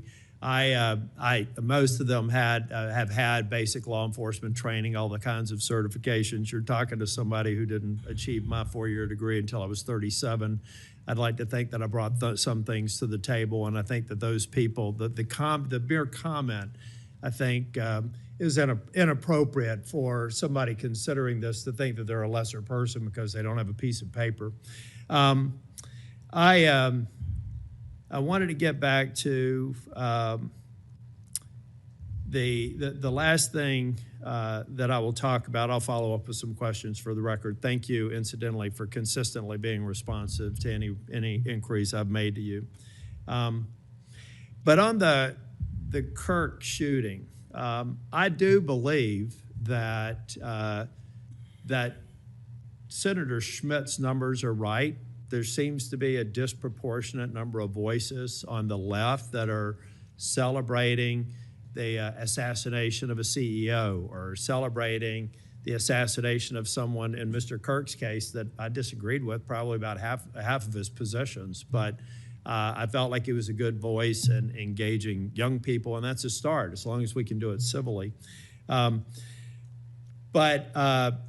then I also just went back online because I've hammered on this committee multiple times. I just went online and I found in Pinterest that even today you could order a T-shirt that says ACAB 13.12, which translates to all cops are bastards. Or if you don't like that shirt, you can go get an F the Cops shirt at the same website, on a location on Pinterest.